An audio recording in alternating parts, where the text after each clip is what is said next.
Chapter 3364. Shock and awe took over Divine Black, resulting in silence. Is he still alive? Eventually, a disciple whispered. Iron Whip Demon King was thrown around and destroyed the area. Everyone stared at the bloodied peaks in horror. Some disciples thought that this terrible result could have happened to them since they antagonized Xueqi in the past. They were nothing since even someone as strong as the Demon King got dominated by Xueqi. All the young ones stared at Xueqi with admiration in their eyes. Some didn't even dare to look straight at him. Just one glance from him could scare the soul out of them. They started thinking about the king potentially being dead. In that case, who in Divine Black would be able to fight him? Perhaps not even their sect master.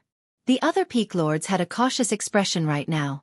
They have been fellow sect members with Iron Whip for so long and naturally knew his power. They wouldn't fare any better being on stage against Xueqi, unable to resist in the slightest. The Bodhi King was emotional since he also cultivated the 9 primeval laws. He knew how profound and powerful this art was.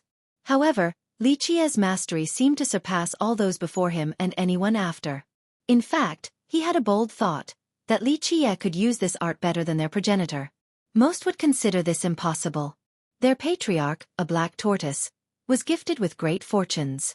According to the tales, even the great emperors of the old epic praised its art. Thus, one could imagine how wondrous it was when used by their patriarch. How could Xueqi be better at it than the patriarch? That would be too illogical and impossible. A future descendant besting the originator? However, the Bodhi King actually felt this way. Maybe he wouldn't be better than the patriarch but definitely not weaker. After all, the king had spent more than 1,000 years learning it. He definitely knew enough to comment on this. A transformation of the 9 Supremes, I see. Xueqi smiled and said, not surprised at its power like the rest. No one really understood his point. Not even the Bodhi King. In reality, he was correct. The 9 Supremes was the heavenly annihilation for the divine beast Zither left behind by a mortal emperor by Shur of Alchemy Kingdom. Xueqi had copied this heavenly annihilation previously. The black tortoise saw him use it and became amazed. Thus, it had a bold thought of replicating it. After reaching a certain level of attainment with the Tao, he came to see the Zither itself in Alchemy Kingdom and began learning the profundity of the 9 Supremes. It then started its own sect and created the 9 primeval laws. The descendants of Divine Black didn't have a clue but Xueqi figured it out right away. Remember, he was the one who perfectly copied this annihilation. Who else understood this move and its mysteries more than him? Even if the black tortoise was still around, its understanding of the 9 Supremes would still be inferior to Xueqi's. That's why he could easily exert the move to its fullest potential without putting in any effort. The disciples were speechless to see his nonchalant appearance, the same for the seniors. The 9 primeval laws was one of their top merit laws. Not to mention actually being able to learn it, very few were qualified to have access to it. Only the Bodhi King could do so right now because it was just too profound. Thus, Xueqi's nonchalant attitude was infuriating. People had the urge to beat him up but who would dare to do so now? Boom! Debris went flying as a figure leaped out from within. The Demon King! Many shouted. He had returned to his original form. No longer a gigantic tiger. He's fine. Numerous demons cheered and had a smile on their face. They had nothing against Xueqi nor did they want to oppose him. However, the death of the Demon King would be a great blow to their race. Divine Black was definitely a demon sect. More than half of its members were demons. As a peak lord and the clan master of the Tiger Clan, Iron Whip Demon King was definitely one of their leaders. That's why it was tough for them to accept his defeat and death. Their race would weaken as a result and no longer be in charge. That's why some celebrated after seeing him alive. Alas, the Demon King looked quite tattered with wounds and blood from top to bottom. The repeated smashes have done a number on him. Everyone watched with bated breath, waiting for the end of this duel. Incredible, I see.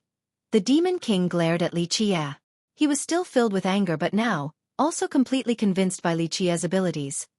Looks like I have underestimated you, such frightening abilities despite your cultivation. Looks like my son's death was unavoidable. Now you know. Xueqi casually said. But my son cannot die in vain. I will avenge him no matter what. The Demon King shouted. He knew that he had no chance of winning but still wanted to die trying. The spectators exchanged glances. Jean, who was truly lucky to have a father like this, the blessing of 3 lifetimes. Come. Li Qie said. Cauldron, come. Runes appeared around the Demon King as he shouted towards the direction of his clan. Boom! A bright beam crossed through the sky from the west of divine black. A massive power swept through and intimidated the crowd. Chapter 3365. Detonations from the beam could be heard anywhere. Its light intensified and filled out the sky. It seemed to be breaking through the azure to reach the deepest part of the firmament. It let out the power of the myriad creations and gathered the might of the stars. The disciples below became suffocated as this power grew. Rah! A furious roar echoed across 8 desolaces. Its primal aura instantly drowned out the world in a terrifying manner. Many trembled instinctively and had thoughts of running away. This was akin to a bare-handed mortal suddenly coming across a tiger. Moreover, this power was countless times stronger than an actual tiger. Got any idea what that is? One disciple felt his legs trembling and his hair standing on end. The Tiger Clan's defining treasure. An older one heard about a rumor before and connected the dots. Rah! The image of a divine tiger appeared, looking like the ruler of all. So many felt the urge to prostrate and worship due to this regal power, even though it was just a fleeting moment. Clank! The ringing of a bell came next and shook the area. The sound said it all. This was definitely the supreme treasure of a top clan. Tiger God Cauldron, the defining heirloom of the Tiger Clan. An elder put on a serious expression. Those who have heard of it became startled and took a deep breath. This mighty cauldron hasn't shown up in a long time while being stored at the Tiger Clan until now. A protector became excited and wanted to see this legendary item. Very few had this privilege in the past. Boom! The cauldron crossed through the realm and appeared above the Demon King before the crowd could react.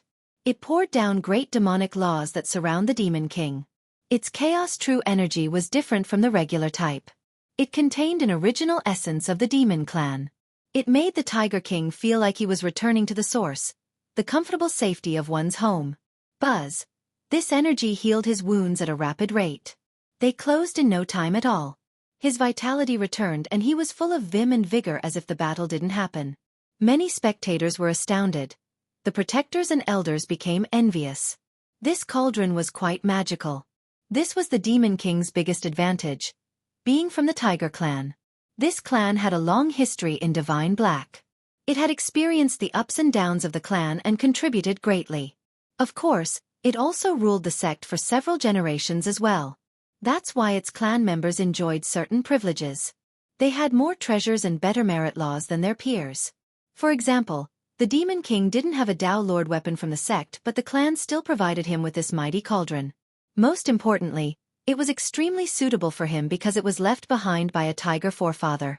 They shared the same bloodline, thus when compared to a similar level weapon, it would be stronger when used by him. High-level heaven. Tiger God Cauldron. The chief elder himself became envious. A Tao Lord weapon might be stronger than this cauldron under normal circumstances. However, this didn't apply to the Demon King's situation.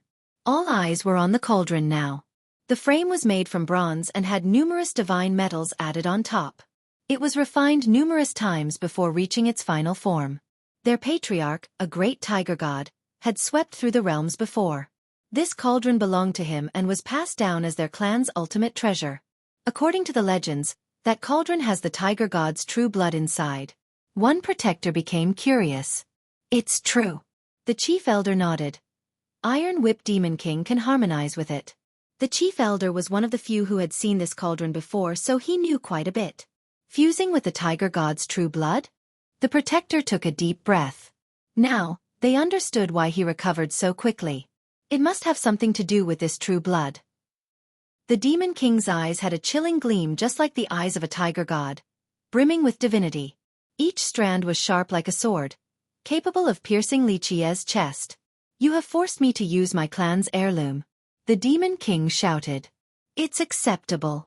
Li Qie chuckled while staring at the cauldron. It's acceptable? The listeners had a wry smile after hearing this. The ultimate treasure of the Tiger Clan was only acceptable to Li Qie? The Demon King turned red from rage due to the disrespectful comment. However, he didn't need to shout because Li Qie did the same to the Tao Lord weapons in the grave. Their tiger god was certainly amazing but still wasn't on the same level as South Conch Dao Lord. At least he was being consistent. What could the crowd do? Li Chie's words were unbearable but he had always backed them up. Strong words. I don't know if you can stop my next attack. The Demon King took a deep breath. Oh. Well, let me see how much power you can extract from it. If you can muster its entire power, then maybe I can have a good exercise. Li Chie smiled. The Demon King's face turned into the color of a pig's liver. Nonetheless, it was hard to bark back to such a tough and devilish opponent who has so many cards up his sleeves. Chapter 3366. The cauldron gave the Demon King an extraordinary aura. He seemed to be blessed by the tiger god. All became curious regarding the power of this cauldron under his usage. Junior, one of us will die today. The Demon King shouted. He referred to Li Chie as either bastard or little animal a while ago. However, he had changed his tone, clearly impressed by Li Chie's abilities. Let's go, time to end this. Li Chie said frivolously. Very well. The Demon King roared and let out his vitality. Divine circles pulsed around him as a domain emerged and stabilized. Clank, clank, clank. The supreme laws from the cauldron coiled tightly around him. The last sound resembled a lock clicking. These laws suddenly became red like molten chains. Buzz. The molten laws then melted into his body. Quite a frightening sight since it looked awfully painful. Boom. The cauldron finally opened and unleashed a bright radiance, painting the area red. It resembled the color of a ruby, not blood. This crystallized shine gave off a holy and mysterious feeling. Next came the aura of the tiger god as if he was here in person. The stars were overshadowed as a result. Rah! A roar pushed the winds and clouds away. A bloody tiger flew out of the cauldron with a shiny ruby glow. It wasn't overly bright but could pierce through anyone's eyes. Despite only being the size of a fist, it contained a majestic power. Each step could crush the void in any living beings, even the strongest geniuses. The tiger god's true blood. An elder shouted and licked his lips. Just imagine the value of the tiger god's true blood. Using and turning it into one's own would greatly boost cultivation. It would benefit the user for a lifetime. This was especially true for the demon disciples. They viewed it as a sacred treasure. Boom! This true blood slammed into the Demon King's chest and fused with him. Rah! Rays resembling the glint of a ruby shot out from him. He grew larger until he was the size of a mountain. This wasn't a grand avatar and had nothing to do with the myriad form realm. The blood simply activated inside the Demon King's body, allowing him to assume this empowered state. Crack! Cracks suddenly appeared all over him. He clearly couldn't withstand this infusion of power and was on the verge of exploding. Clank! However, the chains that have melted inside him began stabilizing his form to stop the crumbling process. Many finally understood why the laws melted into him. They were crucial in keeping him together. Boom! The divine circles immediately doubled in size and still continue to grow. Clank! Starlights and grand Tao power from the earth began to come out and harmonized. These affinities coiled together around the Demon King. After a loud detonation, his body exuded a sacred aura, capable of shouldering the world and controlling the grand Tao.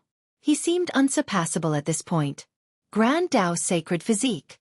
Everyone became astounded, including the protectors and elders. It really is the sacred physique realm. Mountain Bearer King felt the same way. Everyone knew that he was at the grand level of myriad form. How did he break through the barrier so quickly and without any warning? This is because of the pressure from the battle? One disciple wondered. This wasn't impossible. Some geniuses would rise above the pressure in battle and reach the next realm, eventually defeating their foe. A few believed that this was the case. No, it's only temporary. Mountain Bearer King saw through it and said seriously, this is due to the true blood of the tiger god. He does wield the power of a sacred physique cultivator right now. Nonetheless, everyone thought that this was a miracle. Very few could use external help to make it through one whole realm. Some started contemplating. No wonder why Iron Whip Demon King dared to oppose Ping Xueqi earlier. So it turned out that the Demon King was confident because he had this ace card up his sleeve. He could really fight against Xueqi with the help of this cauldron. They took a deep breath.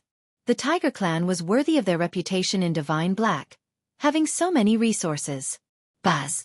One could hear the harmonization of the myriad beasts as their frightening auras engulfed the area. Now, the Demon King was truly empowered by the Tiger God. It was obvious how much stronger he had just gotten. On the same level as the sect master? One disciple asked. Ping Xueqi was the strongest in Divine Black, but the Demon King didn't look inferior with this form of his. Chapter 3367. Junior, come accept your death. The Demon King looked down at Li Qie as if he was untouchable. A bit interesting. Li Qie smiled and raised his hand. Buzz. Life force immediately oozed out from his palm like the return of spring. The land became filled with billowing life force. The flowers and grass had a verdant glow. All of Divine Black turned into an ocean of blue and green. What is this? The disciples took a deep breath and felt an immense life force entering their lungs. Pop. A bud drilled out of the mud beneath him and immediately grew into a tree. Branches and leaves came next. The endless life force seemed to be coming from this tiny tree, enough to spread all over 8 decilaces. The sheer amount was simply unfathomable. It continued to grow more and more, becoming a sky-blotting tree in no time at all. It looked like an umbrella covering Li Qie. The leaves and branches poured down green particles, turning Li Qie into the messenger of life. He became the harbinger of hope and possibilities. The disciples watched this magical development in awe, their eyes wide open with disbelief. Another of the 9 primeval laws, immortal Kasha. The Bodhi King said with admiration. This was his main focus in the 9 laws. He had trained it for more than 1,000 years, but Li Qie had such an easy time. The Kasha tree came out of the mud and manifested into physical reality. This was something he couldn't do. Die! The Demon King roared and crossed his hands together before forming a mudra by moving his fingers. World-devouring tiger. Rah! The divine tiger emerged and heralded darkness, opening its jaw. It seemed eager to devour everything. The sun and moon lost their light. Even space itself started decaying. Why? Because in this split second, the tiger god was devouring spirit energy, essences, and life. Meanwhile, the Kasha tree still continued to grow upward, moving straight for the tiger god. Rumble! The devouring tiger seemed unstoppable. Numerous branches broke down right away. The verdant branches and leaves filled with life immediately withered after being touched. It wouldn't be long until the entire tree went down at this rate. Everyone took a deep breath. This power was too powerful. Maybe only Ping Xueqi could stop this move. The elders trembled as well, thinking that the Demon King might really be a match for the sect master. A second after the initial destruction, the Kasha's green radiance erupted. The tree seemed to be on fire, but instead of flames, it was this green affinity. The green affinity incinerated the sky like an unstoppable flood. It pierced through the devouring force of the tiger god. The tree continued to grow in size and was bigger than all of Divine Black now. It was strong enough to stop the devouring technique of the Demon King. Meanwhile, Li Qie has been standing leisurely beneath the tree as if he wasn't a part of this battle, only here to sightsee. The spectators had no words for this. Could there be an easier battle? Why is this a thing? The disciples couldn't fathom how Li Qie had all of these abilities. Break! The Demon King saw that the devouring force wasn't enough to stop the storm of green energy. He grabbed his cauldron and roared. Myriad beasts arrival. Boom! A white tiger emerged from the cauldron. It opened its mouth and roared, breaking space and establishing a Tao portal. Rumble! Countless beasts came out of the portal in no time at all. True dragons, phoenixes, black tortoises, Xueqi. They soared forward in an unstoppable manner, crushing space in the process. Their frightening aura struck the crowd and made them frozen with fear. Mama, so many disciples dropped down on there but, unable to get up. Are they real? Some turned pale due to the sheer number of divine beasts. The strongest move of that cauldron, the Bodhi King said with a serious expression. The target of the beasts was the immortal Kasha. The great tree had a hard time against so many beasts. The branches were being crushed and stomped, resulting in numerous broken sections. Finally, the only thing left was its body around 30 feet high. It exuded a green light, still protecting Li Qie. Boom! Boom! The beasts surrounded Li Qie, wanting to turn him into a meat paste. He's done. A frightened disciple murmured. No one could stop the waves of divine beasts. Clank! A sword hymn suddenly came from South Conch Peak. All the other swords nearby released a hymn in response as well. The disciples noticed their own sword shaking, seemingly wanting to answer a summon. What's going on this time? They immediately grabbed the hilt since these swords felt eager to fly away. Chapter 3368. The protectors and elders were surprised and stared towards the direction of South Conch Peak. They saw the incoming sword light and their eyes narrowed, aware of the frightening implication. The peak lords in the clouds also did the same. Though they expected this to happen, the unraveling reality still shook them to the core. Ping Xueqi had a complicated expression. He had spent thousands of years and couldn't reach this level. Li Qie had claimed another victim by easily activating the sword. Iron Whip Demon King also understood what was going on since he was a peak lord. Die! The Demon King roared while his red radiance oozed out. The cauldron was resplendent as well, and the tiger god's demonic power erupted in an endless manner. He fully went all out while burning his own true blood. The next attack would be his ultimate blow. This was his last chance and he must win as fast as possible or face the consequences. Rumble! The myriad beasts also went crazy after this boost in power. They ravaged the land and destroyed the laws nearby. The ground around Li Qie was being crushed. Clank! The sword hymn could be heard again. Finally, a ray flew out of South Conch and immediately rained over their head. The sword intent released its might and drowned out the world. No evil could ever survive before its onslaught. All became insignificant, whether it be other sacred cultivators or those standing at the apex. Divine beasts were no exception. The spectators still had a hard time catching up with its speed. They didn't realize Li Qie already wielded a sword and casually swung it. He tore apart the world and released primordial chaos from the scar. From destruction came stillness and peace. The yin and yang and the karma cycle have been annihilated. The world returned to its origin. Everyone shuddered with fear, including the older experts. They lost their courage and were completely suppressed by the slash. Little did they know that the sword user was even more impressive than the sword itself. Just a casual swing from him was enough to take down Grand Dao's sacred physique cultivators. Such power was not worth mentioning. Rah! Eh! It decapitated the myriad beasts. The heads were tossed into the air. The bodies dropped to the ground. This magnificent scene was unreal and hellish. The powerful divine beasts fell victim to the slash. A stench of blood took over the area. Not to mention the regular disciples. Even someone like the chief elder fell down on his butt. The peak lords instinctively touched their own neck to see if it was still there. They felt as if they had been decapitated too. The slash cut through the Demon King's neck with unreal speed. He himself didn't feel a thing. In fact, no one really saw the glint of the blade. Only the top masters here sensed the slash coming for him. Time came to a stop. Everything became infinitely slow. Once it started flowing again, blood flowed from a tiny wound in his neck in the form of a thin stream.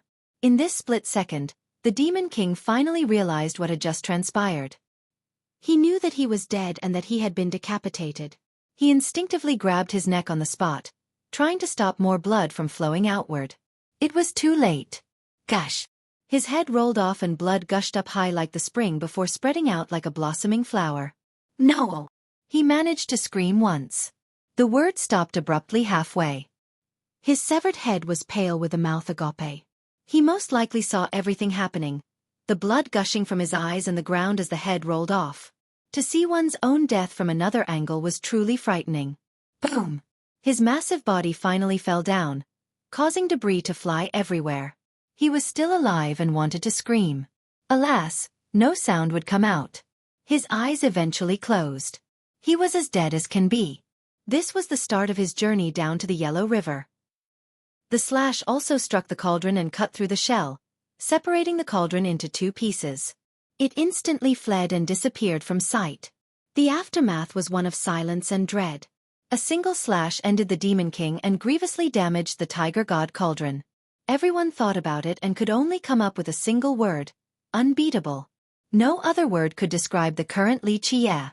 Putting the others aside, even the strongest Ping Xueqi trembled with fear, aware that he wouldn't fare any better if he were in the Demon King's shoes. One thing became abundantly clear to all. He was no longer the #1 expert in divine black. He took a deep breath and started thinking. He thought that he was very lucky for believing his own intuition. Li Qie was immensely powerful and could easily destroy the sect. His hands started shaking because if he had made one wrong move, only ashes would be left of the sect right now. Chapter 3369. Proving his supremacy with a single slash stunned the crowd. It took a while for them to regain their wits. Their attention became fixated on the sword in Li Qie's hand. The blade was 1 meter long or so. It had strands of energy looking like ice needles coming out of it, giving off a chilling aura. However, these seemingly cold strands had flames inside them. The flames were animated and contained various living things. One of them was a world with numerous runes. Just one rune could crush the firmaments. It contained both hot and cold, seemingly gestating 3,000 worlds of Tao runes. Anyone could sense its weight without actually holding it. Thus, this gave it the ability to crush everything with its slashes. It instilled immense pressure on the spectators. Just one strand of energy alone was awfully intimidating, let alone being the target of a slash. Of course, they could tell that they couldn't use this sword. In fact, they wouldn't be able to carry it. A sword like this required a powerful master. What is this sword? Some new disciples had no idea. Very few in Divine Black have actually seen it before. Only a few elders and peak lords had this privilege. That's why the regular disciples knew nothing of its origin. A patrimony sword. Those in the know stared at the sword with respect. Left behind by South Conch Tao Lord? Some became emotional. Only Tao Lord weapons could have this classification. The older disciple nodded in confirmation to the astonishment of his peers. Tao Lord weapons were already amazing enough. They were high-level heaven weapons. But there was something even better, patrimony weapons. These were the top artifacts left behind by Tao Lords. Obtaining a regular Tao Lord weapon was the blessing of 3 lifetimes. As for patrimony weapons, they weren't given to disciples and were kept as sect-defining artifacts to be used in case of war. This particular sword was the ultimate artifact stored in South Conch Peak. It has always been under the watch of the generational sect masters. It represented authority and power. Only Ping Xueqi could use the sword in this generation. However, he was limited to a single slash. The high-ranking members understood the significance of this sword, so they stared at Li Qie with bated breath. He used this sword so easily just now. This meant that he grasped Divine Black in his palm. Some elders turned towards Ping Xueqi. Why? Because the guy wouldn't be able to refuse if Li Qie were to claim the sect master position right now. Moreover, he would be powerless to resist, unable to take on Li Qie and the sword. Thus they worried about him. What should they do in that case? Let the virtuous take charge or to fight to the death on Xueqi's side? Of course, Xueqi himself wasn't worried about his position. He didn't think that Li Qie cared for it. Moreover, he would gladly give the guy the seat too. The matter on his mind right now was the sword. He wasn't worried about Li Qie taking it away either. He simply reminisced about the past and how much time he spent on it. The result was being able to perform one slash. Now, after seeing how effortlessly Li Qie made it look, he thought that he had wasted several thousand years. The worst part was that Li Qie had 3 mortal-level aptitudes. Decent sword. Li Qie raised the sword to his front and bent the blade a bit before letting it spring back. Clank. The resulting sound nearly broke the world. Everyone felt as if their heart had just been hit and lost their breath. It became clear that Li Qie was untouchable with that sword in his hand. He could kill gods and devils right now. Anyone else wants to fight? He smiled and looked around. No one answered him. One could hear the drop of a needle at this point. Those from the Demon Tiger clan kept their mouths shut as well. Losing both Zhan Hu and Iron Whip Demon King was a heavy loss. Moreover, their defining treasure was also cut into 2 pieces. Their position in Divine Black was no longer the same. It would take several hundred years for them to recover. Alas, their strongest cultivator, Iron Whip, died to a single move. Anyone else trying to fight Li Qie was simply suicidal. In fact, provoking him now could spell doom for their clan. Choosing to be quiet now was the prudent choice. The others had no reason to speak up. They wanted nothing more than for Li Qie to leave them alone. Why would they provoke him given the circumstances? Very well, we'll end this here today. He smiled. Everyone felt so much better after hearing this. They thought that he was far scarier than their sect master now. Clank. Li Jie threw the sword and it automatically flew back to South Conch Peak. Some couldn't believe it. How could he give this ultimate treasure back to South Conch Peak? No one would hand it over. Even the most generous soul wouldn't claim it as their own but would still keep it around just in case. The top members heaved a sigh of relief, aware that Li Jie didn't care to be the next sect master. He got on his carriage again and told the children from Lu to take him away. When he first got here, people criticized him for putting on an overly ostentatious act. Now, this no longer seemed the case because this was how it should be. Chapter 3370. Divine Black became quiet after the battle.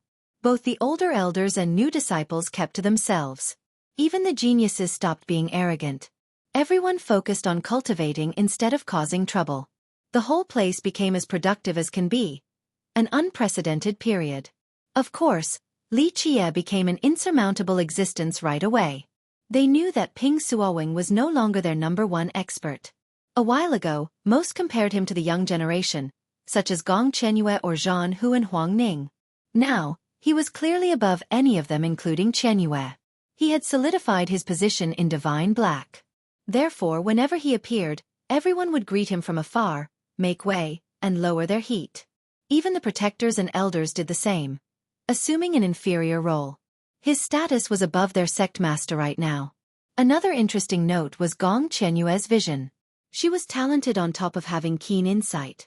She was the only one who listened to him while the rest treated him with disdain. Now, they realized the gap between themselves and her.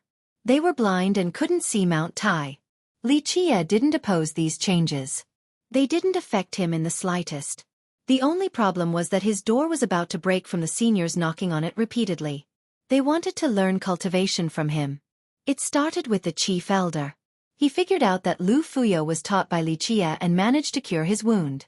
Thus, he put on a thick face and came to ask for guidance. After a brief session, he automatically understood where he went wrong. The others came running, even the peak lords. Normally, they were respected seniors and regular disciples didn't have the chance to ask them any questions. Today, they lined up in front of Li Jie's place, acting as students in love with learning. Many disciples saw this and were at a loss for words. Nonetheless, some were lucky enough to receive guidance from Li Jie when he felt like it. They became grateful after gaining immense benefits. Alas, this productive atmosphere didn't last long for Divine Black. Boom! A stomp crushed its entrance.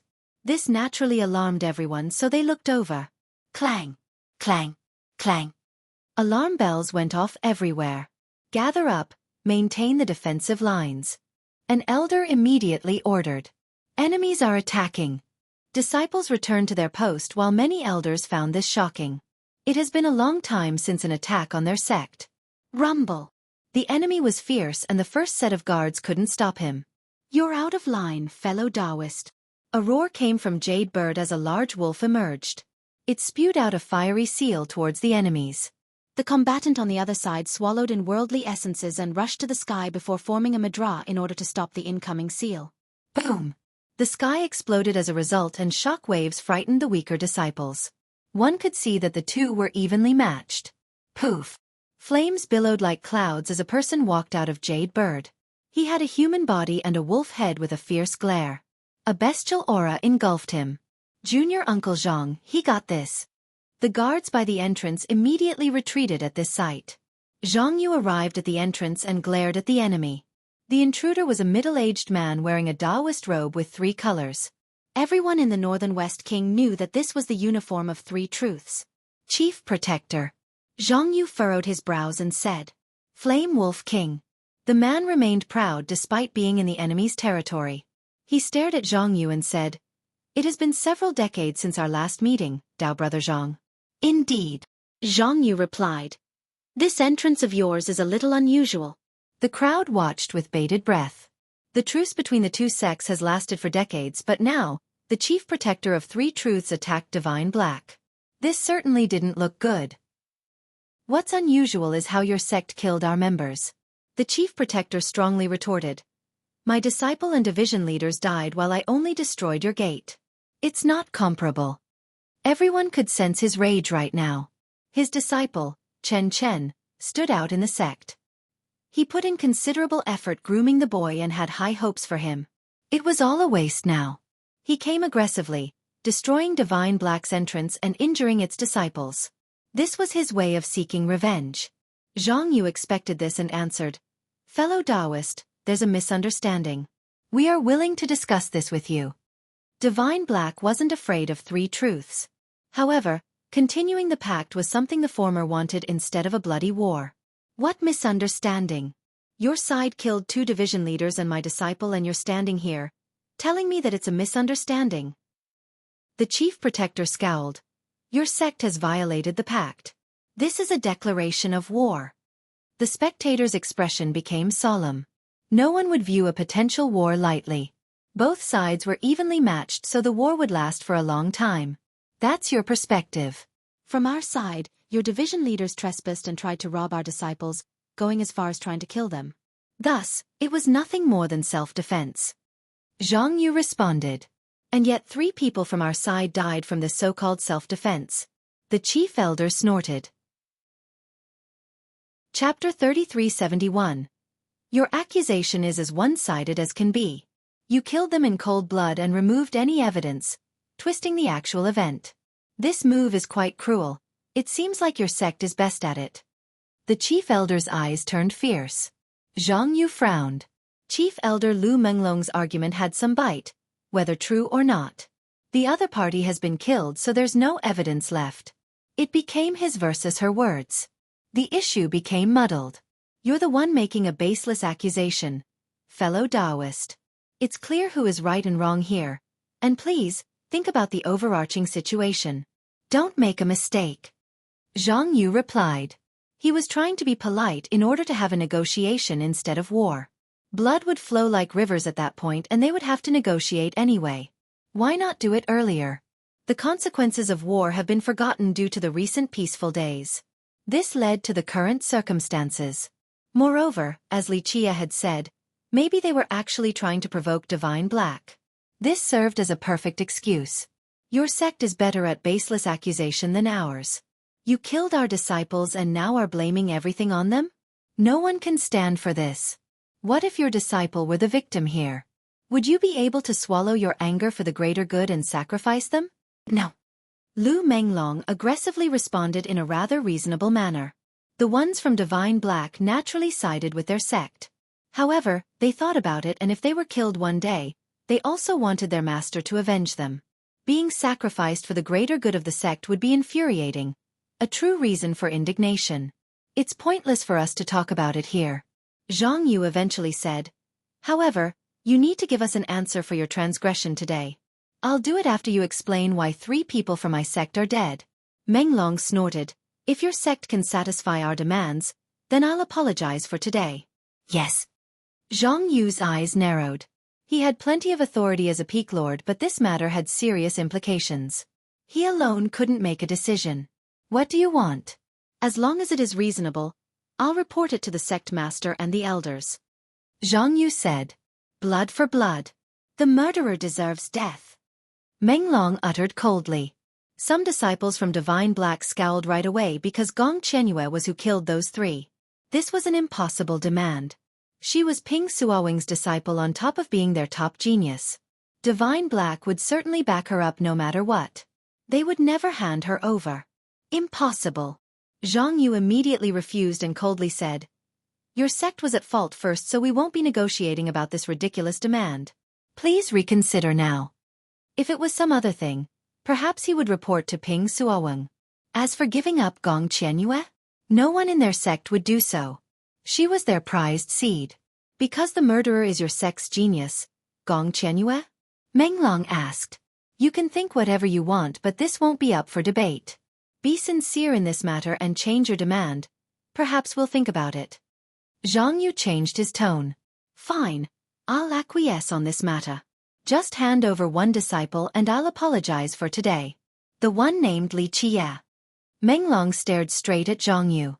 Zhang Yu found this sudden request surprising. Li Qia? He then realized that this was Menglong's true goal. Bringing up Qianyue was only a ruse. But why did 3 truths want Li Qia? Perhaps they noticed something about the event that day when Li Qia helped Gong Qianyue. Maybe they also had some information regarding Li Qia's ascension up the ancestral peak. Thus, this whole business about getting justice and revenge was a lie. The enemy's real goal was the ancestral peak and its secrets. They could obtain these things through Li Qia. He then recalled Li Qia saying that three truths purposely antagonized them. So this was all part of a plan to get to the ancestral peak. All eyes were on Menglong right now. Menglong didn't like it because these stares felt a little strange. They were looking at him as if he was an idiot, and that he was asking for trouble. They all knew that he was provoking someone above his station, truly courting death. Sorry. Zhang Yu refused again without any hesitation. We will not hand over any disciple as part of the negotiation. If you or three truths are truly sincere, then return with the right attitude. The current peace was earned with blood and is mutually beneficial. We don't owe you and you don't owe us. Zhang Yu put it elegantly, but in reality, he couldn't make this decision anyway. Li Qia has shown his power and earned supreme status in the sect. It would be easier to convince them to hand over Gong Qianyue than Li Qia. Therefore, Menglong's demand was absurd. Brother Zhang, you must rethink this. Menglong said, this pertains to our sect's survival and so many lives. You can't be so negligent as to answer right away. Menglong was confused. According to their intelligence, Li Qia was only a regular disciple. Why would they bother protecting him? What was his value? This made Menglong want to bring Li Qia back to three truths even more. Chapter 3372. No, I apologize. Please change your demand. Zhang Yu remained stern. No one in Divine Black could speak for Li Qia right now. Moreover, Zhang Yu thought that Menglong was dead if Li Qia were to find out. That's why he didn't order a disciple to report this to Li Qia. At this particular juncture, the majority of Divine Black including Zhang Yu didn't want to go to war due to the heavy casualties. Given Li Qia's personality, he would definitely kill Menglong. Zhang Yu was sure of this. The death of Menglong would destroy the peace between the two sects since he was the chief protector of three truths. I want to see Sect Master Ping.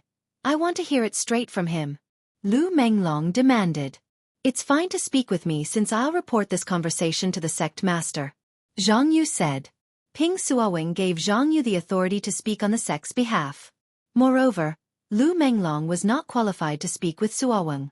It's not that I'm looking down on you, Brother Zhang. I just don't think you can take charge of this matter. Menglong asserted. This is indeed true. I can't make a decision here, but neither can you. The truce of the past won't be broken just because of our words, unless your sect wishes to break it. Zhang Yu replied. Seems like it won't end peacefully today. We demand the right response from your sect or civility will cease. Menglong said with a serious tone, making it clear that he would take Li Qia away at all cost. Taoist Lu, Divine Black isn't a place for you to do as you please. Zhang Yu frowned and shook his head. But we won't return empty-handed. A voice came from the base of the mountain. Eventually, a figure emerged. An old man leading a group of experts. Elder Fu. Zhang Yu became serious after seeing this group standing outside the entrance. Lu Menglong didn't come alone and had the backing of an elder. This meant that three truths had no intention of playing nice from the start. They wanted to break the peace pact, hence the need for this force. I respectfully ask Divine Black to hand over the disciple named Li Qia. Elder Fu said gravely. Leave if this is your intention in coming here. Zhang Yu knew that a peaceful resolution was no longer possible. This had confirmed his speculation prior. Very well, since you wish to harbor a criminal, I'll have no choice but to capture him. Lu Menglong headed for Jadebird Peak. Stop or don't blame me for being merciless. Zhang Yu immediately blocked his path. Putting aside Li Qia's actual power, Zhang Yu wouldn't let anyone do as they please in his territory, especially not capturing a disciple there. Fine, let's see which of us is stronger then. Menglong roared. A type of chaos true energy of three colors appeared around him and surged upward like waterfalls, wanting to pierce the sky vault. His vitality erupted, allowing him to grow in size. This escalation naturally surprised the crowd. After all, this was Divine Black. Why would Menglong be arrogant enough to actually attack Zhang Yu here? In reality, Three Truths was trying to test the bottom line of Divine Black by doing this. If it's a fight you want, a fight you'll get. Zhang Yu didn't hesitate at all. Boom! Flames engulfed him. He was at the yin-yang realm, but his original form was a wolf of the fire affinity. Thus, his cultivation focused on this element. Menglong didn't expect this, thinking that Zhang Yu would try to avoid a fight. His eyes turned cold, but he couldn't back off because he was the one who suggested this. Good. His true chaos energy suddenly whirled and formed a tornado around him. Trees were uprooted. Boulders started flying. The actual force of the tornado wasn't the worst part. There were devilish lightning crackles within. Thunder God's descent. Menglong shouted, and the lightning bolts immediately came for Zhang Yu while lighting up the sky. Many spectators became frightened, especially the demons. Their race had an instinctive fear against lightning and thunder. On the other hand, Three Truths considered eliminating evil their responsibility. This was the core of their conflict. Inferno shield. Zhang Yu wasn't afraid in the slightest. Buzz.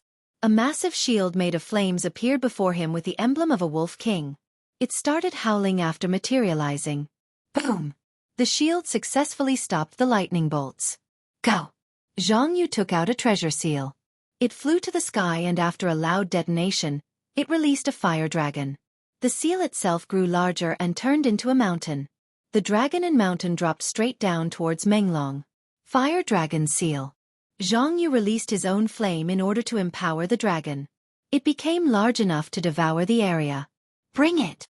A three-colored lotus flower flew out of Menglong's Taoist robe. Tao Seek Lotus. His special chaos true energy poured into the absorbent flower. It became the size of a mountain as well, sucking in and releasing three-colored energy like an erupting volcano. The spectators watched the two techniques in awe. Watching an even fight was truly enjoyable. The impact of the two moves smashing into each other created a blast, blowing away the majority of the forest nearby. Both combatants staggered backward as a result. They felt their inner energy by the chest churning. It took a while before they stabilized it. This wasn't their first fight. They have fought many times during the previous war and had a deep understanding of each other's abilities. Ha ha ha, looks like you have improved in recent years, Brother Zhang. Menglong laughed. The same for you, your power has increased tremendously. Zhang Yu replied. Nonetheless, we must take that Li fellow with us today. You won't be able to stop me. Menglong raised his voice. As the Lord of Jadebird, I can't let you do as you please. Zhang Yu remained unyielding. So much noise over nothing. Let him come. A lazy voice interrupted right before another exchange. It sounded dispirited, but everyone heard it clearly. They all looked over and knew who it was. Li Qie lazily lying on his chair with Gong Qianyue serving him. Chapter 3373. Li Qie's appearance robbed the breath from the crowd. Many exchanged glances, already aware of the result even before it began. It would certainly end with blood and death.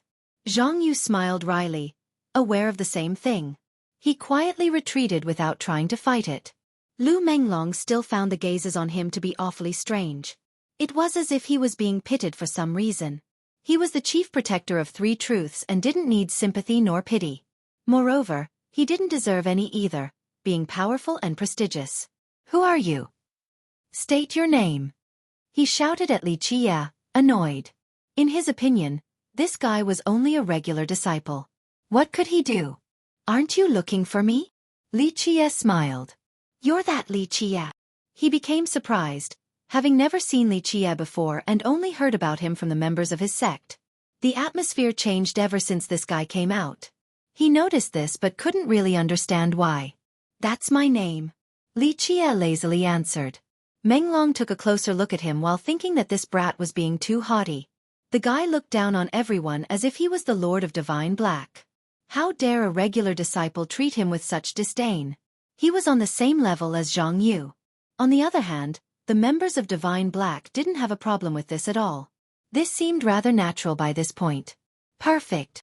Menglong said. That'll save me some effort since you're here. Be smart and follow me. Follow you? To where? Li Qie's smile grew thicker. To Three Truths. You urged someone else to kill our disciples, so you must give us an acceptable explanation. Otherwise... Menglong put on a tough expression. Otherwise what? Li Qie smiled as if this was a casual conversation, completely ignoring the threat. Otherwise death. Menglong's eyes flashed with a murderous glint. Zhang Yu watched this rampant aggression in silence while feeling sorry for the guy. Anyone else declaring their intent to kill a member of Divine Black would meet retribution from Zhang Yu. However, he didn't bother joining this mess. Lu Menglong was the only one here who didn't have a clue. The same with the ones from Three Truths. What are you looking at? He eventually lost control and shouted. Why would these disciples stare at him in this manner? This was driving him nuts. It's not like I can't go with you to Three Truths. Li Qie said. However, I don't know if your sect is prepared. Prepared for what? Menglong was surprised. What else but sect destruction? Blood will flow like rivers. Bodies will pile up like mountains when I go there. Three Truths will be erased from this land. Li Qie replied. Everyone from Three Truths immediately became livid because of the blatant provocation and disrespect. The gall! Menglong calmed down and laughed. You think you can destroy our sect? Just a tiny one, as easy as pie. Li Qie said dismissively. The ones from Three Truths had nothing but rage in their eyes, wanting to kill Li Qie. Their sect was one of the strongest in the northern West King. Now, this guy thought that he could easily destroy them? Meanwhile, the disciples of Divine Black weren't surprised at all. They didn't think he was boasting either. Being domineering was just his style and they didn't doubt his abilities. I see. Menglong shouted. Incredible, impressive even. So this is a disciple from Divine Black, huh? Today, I'll teach you a lesson in your senior's stead. I'm afraid you didn't hear the message from the survivors. I said that I would kill all members of your sect when I see them. Don't think about leaving this place alive. Li Qie smirked. Many from Divine Black shuddered after seeing his smile, for it was scarier than anything else. Zhang Yu was helpless. He knew that this would happen, but once Li Qie said it, that's final. Ignorant fool, I will cut off your limbs. Menglong started walking towards Jade Bird with a furious expression. Boom! Though the two were still far away, Menglong still reached for Li Qie. His palm dispersed the clouds. His fingers resembled 5 mountains. Li Qie's location became tiny in comparison. Chaos true energy poured down from the palm, resulting in a suppressive force akin to being trapped beneath a mountain. He was still a yin-yang cultivator, deserving of his reputation. Li Qie didn't bat an eye and simply raised his finger. It crossed through the air, leaving an afterimage. Clank! A sword hymn came from South Conch Peak before an actual slash. It's coming. The ones from Divine Black focused their gaze in order to see it clearly. Alas, the sword slash from the peak was just too fast. Not even the elders got a good look. Pluff! Ah! Menglong screamed before blood rained down. His right hand has been severed, so blood gushed out. The pain left him pale. He staggered backward and looked around in confusion. Who? Show yourself! He shouted in fear, thinking that a sword user had just ambushed him. Big talk, little power. Li Qie shook his head. A sneak attack isn't necessary to cut off your paw. I just need to lift one finger. You! Menglong nearly vomited blood from anger. He still didn't believe it, the same with his allies. They all looked around to find the assailant. Fine, let's see it. Menglong still didn't believe it. How could a regular disciple cut off his hand? Boom! He took out a Dao basin. Splash! The waves inside surged outward. Chapter 3374. The waves rushed to the sky and looked like a primordial flood, violently shaking all of Divine Black.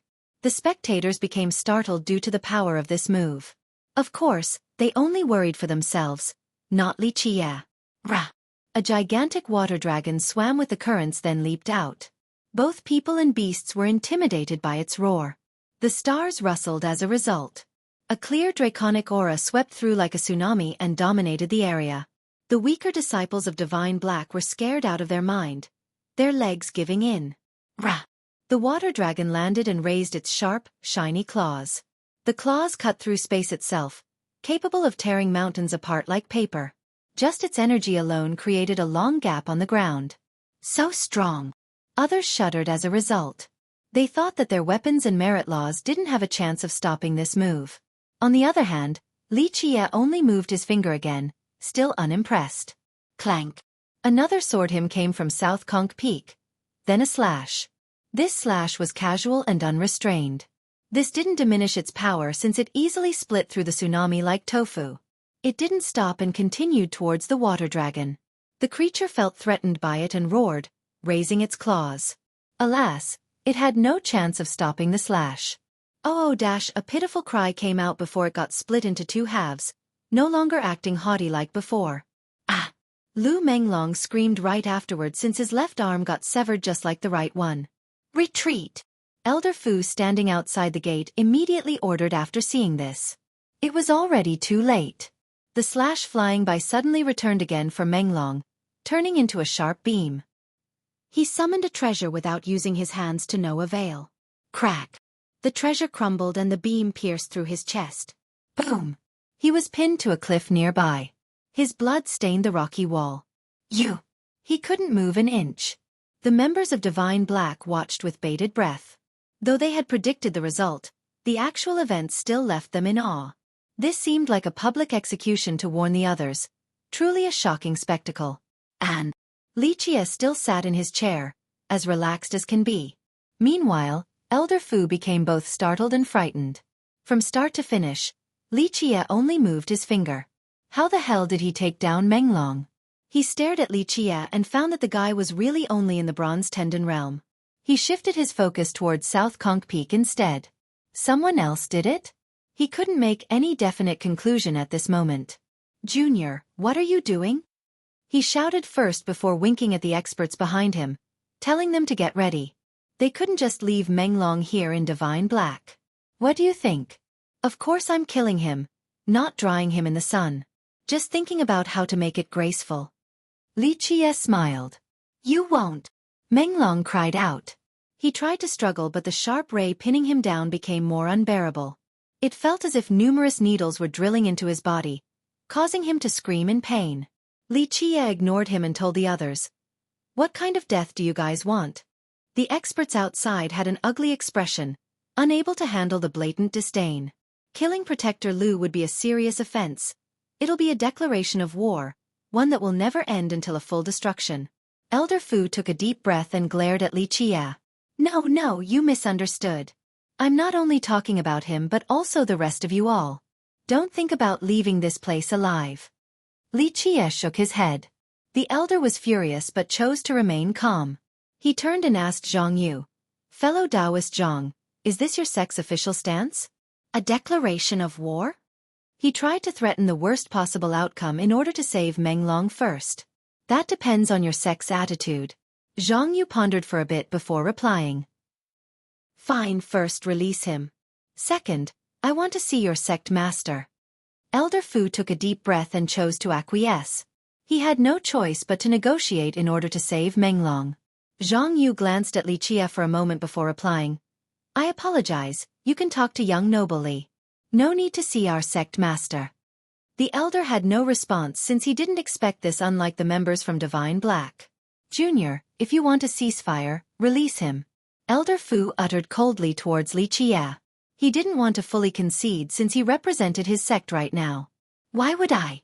This is my chance to exercise. I'll kill him first, then it'll be your turn. Li Chia smiled. With that, Li Chia pointed his finger at Menglong. No. Stop. Elder Fu shouted and entered Divine Black. His group followed right after him. They readied their whisker while releasing their energy. Heaven net. They worked together and their whiskers resembled sharp blades. The individual thread turned into heavenly swords and surrounded Li Chia, wanting to cut him to pieces in the blink of an eye. Chapter 3375. Clank. The net of swords descended down on Li Chia. This was a combination attack of the elder and his men, strong enough to make the peak lords wary. The regular disciples became alarmed. No one dared to look down on Three Truths. It was clear how powerful they were after seeing one elder in action. Unfortunately, their opponent was extremely devilish. That's why the crowd thought that they would lose for sure. Li Chia simply waved his hand in response, dragging the world with him. Even the largest ocean or the heaviest mass would still follow his lead. Splash!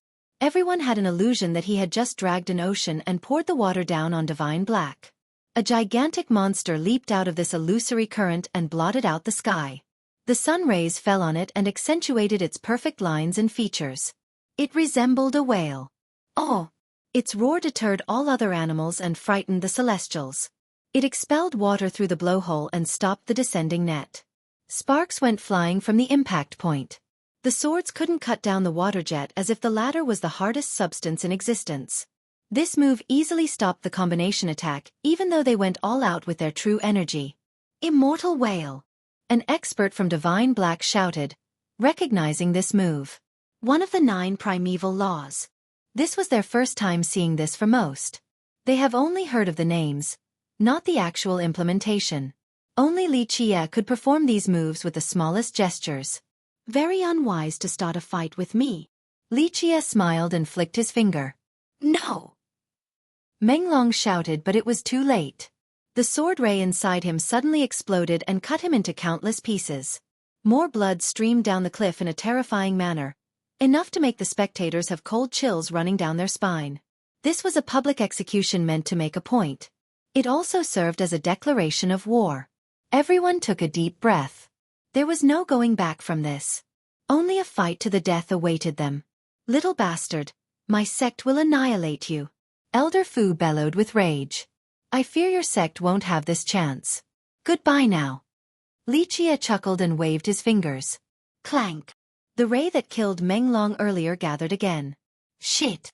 The frightened Elder Fu immediately summoned several treasures to build a defensive line in front of him. The other experts did the same since they sensed the incoming danger. It was still too late. They heard the hymn of the sword and felt something cold by their neck. Next came the all-too-familiar scene, heads tossed up in the air while blood gushed from the cut. Even the strongest among them, Elder Fu, didn't escape this fate. He tried to run to no avail. At least his body actually made the turn in time, unlike the others. He couldn't believe it since he had so many powerful treasures lined up in front of him. The rest felt the same way. Their strongest defensive techniques had no effect against the sword technique. It instantly decapitated them. Crack! While they were lost in disbelief during their last moment, the defensive treasures finally crumbled into bits. Now, the heads landed on the ground along with the bodies. The group still couldn't believe that this was the end for them. The guy still sat on his chair and only slightly moved his finger. How could a bronze tendon disciple be so strong? This defied all logic. Their blood stained the ground. The stench permeated the air. The ones from Divine Black remained silent. They have expected this outcome, just not so quickly and decisively. These men were powerful foes. Both Lu Menglong and Elder Fu were capable cultivators. Alas, Li Qie still had no problem killing them. Truly dreadful. They felt like ants before Li Qie. He could also annihilate all of them with one gesture. This was his real power. No. Li Qie actually left one survivor who was scared out of his mind right now. The pale fella couldn't speak, completely broken by the death of his peers. This was akin to an ant looking up and seeing the foot of a giant coming down. His rich experiences in the past didn't help him at all, leaving him short of soiling his pants. You'll be a messenger, Li Qie told the survivor. What's the message? His legs trembled, nearly dropping to the ground. He finally wet his trousers. If 3 truths dares to show up again, death. Li Qie smiled. I'll definitely let them know. His teeth chattered. Go. Li Qie waved. The survivor immediately fled with a speed faster than a frightened rabbit. He wished he had 8 legs right now to run even faster. Li Qie then returned to his place, leaving the crowd behind. The sect became quiet again, though the atmosphere was completely different. Prepare for war. Ping Xueqi on top of his peak gave this command. They would still dare to come after that? An elder asked. Yes. Xueqi narrowed his eyes. They won't be able to swallow this anger. But if they don't come, we'll bring the fight to them. The grievances between the sect will end in our generation. One would be tricked by Xueqi's appearance, thinking that he was a friendly old man. Divine Black immediately obeyed his command and entered a state of war. Chapter 3376. The sect began recalling the disciples venturing outside. This mobilization naturally attracted the attention of the sects and kingdoms nearby. They thought that something was going on and started to speculate. It didn't take long before something happened. Boom! A portal emerged right outside of Divine Black. It opened and exuded bright radiance along with majestic power. Rumble. One battalion came out after another from within the gate. Each member had plenty of vitality and true energy. They wore a three-colored Taoist robe along with a protective mirror in front of their chest. This looked like the painting depicting the arrival of Taoist masters against evil forces. 3 truths. The sentries of Divine Black saw this and immediately blew their warning whistles. The warnings rang across the entire sect from one group to another. We're under attack. We're under attack. The disciples immediately went to their post. Boom! The power of a Tao Lord emerged all around the sect in the form of a grand formation. Barriers spread outward, looking like crystal walls. Screech! A bird flew out of Jade Bird Peak. It spread its wings and covered the entire peak before pouring down green particles filled with life force. Rah! Meanwhile, a white tiger appeared in Furious Tiger. Its ferocious aura resembled a tsunami, enough to make people tremble. A divine tree grew from the top of Thousand Demons Peak, turning the sect into an ocean of life. It could empower all the disciples and give them boundless vitality and strength. A great gate came out of 8 Zhang Peak, capable of sealing the world. This impregnable gate served as a shield. Nothing could ever get through regardless of its power. In the next moment, a sword light rushed out of South Conch Peak. Clank! It could tear chaos out of the fabric of realities, severing the darkness and heralding the yin and yang. The sect immediately entered their highest state of alert. These defensive lines prevented any enemy from getting through. This required a tremendous amount of resources because it was a grand formation of the Tao Lord level. Nonetheless, they didn't mind at all. This was a means reserved for a mighty foe, and 3 truths qualified as one. They needed to prepare for the worst and went all out at the start. What's happening? Its neighbors noticed the commotion. Many sent out scouts and experts. 3 truths opened a portal right outside Divine Black. The answer shocked many of them. Moreover, Divine Black had fully activated its defensive barriers as well. The sparks of war, these 2 sects will start fighting again. One expert mused. The truce between them was a big deal in the northern West King. This resulted in peace for the last few decades. Now, this mobilization from 3 truths naturally startled the other powers. However, a few were actually happy. Heavy losses would come from this. Maybe one of the 2 would start declining. This would be a heaven-sent opportunity for the smaller sections. Greater possibilities awaited them in that case. I hope it's not a long one. Others were worried. No eggs stay unbroken in an all-out confrontation. The older sects were worried because, in the worst-case scenario, both sects would utilize all of their resources. Their neighbors would also need to pick a side and be involved in this conflict. Otherwise, they would be the first to be destroyed. Unfortunately, since this happened without any warning, they weren't prepared at all. It's a large-scale invasion. Anxiety struck them as more experts poured out of the portal on one hand. On the other, the ones from Divine Black seemed ready to fight to the death. Even back during the previous conflicts, there were only minor skirmishes taken place across the years. Now, 3 truths seemed to be fully mobilizing right outside of Divine Black itself. Doing so had pros and cons. The first one was obvious. 3 truths could send their entire forces here. However, if they were to lose, Divine Black could instantly retaliate and take the fight to them. They couldn't destroy the portal to prevent this either because that would cut off their own retreat path. Losing meant being surrounded with nowhere to run. Why is 3 truths attacking Divine Black in full force now? This question popped up. Normally, the powers would start massing at the borders first while consolidating their defenses. They would also recruit their weaker neighbors and tributaries. Why? They didn't want to be backstabbed during the conflict. But today, 3 truths didn't get anyone else involved.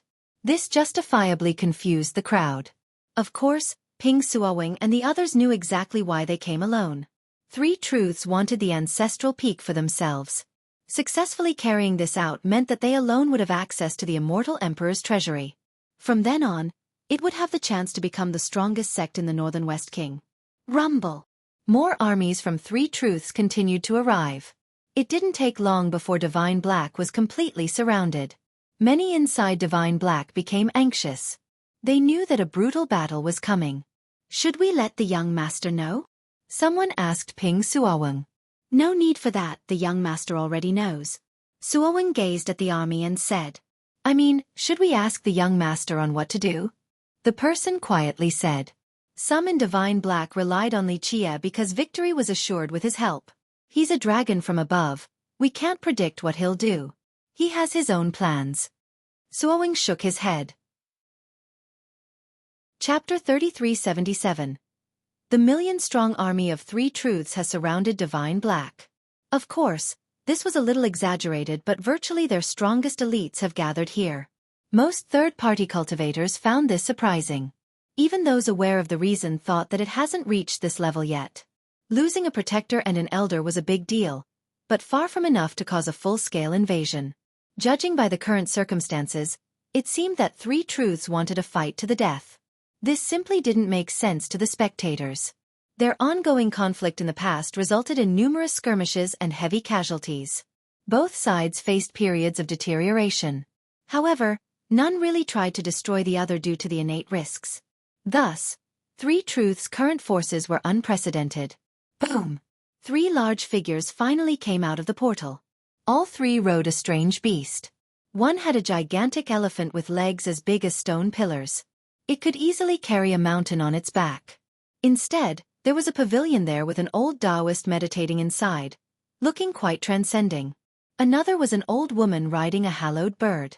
It wasn't as big as the elephant, but its long tail was covered in terrible flames, looking similar to the true fire of a phoenix. She had a cold expression and sharp eyes, a sword user evident by the glowing sword hanging on her back. It seemed prime for a massacre. The final was a beardless man with a white complexion. He rode a flood dragon around 80 meters tall with 2 sharp horns. They looked like 2 unsheathed sabers ready to strike. He had a treasure pagoda, an artifact that could devour many beings and demons. The latter couldn't help feeling afraid when staring at it. The 7 Tao child of Three Truths. The spectators became startled after seeing them. 3 are here now, they are really going all out. The experts from Divine Black murmured. Tao Child was their old title from long ago. Most called them the 7 Tao Elder of Three Truths now. They were the strongest cultivators in their sect, including the sect master. They were equivalent to the peak lords of Divine Black, but certainly stronger than Zhang Yu. Is the strongest of the 7 here? One expert in the distance wondered. The 7th. Many have heard of the famous 7th elder of this group. Lu Yiling, a potential Grand Tao sacred physique cultivator. Many got chills thinking about it. The 7 Tao elders were naturally famous in this region. However, the most renowned wasn't Three Truth sect master but rather the 7th elder. He was the sect master's junior brother, a great genius, the youngest but also the strongest. Lu Yiling. Even a top master like Ping Xueqi became serious, let alone the other peak lords. Leaving him aside, just these 3 are strong enough.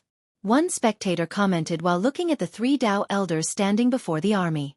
The man riding the elephant was the 3rd elder, the one with the flood dragon was the 4th, the old woman was 5th in line. Boom! Another figure came out of the portal. He left behind footprints in the sky as he walked. They remained there for a long time without dispersing. This old man's 3-colored robe fluttered to the wind, the same with his long beard. When he stroked it, a glint could be seen from the individual hair. He stood there looking like a divine mountain, uncrossable, and demanded respect. The leader of the 7 and the sect master of Three Truths. Many became astonished. This person was as famous as Ping Xueqi in the Northern West King. This made the members of Divine Black even more nervous. More signs pointed to a relentless war. This won't end well. The spectating experts took a deep breath and talked among themselves.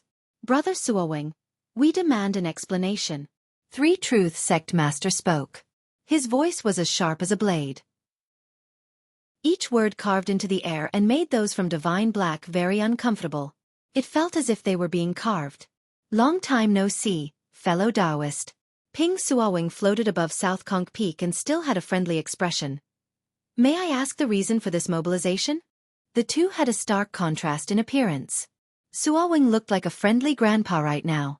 Nonetheless, those in the know were aware that this external appearance was a lie. The real Xueqi was ruthless and decisive when need be. You already know. Your sect killed our disciples, the chief protector, and Elder Fu, resulting in the deepest animosity. You have broken the pact and declared war on us. The sect master responded. Incorrect. Xueqi replied. Your men attacked first and destroyed our gate, trying to break into Jade Bird Peak. We were acting in self-defense. They can only blame themselves for being unskilled. Xueqi didn't try to watch his words since he knew that it was a waste of time. The enemy had already mobilized to this level. This could only end with a battle. Three Truths was trying to gain the moral high ground with an excuse for attacking Divine Black. Xueqi simply wanted to correct the narrative to the public. The spectators exchanged glances. Many of them didn't know about the little details. In reality, the death of Lu Menglong's group wasn't made public yet the army of Three Truths was already here. This meant that Three Truths have prepared to mobilize long ago. They would have come even if that group had survived. Self-defense. The sect master's eyes pulsed with aggression. This is your answer? Your justification for breaking the pact? Dao brother, we both know what's going on, stop wasting time. Your army is already outside, what's the point of talking about the pact now? But if you actually care about peace, then withdraw your army first and we can have a real discussion. Xueqi retorted. By this point, even a fool could tell that the bowstring has been drawn to the limit with the arrow readied. Stopping it from shooting out was impossible. Chapter 3378.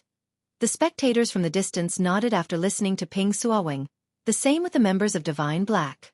If Three Truths really wanted peace via the pact, they would have negotiated first instead of teleporting an entire army here. War was never taken lightly, unlike this rapid mobilization. Moreover, this scale of forces required time and preparation.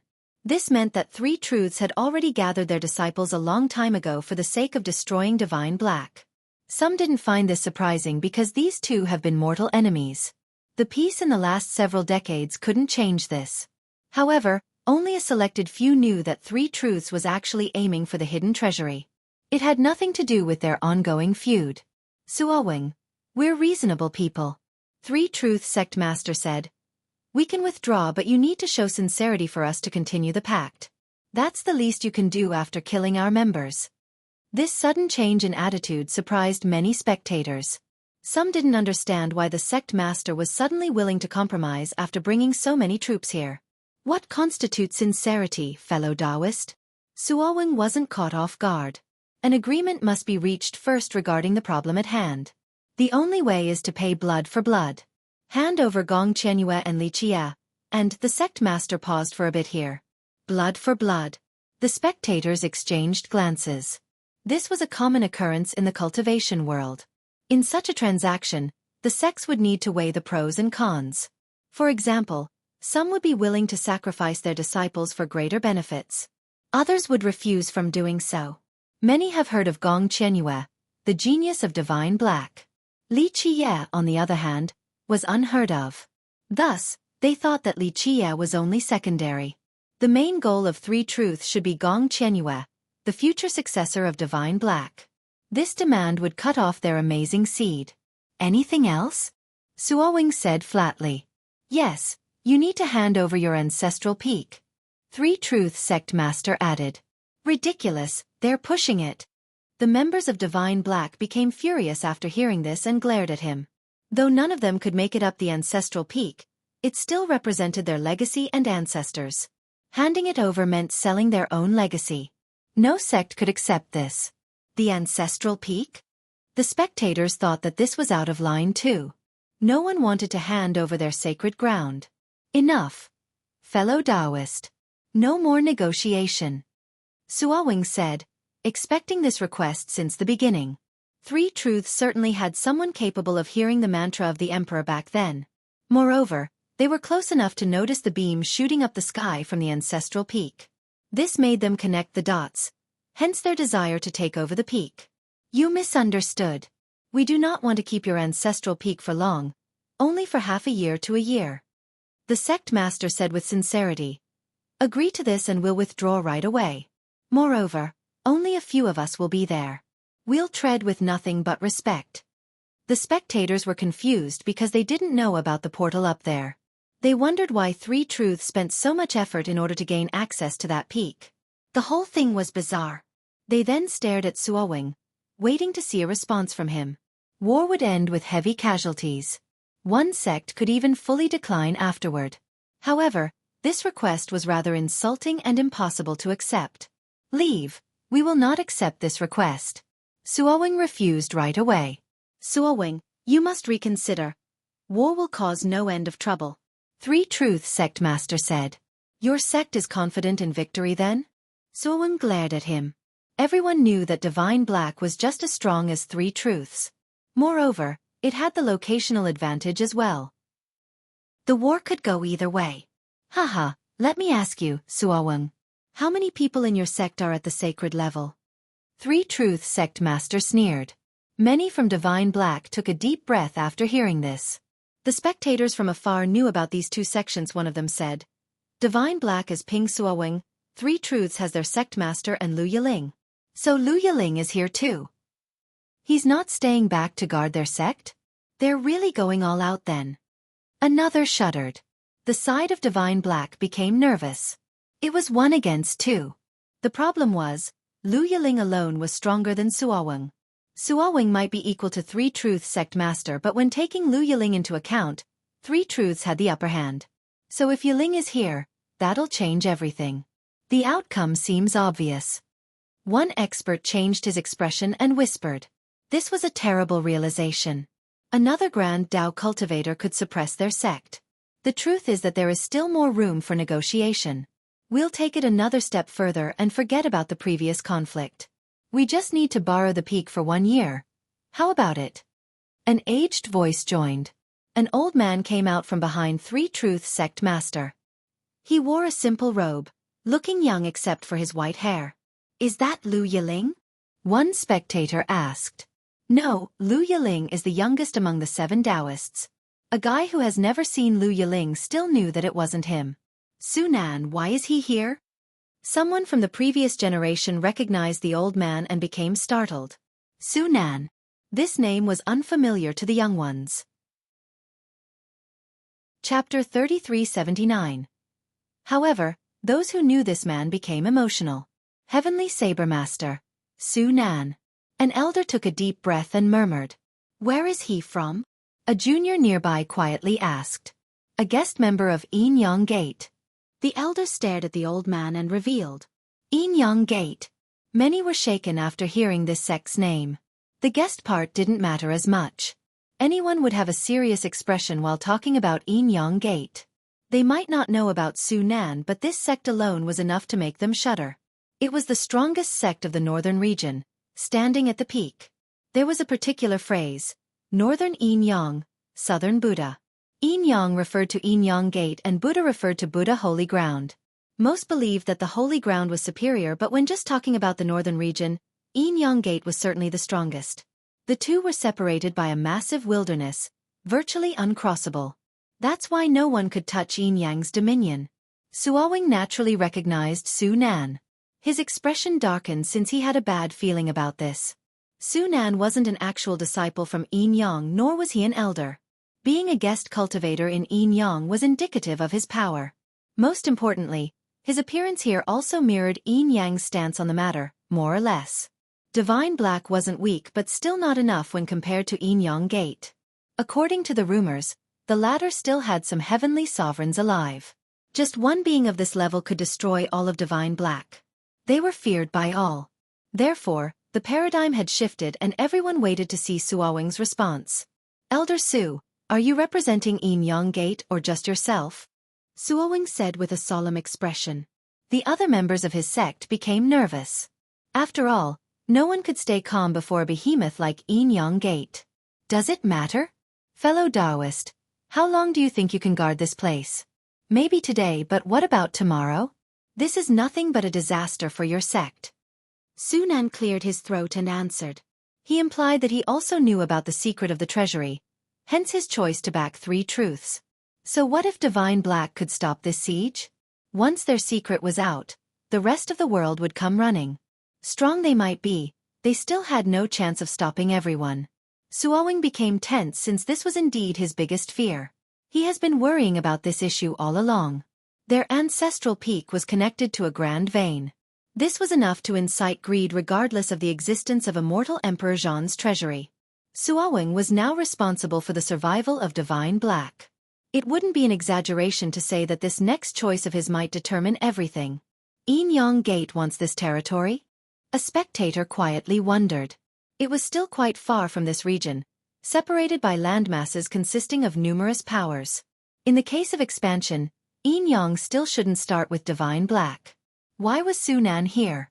The crowd started to speculate. Some became afraid because if this was the case, the neighbors nearby wouldn't be lucky either. Xueqi, this is quite a predicament, but both sides should take a step back. Three Truths is willing to let go of the feud and only wants to see the ancestral peak. Sunan spoke up during the silence. Be flexible and think about the future of Divine Black. Eventually, Xueqi took a deep breath and said, I appreciate your goodwill, Elder Su. However, the ancestral peak is our sacred ground. No outsiders are allowed to get up there unless it is over my dead body. His voice remained calm, but the content was as powerful and unyielding as can be. We'll defend the ancestral peak with our lives. To death. He successfully rallied the members of Divine Black, causing them to shout. The spectators didn't say anything. This was a fine choice since most sects would also do the same. They would rather die in battle instead of letting their sacred grounds be defiled. I've tried. Sunan shook his head. I apologize then. You've made the wrong choice. So you are conspiring with Three Truths? Xueqi stared at him. That's a strong word. Sunan shook his head. You might have heard of this story before, but Three Truths and I are connected by fate, the same with Yin Yang Gate. That's why I'll have to try my best here. Xueqi's eyes turned cold. He had heard of this particular rumor before pertaining to Lu Yiling. It seemed to be the truth.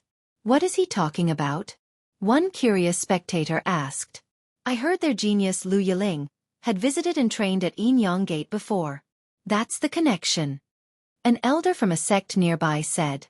Many found this to be terrible news. It might not be good for the region if Three Truths had a connection with Yin Yang Gate. I'm afraid Divine Black will lose today. It might be erased. One expert guessed. This situation became plausible. There were 3 sacred-level cultivators on Three Truths' side. Enough to crush Divine Black. Don't blame us for being impolite because of your stubbornness. The sect master of Three Truths declared. We don't provoke anyone, but that doesn't mean we're easily bullied. It's not too late to withdraw, or it'll be a fight to the bitter end. Xueqi sternly said. He was ready to go all out because he still had one ace card up his sleeve. Li Chia. To the death. To the death. The Divine Black disciples' cries echoed across the area. Morale was at an all-time high. Fine, begin. Three Truths sect master shouted. Boom, boom, boom. Large, heavy pieces of metal fell to the ground. It didn't take long before they were assembled into a strange altar with the aura of a Tao Lord. Thousands of experts from Three Truths climbed up the altar. Runic lines emerged and intertwined together, resulting in blinding radiance. Activate. These experts poured their energy into the altar. Chapter 3380. The altar suddenly rose, shifting into something resembling a jar at first before finalizing its form as a drill. The mountainous drill started spinning, resulting in continuous explosions that intensified alongside the rotation speed. The drill flutes were deep and wide with sharp edges. The tip itself could pierce through anything. It tilted upward, its back size pushed down on the ground. Hellbreaker drill. An expert from the last generation recognized this artifact and said, a sieging tool of Three Truths that hasn't been seen in a long time. Three Truths Tao Lord created it for his disciples to take down demonic fortresses. A high-level weapon artifact empowered by thousands of experts? Damn. Another shuddered. Three Truths Tao Lord's lifelong goal was to subdue evil and demons. However, some of these creatures hid deep in the valleys and mountains, easy to defend and impossible to siege. Therefore, he spent ample effort and thoughts to create this drill with a meticulous method. The user didn't need to be especially strong since it could activate via the power of the mass.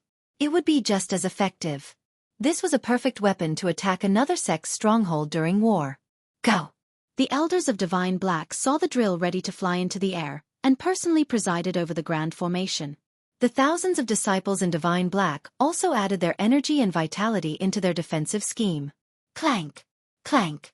Clank! Numerous crystal barriers at the Tao Lord level materialized. Boom! The drill flew upward and thrust straight towards the first barrier, causing sparks to go everywhere. The entire sect quaked, the same with the sky.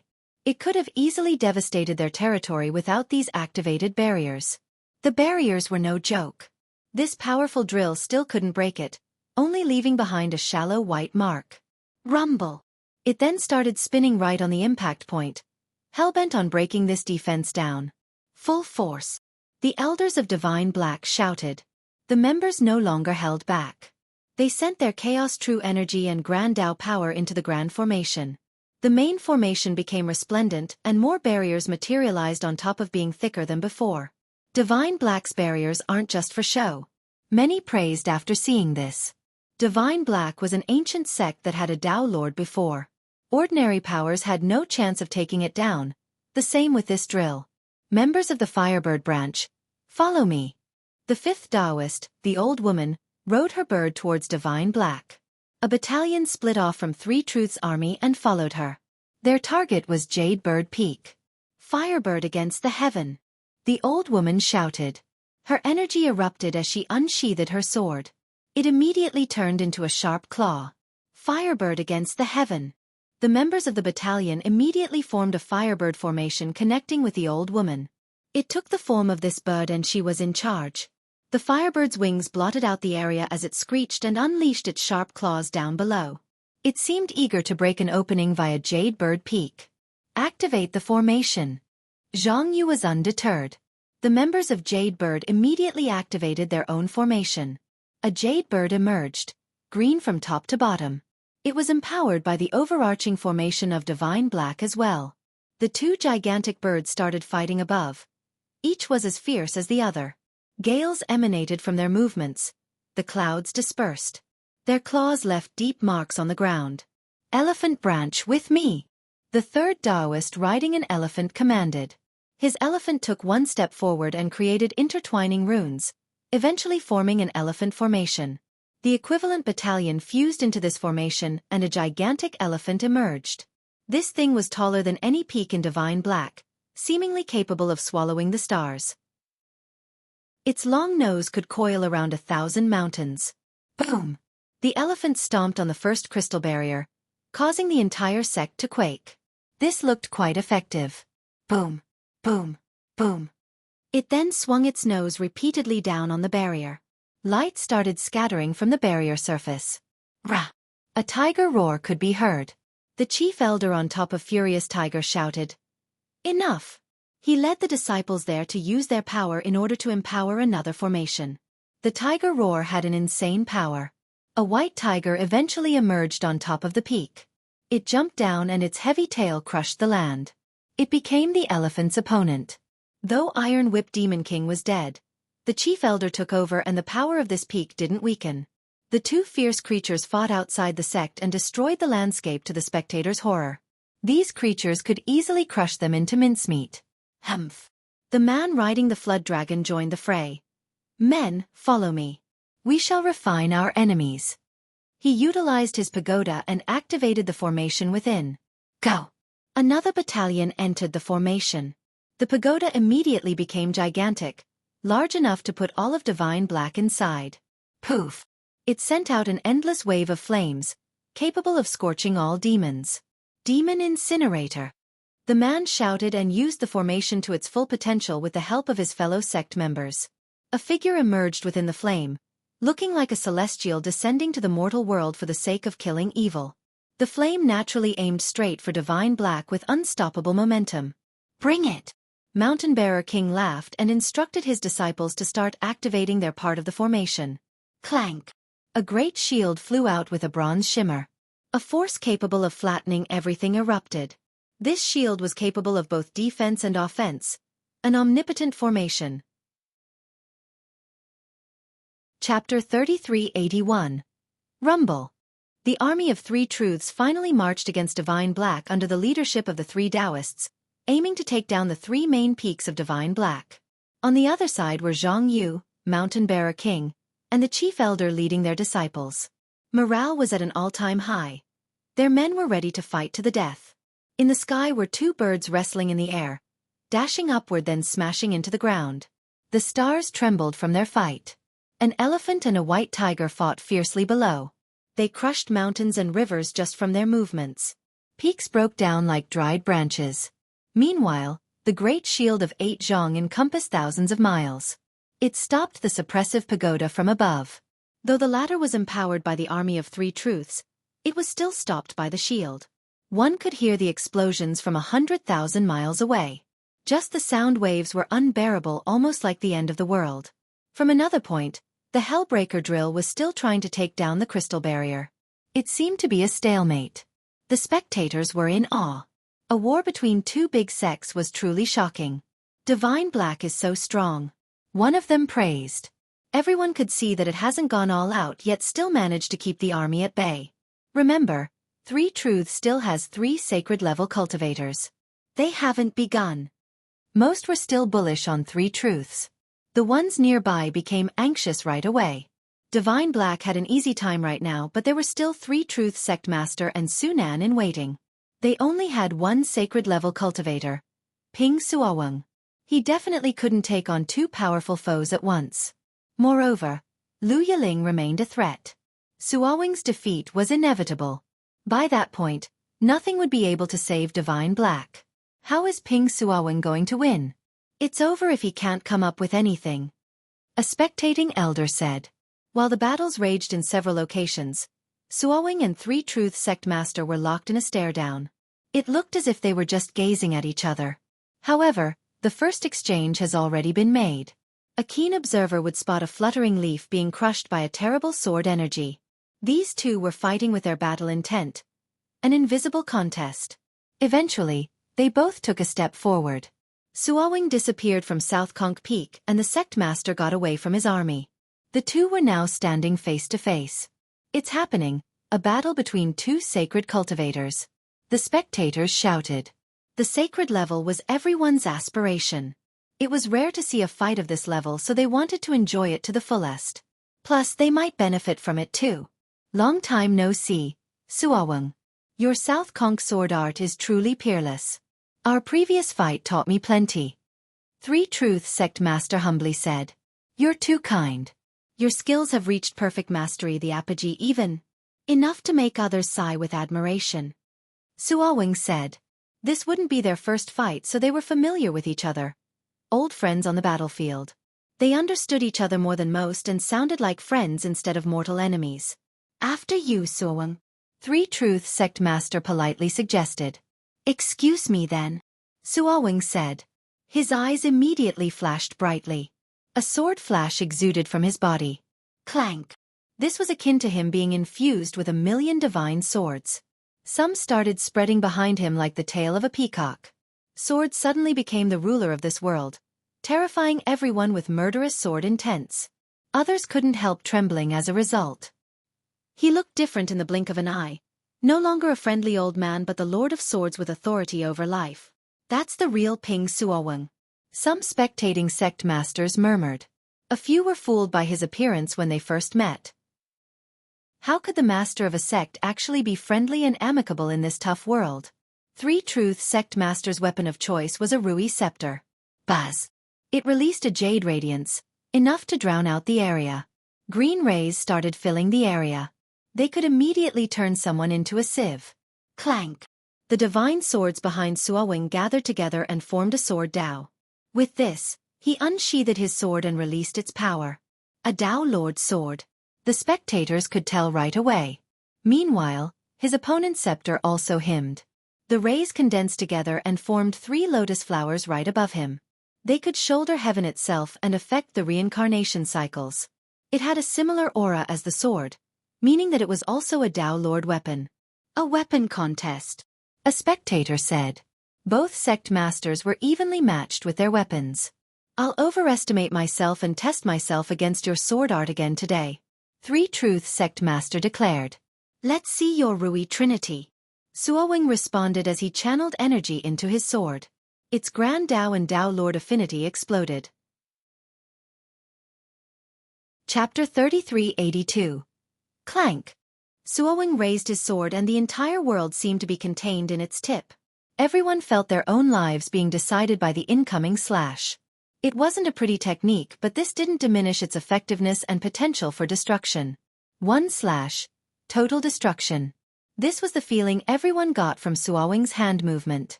South Conch sword art. They thought that this was a master performing a work of art. The profundity of the sword Dao was in full display here from his meticulous touch. His sword art was known to be the best in the northern West King, but few had the privilege to see it in person until now. It didn't let them down in the slightest. On the other hand, Three Truth Sect Master wasn't surprised to see this impeccable swordplay. He leaped to the sky while letting out a roar. The three lotuses followed right behind him. Boom! They rotated positions and created chaos in the Grand Dao along with the yin and yang. This created a pair of yin-yang fish, looking magnificent and profound. As people stared at the fish, they suddenly became dizzy as if the world around them was spinning uncontrollably. Boom! The fish swept through an area of 3,000 miles and created a frightening black hole. This made the spectator take a deep breath. Yin and yang were usually in harmony, but these fish created a frightening power as they struck the sword technique. The fiery sparks were immensely destructive. This wasn't the end of this chain. Three Truth Sect Master crossed through the realms and instantly appeared before Xueqi, swinging his scepter downward. This particular weapon would be ineffective when used by someone else. However, this wasn't the case here. Crack! Space cracked like an egg. The cracks emanated towards Xueqi. He would fall victim to the spatial cracks and shatter into pieces. Xueqi pulled his sword back for defensive purposes with a speed surpassing the temporal limit, successfully stopping the fatal blow. Boom! The Grand Dao seemed to be crumbling. Everyone felt a painful blow on their chest as if it had just been penetrated. Some couldn't help but scream. The two exchanged another blow, just as devastating as the previous. Both of them staggered several steps backward, feeling their energy churning inside their chest. Everyone could see that they were evenly matched. No one had the upper hand. They have fought numerous times in the past, so they knew each other quite well. It would take a while for the outcome to be clear. Return! The sect master leaped backward after the failed attack, the lotus flowers with him. Xueqi immediately went on the offensive with a vertical slash, unleashing a sky-incinerating flame. His targets were the three lotus flowers. Rumble! The battle between the two escalated. The sun and moon became dimmed as a result. Everything else was overshadowed. They virtually stole everyone's attention. Of course, this was also the most dangerous one. Just one remnant shockwave had plenty of destructive potentials. Moreover, it might determine the fate of their sect. Similar Dao Lord weapons, high heaven merit laws, equal cultivation. So evenly matched. It's hard to find an opponent like this. A neutral elder commented. Because of this, they got to go all out and showed everything they have learned through the Dao. Seems like it's my turn. Sunan, who has been observing, smiled and walked towards the ancestral peak, aware of the other side. Who will be able to stop him? One spectator wondered. Who can stop him when he's at the sacred level? Another elder added. The crowd thought that this person should definitely be able to break the barriers of Divine Black. With that, Divine Black would lose its advantage. Zhang Yu's group would lose without the help of their grand formation. Stop, fellow Taoist. One person blocked his path. He had countless hands just like Guanyin, the Bodhisattva of compassion. The Bodhi King. Many experts recognized him. He was one of the oldest members in Divine Black and has been in charge of Thousand Demons Peak for a long time. Thousand Hands Bodhi King. I'm afraid you can't stop me. The Saber Master's eyes narrowed. Have to try and see. The Bodhi King's majestic life force bloomed. The area around him became an endless forest. A green radiance soared to the sky and exuded bright particles around the sect. Buzz! A chaos expanse came next with a grand Dao slowly flying outward. It gave birth to a divine tree. Dao laws poured down from this creation, and the Bodhi King exuded the aura of a sacred cultivator. Grand Dao sacred physique. Not to mention the outsiders, even the members of Divine Black found this astonishing. The Bodhi King has reached the sacred level. One member cried out. Since when? He should be in the myriad form realm. An expert who knew the king murmured. He hid it too well. Others praised him after realizing his true power. Yes, we can do this. The disciples of Divine Black cheered. This revelation greatly boosted the sect's morale. All along, they thought that they only had one person at the sacred level. Ping Xueqi. The Bodhi King managed to surprise them. Seems like I was careless. This is surprising indeed. Nan regained his wits and nodded while looking at the king. Chapter 3383. Those from Divine Black naturally loved this news. Only Ping Xueqi remained calm as if this was within his expectation. Nan stared at the chaos true energy oozing from the Bodhi King and said, "Not bad, but unfortunately, your physique hasn't stabilized. You're not my match and won't be able to stop me." The Bodhi King had only reached this realm recently, and couldn't compare to Nan, who made it this far for more than 1,000 years. "I appreciate the reminder." The Bodhi King smiled. Buzz. Demonic energy rushed out of Thousands Demon Peak like the gathering of great demons. The formations there caused the divine tree to grow even bigger with branches filled with leaves extending. It exuded a green radiance that engulfed the Bodhi King. It seemed as if there were numerous tentacles around him that began sucking in this demonic power. His own aura erupted after being blessed by the demonic force. It materialized into a terrible storm, dozens of times stronger. His body naturally grew as well. His sacred physique immediately became as tough as a fortress and brimming with endless power. He had gathered the forces of 1,000 demons Peak into his body. By relying on this grand formation, he stabilized his cultivation realm and made it stronger. This perfect connection couldn't be duplicated by many. The Bodhi King could do so because he has been in 1,000 Demons Peak for so long. The spectators realized that they have still underestimated him.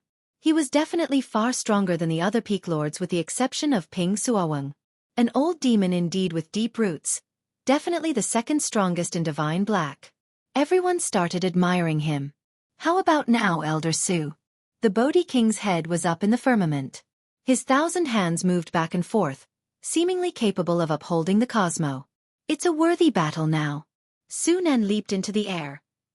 His robe fluttered to the wind. Clank! He unsheathed his saber, allowing its light to illuminate the 4 directions. Its radiance had a white celestial glow. Perhaps it was made from the stars. Because of this affinity, each cut could reach into space and use its power. "This is the saber of a heavenly sovereign. Can you handle it?" The saber master raised his weapon. It started hymning and shot out saber rays everywhere. A manifestation of the saber intent. He looked invincible with this weapon in his grasp. Clank! Clank! Clank! The Bodhi King summoned his weapons. Each of his hands wielded a different type. Each of them had a strange visual phenomenon. Upon closer inspection, it felt as if these treasures could combine into one. Therefore, it became difficult for spectators to see their actual shape and type. "I heard this weapon was left behind by the Patriarch of Divine Black," one spectator whispered. Though it seemed like he was holding countless weapons, it was just one magical artifact. Cosmic Mover. Nan didn't hold back since his opponent had a similar level weapon. He jumped up and performed a vertical slash, releasing a cosmic wave. The slash turned everything in its path into space and stars. It started gathering power and increased in size. Nothing could escape it. Activate. The Bodhi King sent out a demonic energy with the force of an unstoppable tsunami. Boom! A cassia tree of unimaginable size drilled out of the ground. Each leaf could contain a star. Everything else seemed tiny compared to this tree. Immortal Cassia, the ultimate technique of Divine Black, 9 primeval laws. An expert recognized this move. The Bodhi King spent many years learning this particular technique. Clank! The branches turned into divine swords that combined together into one.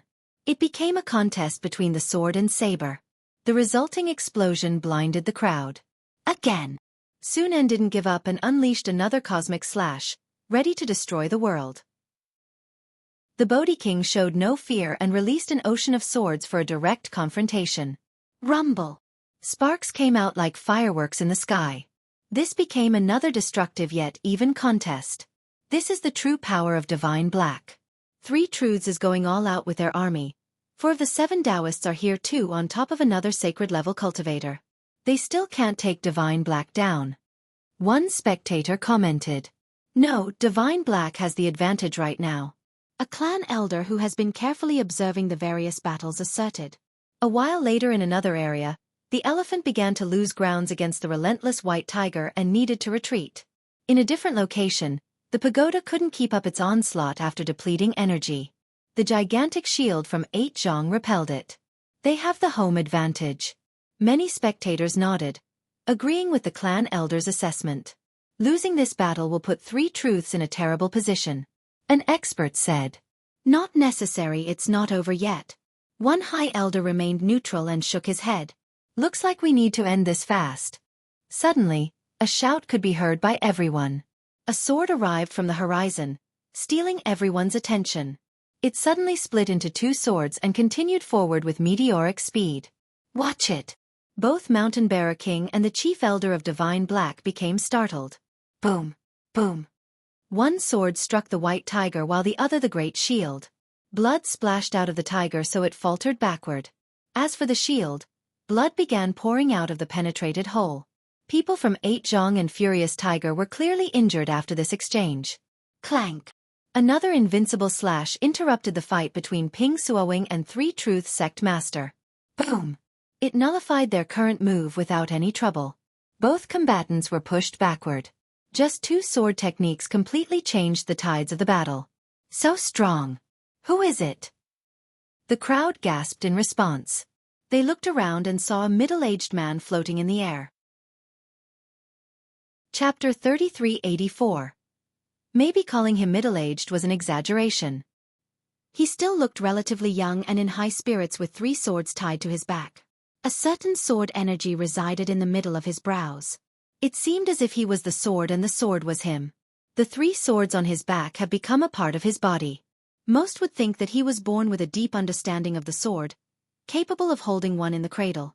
Lu Yiling, the genius of Three Truths. An older expert shouted at this sight. Many turned pale and some even staggered backward upon hearing this name. It was quite notorious in this region. Three Truths had 7 main Taoists with the sect master as their leader. Lu Yiling was the youngest but also the strongest in the present day. He and the sect master had the same master.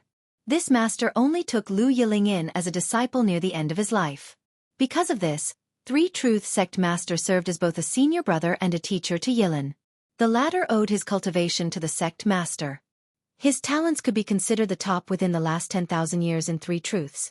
He became more powerful under the guidance of the sect master and became one of the 7 Taoists in no time at all. Others immediately thought of another genius, Su Su. Lu Yiling was only a bit older. Unfortunately, their fate was different. Su Su died during the war while Yiling became one of the leaders of Three Truths. If Su Su had enough time, maybe he would be just as strong as Yiling right now. That's Lu Yiling. Others stared at him with admiration. His appearance caused a stir in the crowd, especially those in Divine Black. Even Ping Suowing had a serious expression. The situation became quite problematic with another powerful foe joining the mix. This looks bad for Divine Black.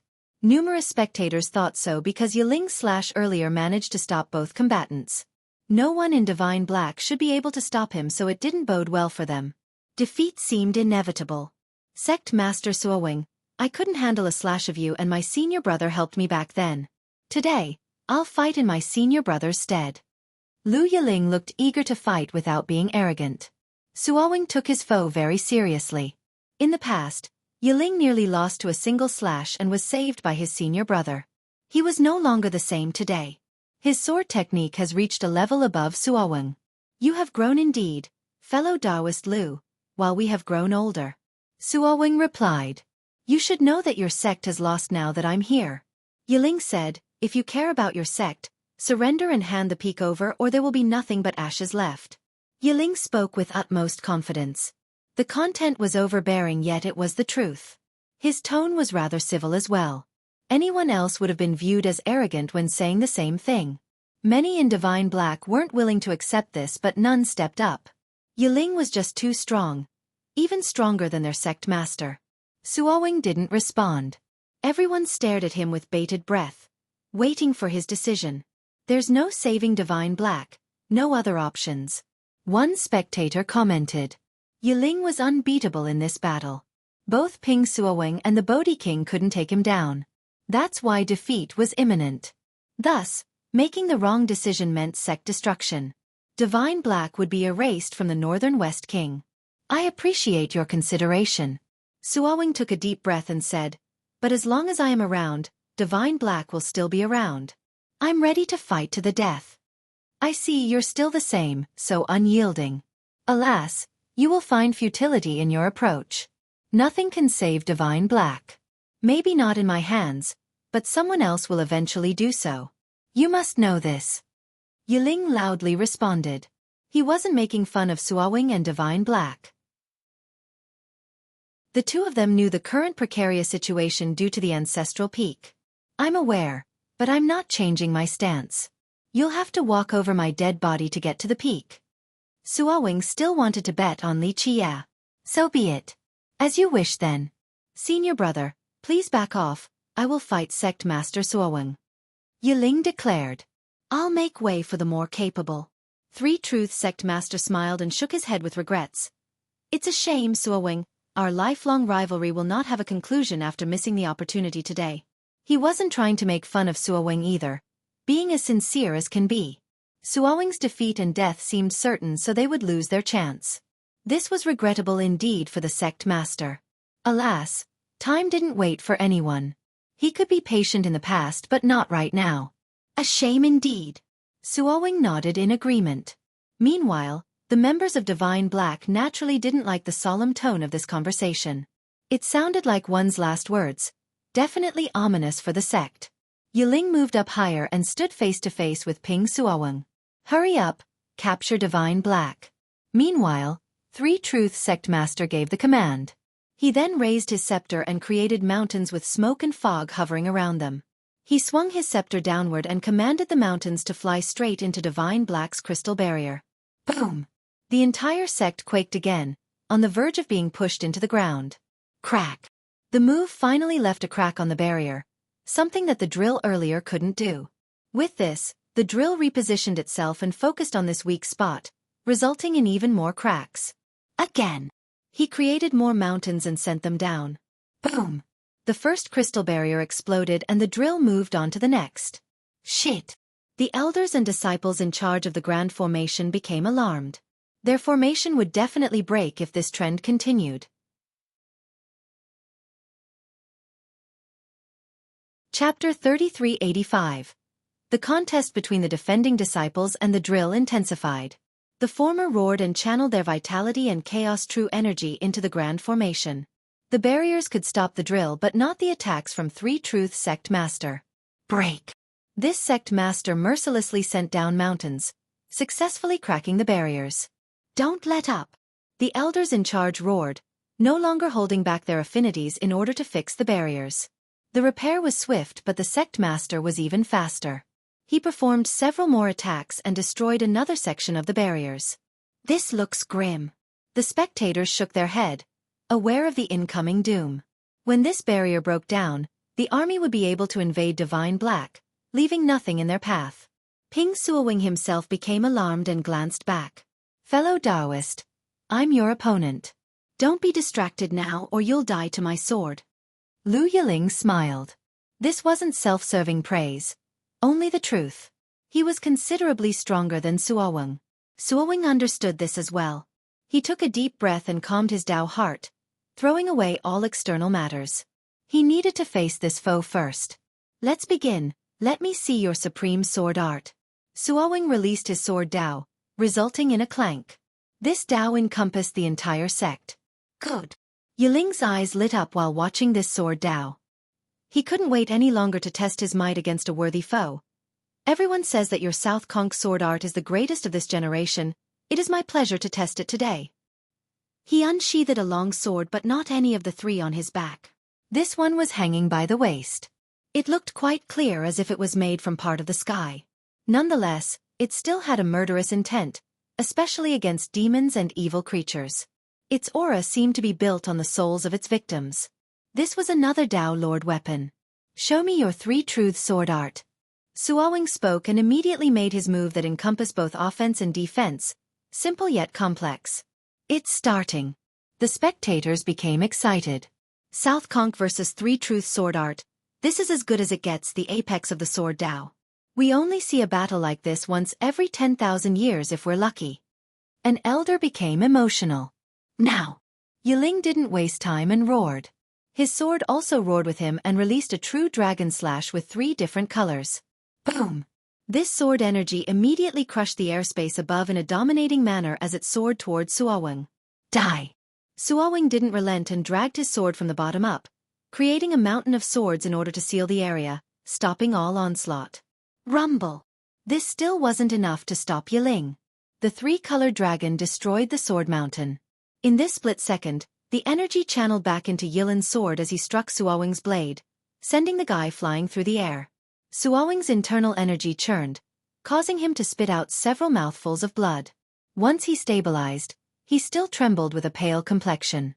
Yiling was clearly stronger. The two of them performed their strongest technique, but Xueqi became seriously injured right away. It's done, Xueqi can't do this. The spectators found this astonishing. Yes, Divine Black can't get out of this disaster. A high elder murmured while looking at the pale Xueqi. Lu Yiling is so strong, worthy of being a renowned genius. Another praised. Yiling was far younger than Xueqi and Three Truth Sect Master. Alas, he had more than caught up to the two of them. This was worthy of admiration and awe. Activate the formation. Xueqi shouted, not bothering to look at his wounds.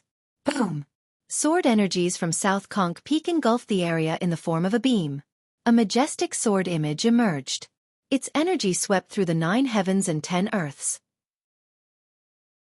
South Conch Sword Formation. The disciples of South Conch empowered this mighty formation.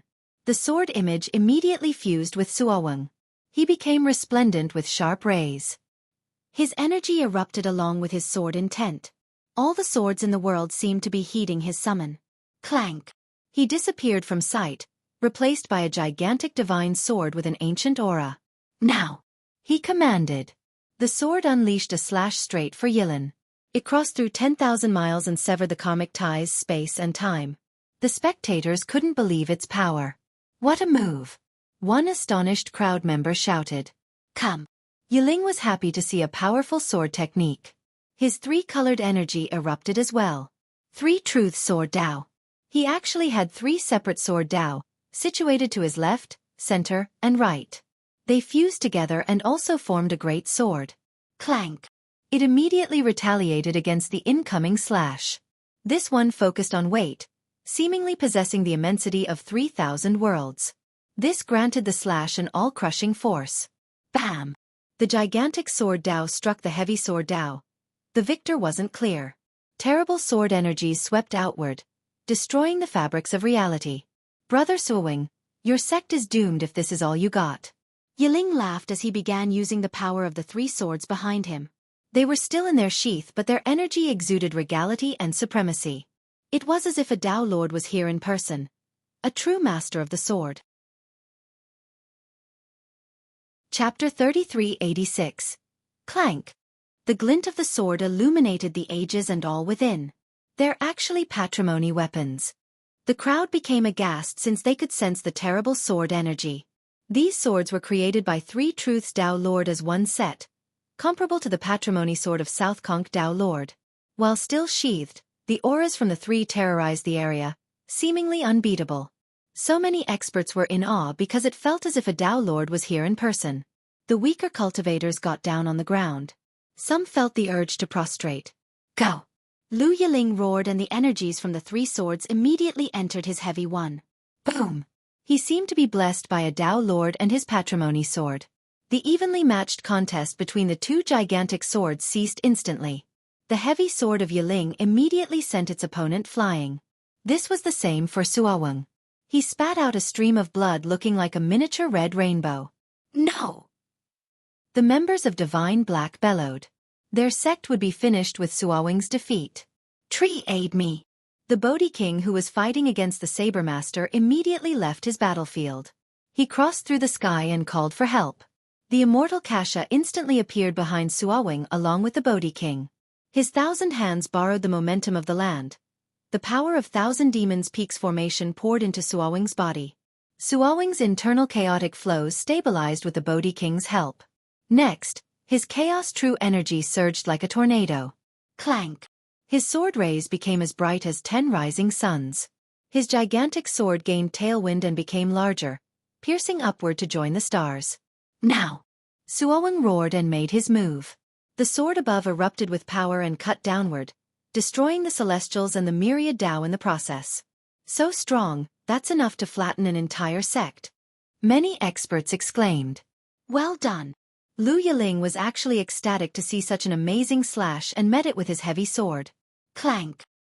He directly confronted it while exerting the power of a Tao Lord to its limit. Everyone had an illusion that a Tao Lord was actually the one swinging, enough to destroy all evils. This is the power of a patrimony weapon. I can't fathom how terrible it will be after they leave their sheath. A clan elder praised. This woke up the crowd. True, Lu Yiling was only borrowing a portion of the sword's power. This wasn't its limit at all. I wonder if he can actually control them and for how long? A spectator became curious. A patrimony weapon was equivalent to a full-force blow from a Tao Lord.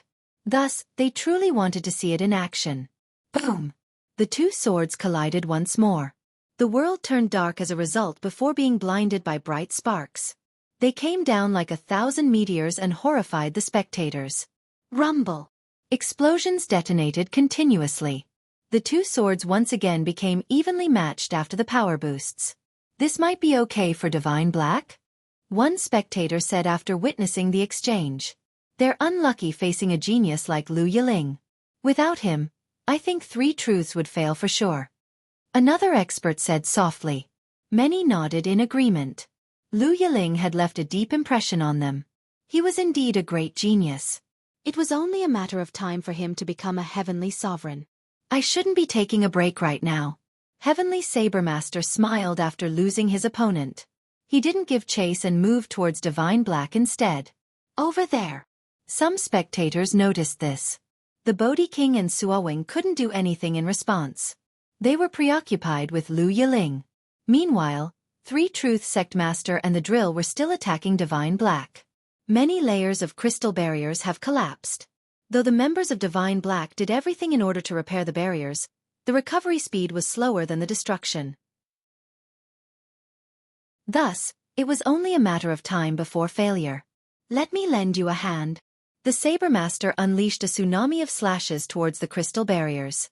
Boom! Boom! Little pieces scattered as more barriers crumbled. The Sect Master and the Drill have already done a great job.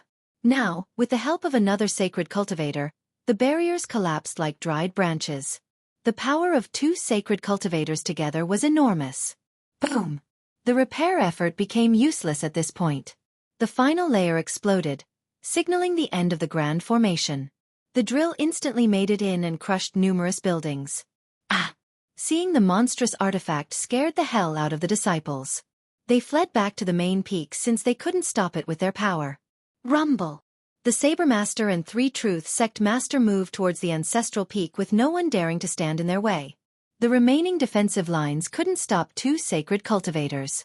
Meanwhile, on the other side, the White Tiger, the Shield, and the Jade Bird were all pushed back by their respective foe. They lost considerable power after the fall of the Grand Formation. Divine Black was being forced back while the army of Three Truths took advantage of this and entered the gate. This is the end, the spectators said while shaking their head. Divine Black won't exist past today. One of them sighed and lamented. The Bodhi King and Xueqi were barely keeping up with Lu Yiling. There was nothing they could do to help. Retreat! Mountain Bearer King and Zhang Yu gave the command to retreat because the enemies had all the momentum. They needed to regroup below the ancestral peak. Today is the end of Divine Black. Three Truth Sect Master declared.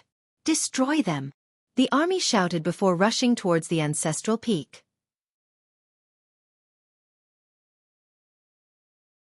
Chapter 3387. By this point, the disciples of Divine Black have gathered beneath their ancestral peak.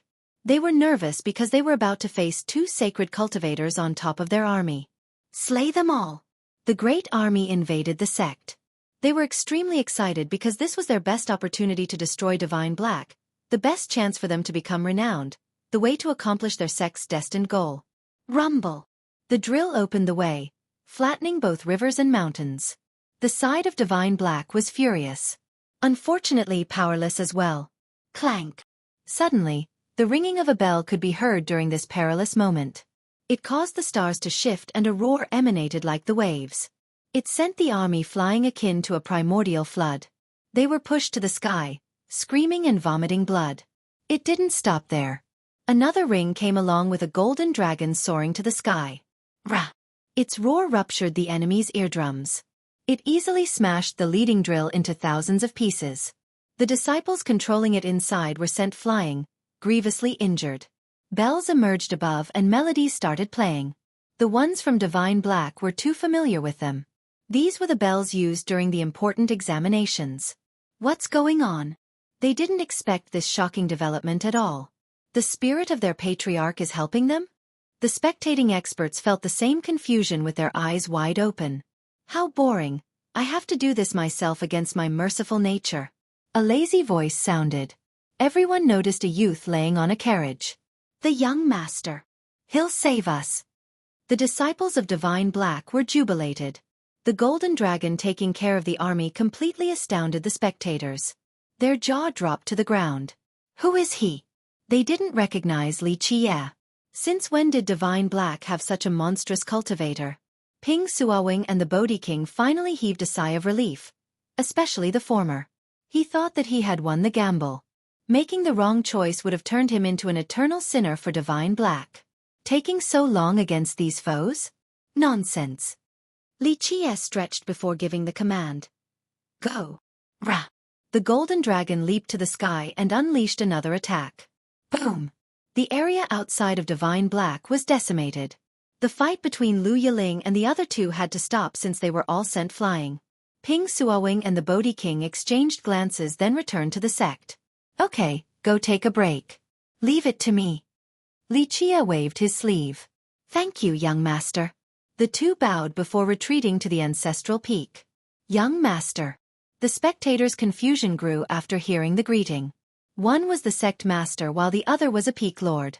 They had prestigious positions and status. Definitely the highest in Divine Black. However, they referred to this youth as young master. Others didn't have a clue about Xueqi and his background. Who are you? Three Truth sect master glared at Xueqi. He knew Divine Black better than most. It didn't have someone so strong and so young. You haven't received my message? Xueqi smiled. You're Xueqi.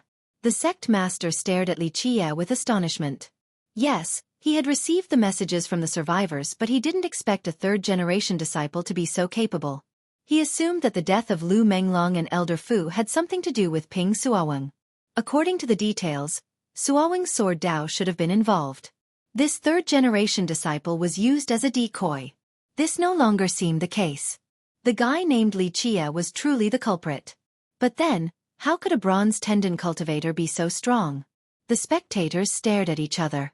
They have never heard of his name before. Seems like you didn't understand what I said, that I'll massacre your sect members if I see any. Looks like I have to carry out my promise. Xueqi added. How arrogant! The Taoist on the elephant shouted. You alone think you can massacre our sect? I'll see what you. Your crappy elephant formation is not worth mentioning. The three of you and your formations should come together to save time. Xueqi interrupted, not bothering to look at them. The three Taoists became livid, their face turning white. The other disciples who were part of the formations felt the same way. Fine, we'll cut you to pieces then. The third-ranked Taoist bellowed. Come, come. Xueqi waved his hand as if he was chasing away a fly. His attitude was infuriating to his enemies. Fires of anger appeared in their eyes. Isn't this too much? Even the spectators thought so. Remember, Three Truths still had an army and 3 sacred cultivators. Lu Yiling seemed unstoppable right now. A third-generation disciple said that he could massacre them? How ridiculous. Kill him. The third Taoist commanded. The pagoda, great bird, and elephant all attacked Xueqi at the same time. Screech! The bird used its sharp beak, aiming straight for his head. Boom! The elephant raised its front hooves, ready to make mincemeat out of him. Space cracked from its power. Poof! The pagoda released an endless amount of flames, more than enough to turn Xueqi to ashes. Any one of these attacks should be able to send Xueqi down to the Yellow River. However, he didn't bat an eye and simply raised his hand. Scram! Rah! The golden dragon moved again, this time with a tail sweep. Boom! Boom! Boom! It wasn't a fair contest. The tail destroyed everything in its path along with the 3 formations. The Taoists and thousands of disciples got blown away. The dragon's tail aimed for them again, ready to deliver the finishing blow. Enough! Three Truth Sect Master became startled and joined the fray.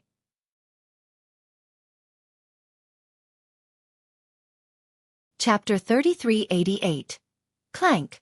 Three Truth Sect Master took out his sword again, primed to sever the sun and moon in a single slash. This naturally horrified everyone near. Rah! The golden dragon's roar crushed the myriad Tao around it. It swung its claw and sent out a suppressive force equivalent to a divine vein. This golden divine vein spanned 10 million miles, enough to take down the firmaments along with the gods and devils. It instantly crushed the sect master's slash. His sword slash crumbled, inch by inch. Boom! Next, it made contact with his sword, knocking it out of his hand. The claw continued to attack, pushing the sect master down into the ground. Crack! A large pit was formed with cracks emanating from it. Blood oozed out from the center towards the edges. The bloody sect master couldn't move at all beneath the dragon's claw. People simply couldn't believe this. How could a sacred cultivator, a big shot in the northern West King, lose in a single move? No one in this region was powerful enough to inflict this humiliating loss on him. In fact, even the members of Divine Black were slack-jawed just like the rest. They knew that Li Qie was very powerful after the death of Iron Whip Demon King. Some said that he was either as strong as their sect master or even stronger. Since the sect master was their strongest cultivator, he became the gauging method.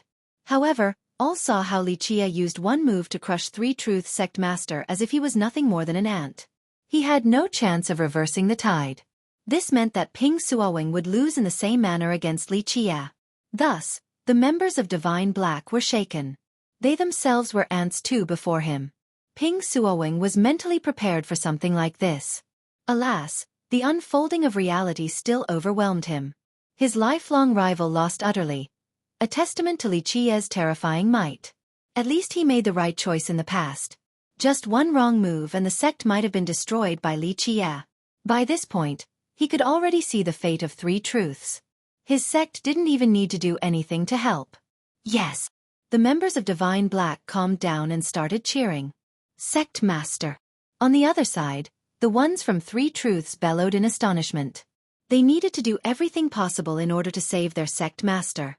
The three Taoists led their battalions onward towards Li Qie, no longer minding the repercussion. This might be suicidal, but as disciples of Three Truths, they had no other choice. Dying to the last man was fine as long as they could save him. You're courting death.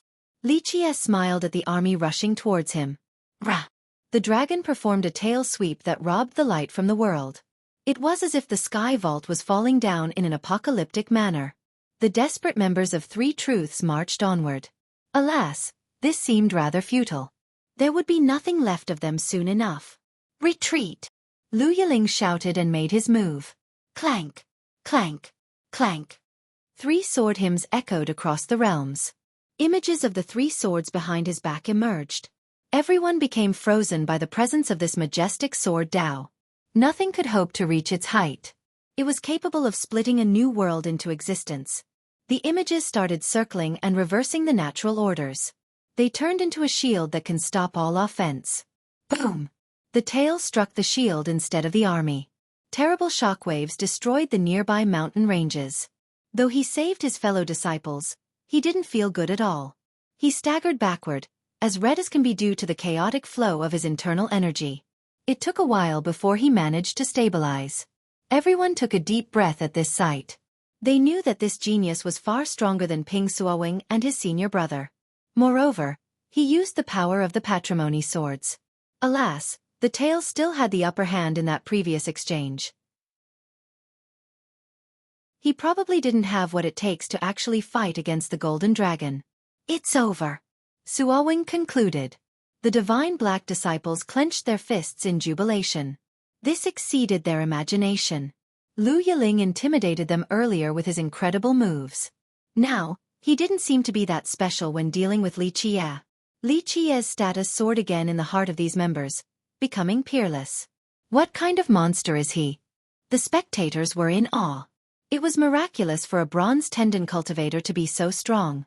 They saw it with their own eyes but still didn't understand due to the illogical nature of the circumstances. This was most likely unprecedented.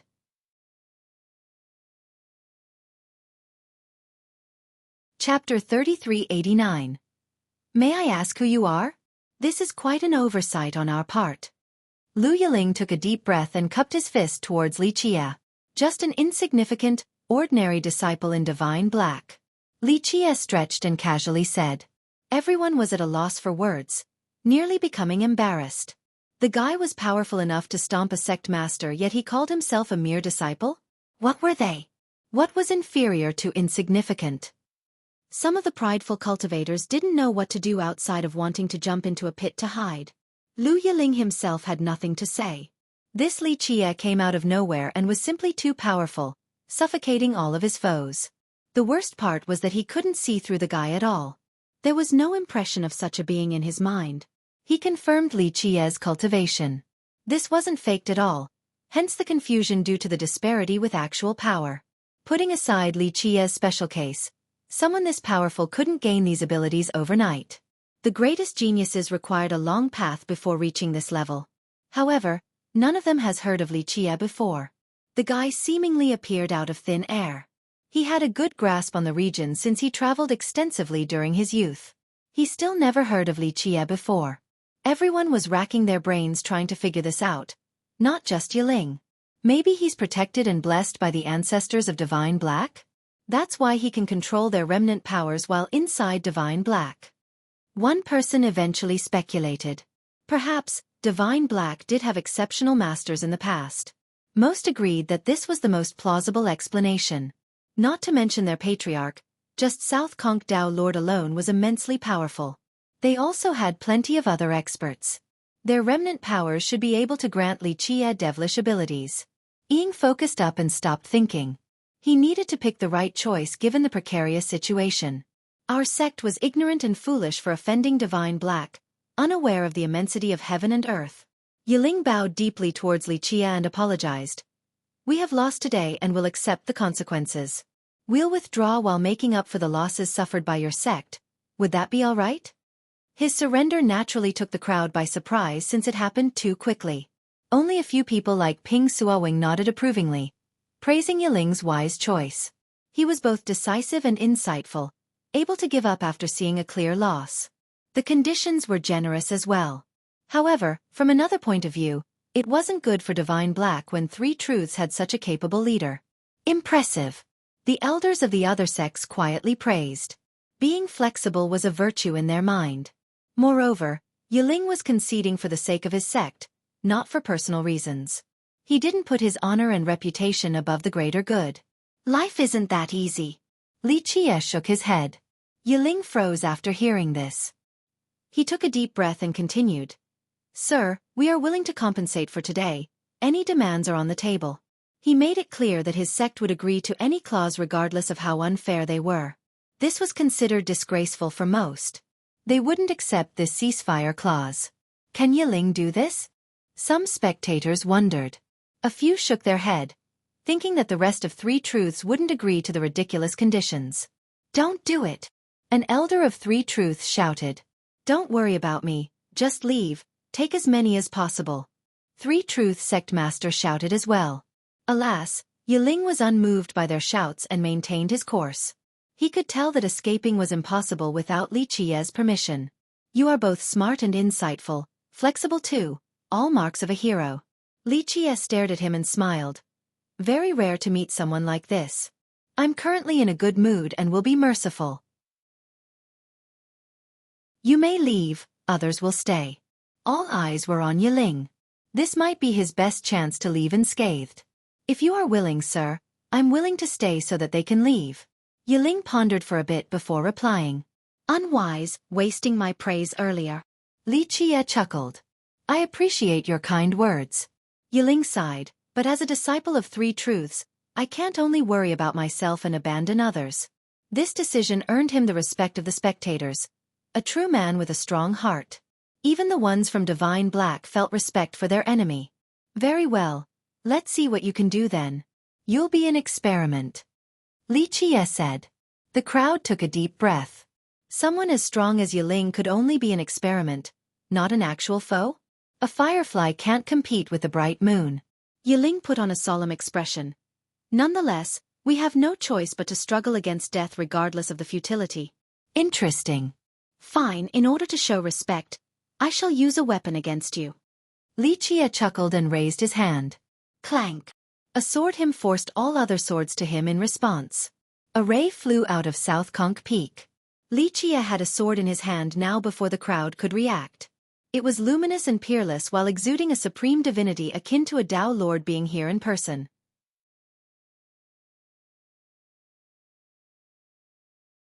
Chapter 3390. Li Qie didn't give any consideration to the sword in his hand as if it was only an ordinary blade. His expression was one of disinterest. This would be fitting as if he was holding a toy stick, not a patrimony sword. That's a patrimony sword. Both the involved parties and the neutral spectators were shaken. He can wield and control it. All eyes were on the sword as one elder said. This artifact was far stronger than a regular Tao Lord weapon. Even a sacred cultivator might not be able to control one. In a successful case, some limitations might still exist. However, Li Qie held it with such ease and leisure. People actually forgot that he was only at the Bronze Tendon realm. As for the ones from Divine Black, this wasn't their first time seeing Li Qie controlling this sword. Nonetheless, their enthusiasm didn't diminish during their observation. It's happening. So many were trembling with excitement. They could see him use their ultimate sword to kill the enemies and solidify their sect's prestige. Their blood ran faster and hotter because the fight would make their sect world-famous and herald a new era. A patrimony sword.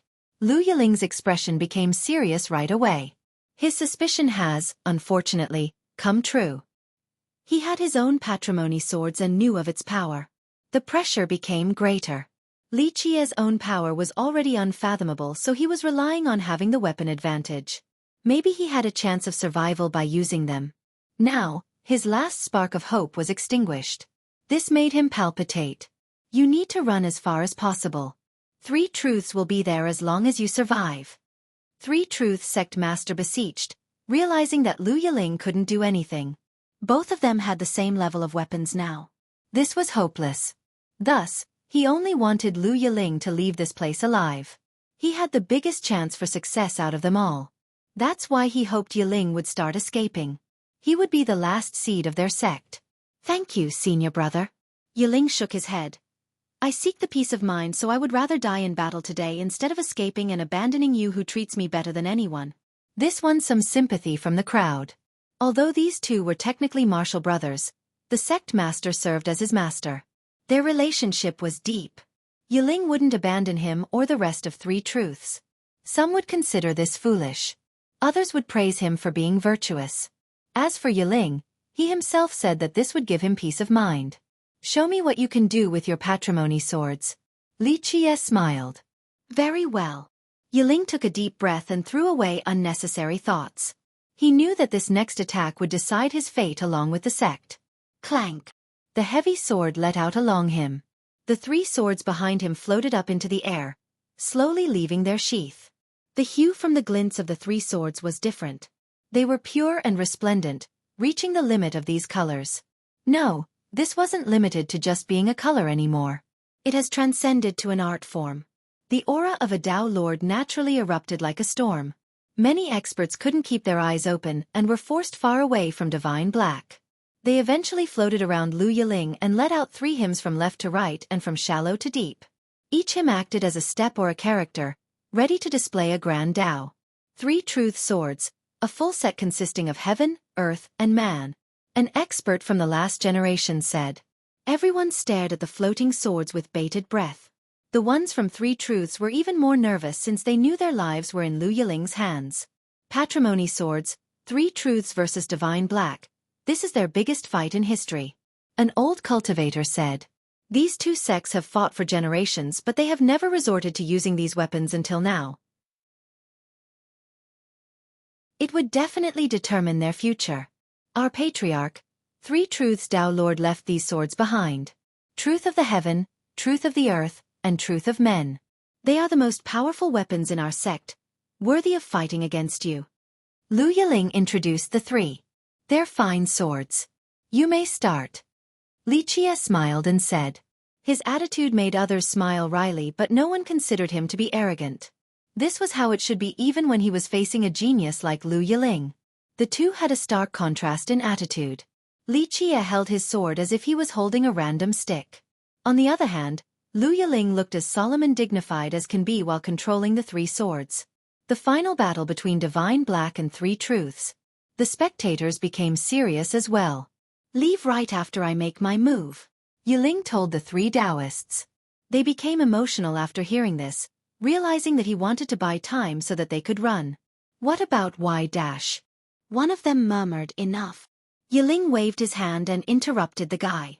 He focused up and stared at Li Jie, determined to perform his strongest technique.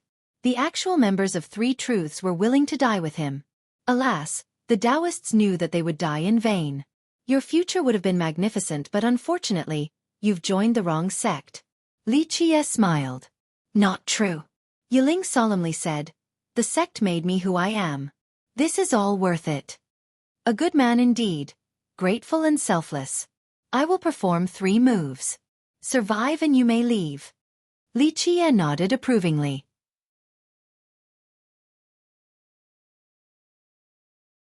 Chapter 3391. All eyes were on Lu Yiling after hearing the promise of 3 moves. He was a famous expert right now in the northern West King. In fact, even in all of West King, finding someone capable of defeating him this quickly was as hard as finding an autumn leaf. They exchanged glances, wondering if Li Jie could actually do so. This would require a monstrous power. Is it possible? They have similar weapons. A skeptic quietly said. These weapons should be close in strength. That's why Li Jie shouldn't be able to defeat Lu Yiling within 3 moves. It was illogical enough to not be part of a legendary tale. Only a heavenly sovereign can. Anyone weaker would find it prohibitive. An elder mused for a bit before concluding. Very well, 3 moves then. Yiling agreed without any hesitation. I have 0 regrets if I were to die within 3 moves. That would show just how mighty my opponent is. Go. Li Jie didn't bother using a defensive stance with his sword. He stood there with 100 openings visible to the experts here. It looked as if he was underestimating his enemy. A potentially fatal mistake against a genius like Lu Yiling. The crowd wondered if Li Jie was simply too strong or if it was just his arrogant style. He's too careless. An experienced expert thought that Li Jie was being too haughty. They all knew that the right strike could take down Li Jie due to all the openings. Alas, Lu Yiling didn't think so. His eyes became as bright as 2 suns. Rays shot straight towards Li Jie. What he found was perfection. The openings and holes were anything but. Their abundance took it to the other extreme, resulting in a flawless defense. Boom! Yiling released his vitality and chaos true energy. His grand Tao power surged like an endless flood. Rumble! This power swept through the area and froze the crowd. The weak dropped to the ground. Clank! He didn't hold anything back and put it all on the line. There was only one chance. The 3 swords began to rotate and affected the temporal spatial affinities. Space seemingly turned into a liquid and followed the rotation. Some spectators became dizzy from this phenomenon and also fell to the ground. Boom! After the swords reached their rotational limit, they erupted with power and began pulling the power of the yin and yang. Spatial distance no longer mattered. The beams coming from the 3 swords could sever everything.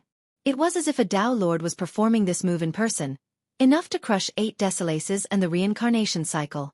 The move was actually aiming at the golden dragon above, not Li Jie. Yiling's goal became clear. He wanted to destroy this dragon in order to save the sect master on top of buying time for the rest to escape. As long as the golden dragon was around, his peers wouldn't be able to run. His ultimate slash was for the others, not himself. Goo! He shouted at the 3 Taoists. The latter wanted to help him, aware of his perilous situation. Alas, they had no other choice but to try and run with the army. Now! They shouted in unison and were prepared a while ago. Boom! 3 grand formations emerged. An elephant, bird, and pagoda formation. They encompassed the Taoists and the great army. The bird flew to the sky. The elephant ran with full speed. The pagoda dashed towards the horizon. They turned their group into 3 individual formations. This was the fastest and safest way to flee. Unfortunately, Li Qie made his move at the same second by casually waving his patrimony sword like a peacock spreading its tail. The leisure swing created a majestic mountain range surrounding the sect. Nothing could ever climb above these peaks. It even severed the concept of time. The past and the future were no longer affecting the area. It sealed everything. The gods and devils, the unbeatable Tao lords, they still wouldn't be able to beat this sealing technique. It successfully blocked Yiling's ultimate slash and saved the dragon. Activate. Yiling was caught off guard but still reacted right away. Beams as red as blood shot out from his 3 swords. Rumble. They started attacking Li Qie's patrimony sword but couldn't break its seal. Boom. The golden dragon finally took action with a claw strike engulfing the world. The area became infinitely smaller so the army who was far away by the horizon was caught by the dragon claw. No! Yiling bellowed but he couldn't help because all of his power was focused on attacking Li Qie's sword. The claw came down and crushed everything. Ah! The bird, elephant, and pagoda formations disintegrated. Pop! Blood splashed everywhere. The army became vulnerable after the destruction of the formations, so they fell victim to the claw. Boom! Not a single soul was lucky enough to survive. Rain of blood descended. The sanguine mist wouldn't disperse.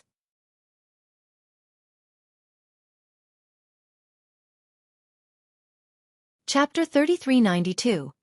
Only ashes remained of the great army to the astonishment of the spectators. Even the most battle-hardened cultivator got cold sweat all over. The army didn't have a single weak combatant since it consisted of the elites from 3 truths. It could definitely contend against anyone in the northern West King. Unfortunately, not a single soul survived. Ugh! Some members of Divine Black and the crowd vomited, unable to handle the stench of blood in the air. Thinking about how many people have just been killed churned their stomach. A few turned pale and couldn't get up from being mentally drained. Their legs still trembled. No! 3 Truth Sect Master shouted during the aftermath. No! This can't be. It seemed as if his soul had left his body. Only despair remained. His sect was built upon the effort of the wise sages and years of accumulations. The elites in the army have been groomed and given countless resources. All of this was gone now because he misread his enemy's power on top of wanting personal gains. He had just buried his sect, becoming an eternal sinner. No. Tears streamed out as he lamented. It was just too late. Divine Black completely reigns this region now. The spectators calmed down next and one elder murmured. This army served as the pillars of 3 truths. Its end meant a total collapse. It wouldn't take long before this sect faces declination and inevitable destruction. Moreover, Divine Black had plenty of room to grow now without a powerful enemy. This would be the development in the next several thousand years. Lu Yiling was pale. He couldn't save the army since he couldn't break through Li Qie's sword technique. His abilities and power were useless. He gave it everything he had to no avail. Time to end this. Li Qie smiled and swung his sword again. The slash lacked a peerless style, an overwhelming suppression, and a murderous will. However, it still cut down the myriad Tao and everything else in the world despite being a single flash. This flash seemed to have existed before the start of time. It pierced through the primordial chaos in an unstoppable manner. Lu Yiling and everyone else became afraid. He could see death already during the flash. Run! 3 Truth Sect Master felt the ominous signs and shouted. Unfortunately, it wasn't up to Yiling. He couldn't run after Li Qie swung the sword. Escaping was impossible regardless of one's speed and abilities. The slash had severed time and space. One could be a billion miles away and it would still cut them down. Activate! Yiling had no choice but to fight to the end. He poured all of his vitality and even true blood into his 3 patrimony swords. Clank! They became red as if covered in blood. They then released a crimson flame incinerating the air, refining the myriad Tao, and changing the yin and yang. It utilized its strongest and most terrifying power. This flame contained the myriad Tao within. They gathered together to form an untouchable supreme grand Tao along with the image of a Tao Lord. People quivered in response to this Tao Lord aura. So many became suppressed, paralyzed on the ground. A move from a Tao Lord. This was indeed the strength of a Tao Lord. Enough to sink all of Divine Black. This was Lu Yiling's ultimate strike. He traded his lifespan and vitality in order to muster enough power to use it. His hair turned white as snow right afterward as he rapidly aged. If he were lucky enough to survive, he would need to spend the rest of his short life as a cripple. Clank! A clear sword hymn could be heard through the explosions in spite of its relative quietness. The flash of a sword cut through the supreme Tao of this Tao Lord in an unstoppable manner. Time came to a halt for a short moment. The aura and sword flash disappeared. Everyone saw Lu Yiling falling backward, clearly due to the temporal stagnation. They then noticed a tiny wound around his throat. After a while came the beads of blood streaming down. This tiny wound was the most fatal blow since the slash earlier had cut off his true fate and life. Well deserved. He knew that this was his last moment as his life passed away. He died without regrets and with his eyes closed. Bam! He fell and smashed into the ground. Blood eventually stained the area. A great genius of the sword had just fallen today. His invincible sword Tao couldn't save him against Li Qia's slash as if it was predetermined.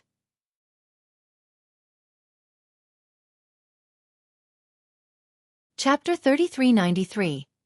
Lu Yiling's blood spread out like a blooming flower. Everyone saw the whole thing and felt suffocated. The entire region knew how strong he was. Now, he was killed by a single slash. They became emotional. Some pitied his lamentable fate. Others became stricken with fear. His final attack was monstrous to say the least, but it still wasn't enough. Li Qia's sword flash rendered all opposition futile. There's one fewer genius in this world now.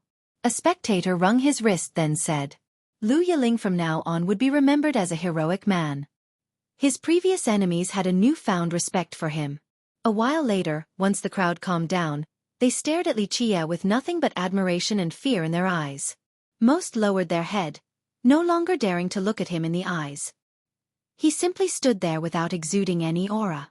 He didn't look different from a regular disciple of Divine Black.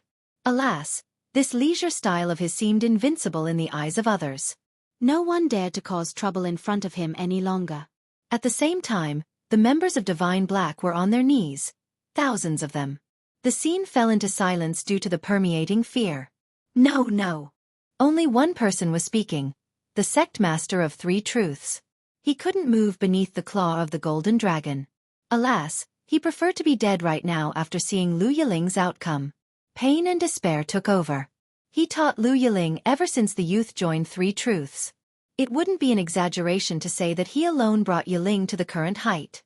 Their relationship could be described as master-teacher or even father-son. He always had nothing but pride in Yiling. Today, their army has been destroyed. Lu Yiling's death also extinguished all hope for Three Truths. This was too much for him to take. People only stared at him, not having the same sympathy as they did for Yiling. The winner takes all. This was too common in the world of cultivation. Moreover, he led his army to attack Divine Black. If they were to win, then Divine Black would be the one suffering right now. Therefore, he brought this upon himself and couldn't blame anyone. Still thinking about leaving? Li Qia suddenly spoke. The crowd followed his gaze and saw the Saber Master trying to hide among the crowd. He became frozen and didn't dare to move. They realized that there were two survivors now. Three Truths Sect Master and Su Nan. Su Nan was naturally scared out of his mind. It took everything for him to remain standing instead of kneeling. He eventually took a deep breath and managed to subdue his fear. He smiled wryly and said, "Well, there's nothing left to do here. Young noble Li's cultivation is matchless. This lowly one doesn't dare to stay here as an eyesore." Many exchanged glances after listening. Su Nan was considered a big shot in the Northern West King. He was also a guest cultivator in Yinyang Gate, something quite prestigious. Alas, he spoke as humbly as possible right now, going as far as possible by referring to himself as this lowly one. Nonetheless, no one would make fun of him for this. They might not have the courage to even face Li Qia and might already be prostrating and begging for forgiveness. "Did you forget what I said? No one is leaving this place alive." Li Qia smiled. Su Nan's complexion turned gray. His hands started shaking. He tried his best to not lose his cool. Similar to the sect master earlier, the crowd didn't sympathize with him. He went along with the invasion, so he deserved this. "I really have no ill wills towards you, young noble." Sunan's smile was more unsightly than if he were crying right now. He continued, "It's just a bad coincidence, that's all. My fault make your move. I'll give you one chance." Li Qiye interrupted him. Sunan's legs started shaking. He didn't have the courage to attack. He along with everyone else knew the obvious outcome. He would be killed just like Lu Yiling. "Young noble Li, what's the point of killing one more person?" He tried his best to speak clearly. "I've already admitted defeat. Having one more friend is better than another enemy. Plus, I am with Enyang Gate. We might be able to help you in the future." He chose his words delicately in order to survive. This naturally served as a threat too, reminding Li Qiye that he had ties with Enyang Gate. They wouldn't let this go unpunished. This sect was known to be the strongest in the northern region. One needed to think twice before opposing them. This applied to every sect, not just an individual. "Never heard of it. Stop wasting time. Make your move before I finish you." Li Qiye chuckled. Sunan grimaced, realizing that an escape wasn't possible. Alas, he still had enough pride that prevented him from getting on his knees. "Must you go this far, young noble?" Sunan maintained his composure and stared directly at Li Qiye. "In the case of victory, would you have spared a regular disciple from Divine Black asking for it?" Li Qiye smiled. Sunan didn't respond. The crowd didn't say anything either. A complete massacre wasn't unheard of after defeat. 3 truths wouldn't have spared a single disciple after achieving victory.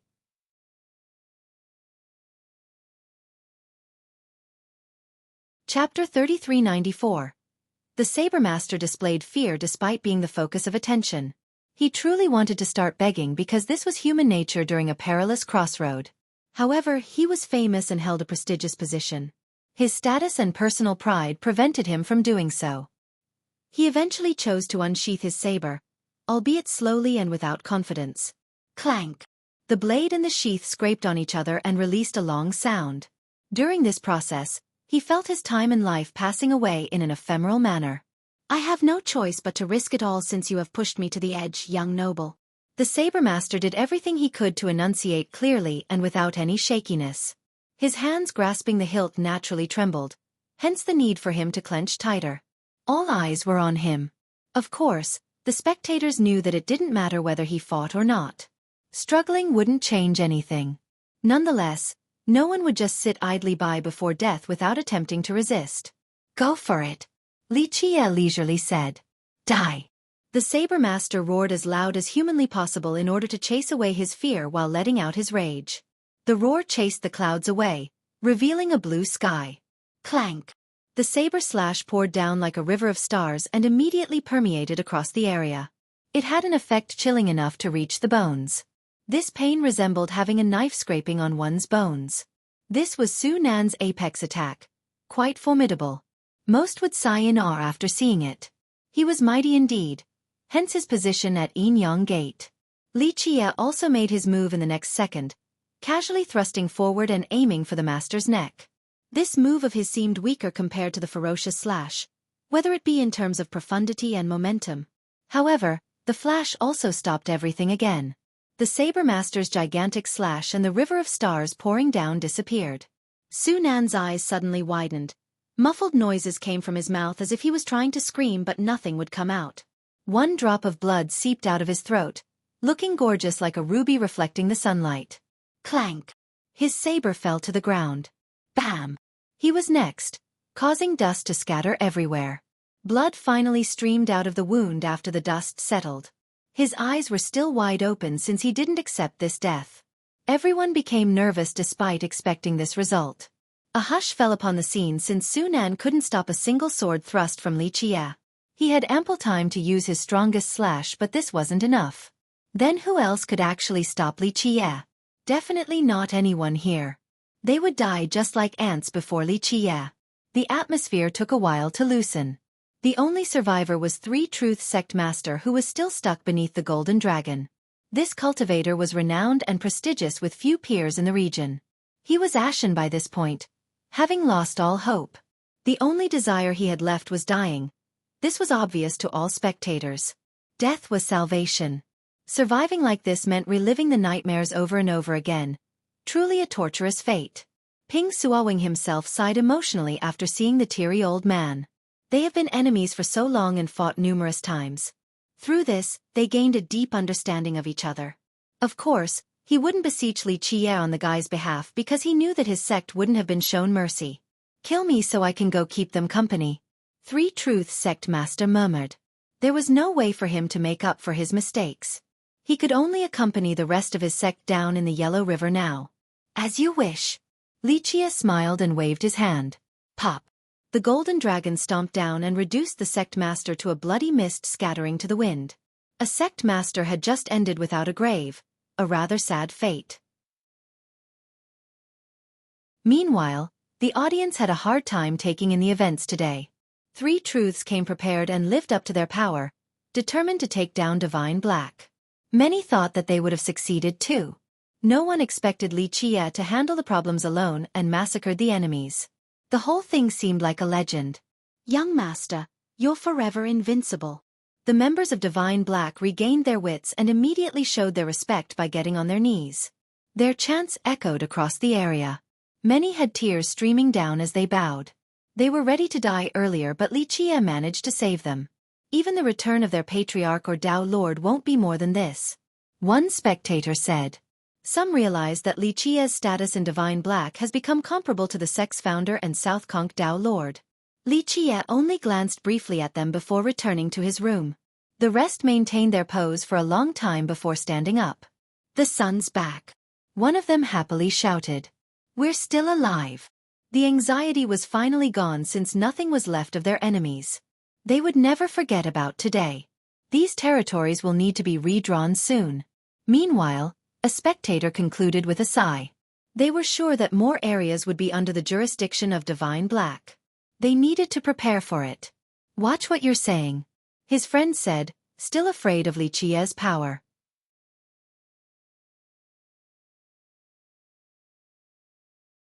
Chapter 3395. A celebration came to Divine Black after the battle. The members knew that Three Truths was no longer a threat, at least in this generation. Three Truths should be the one trembling with fear right now. However, not all were celebrating. The experts began to consolidate their troops and battalions, especially the elders and protectors. Some younger disciples were confused because the war was over.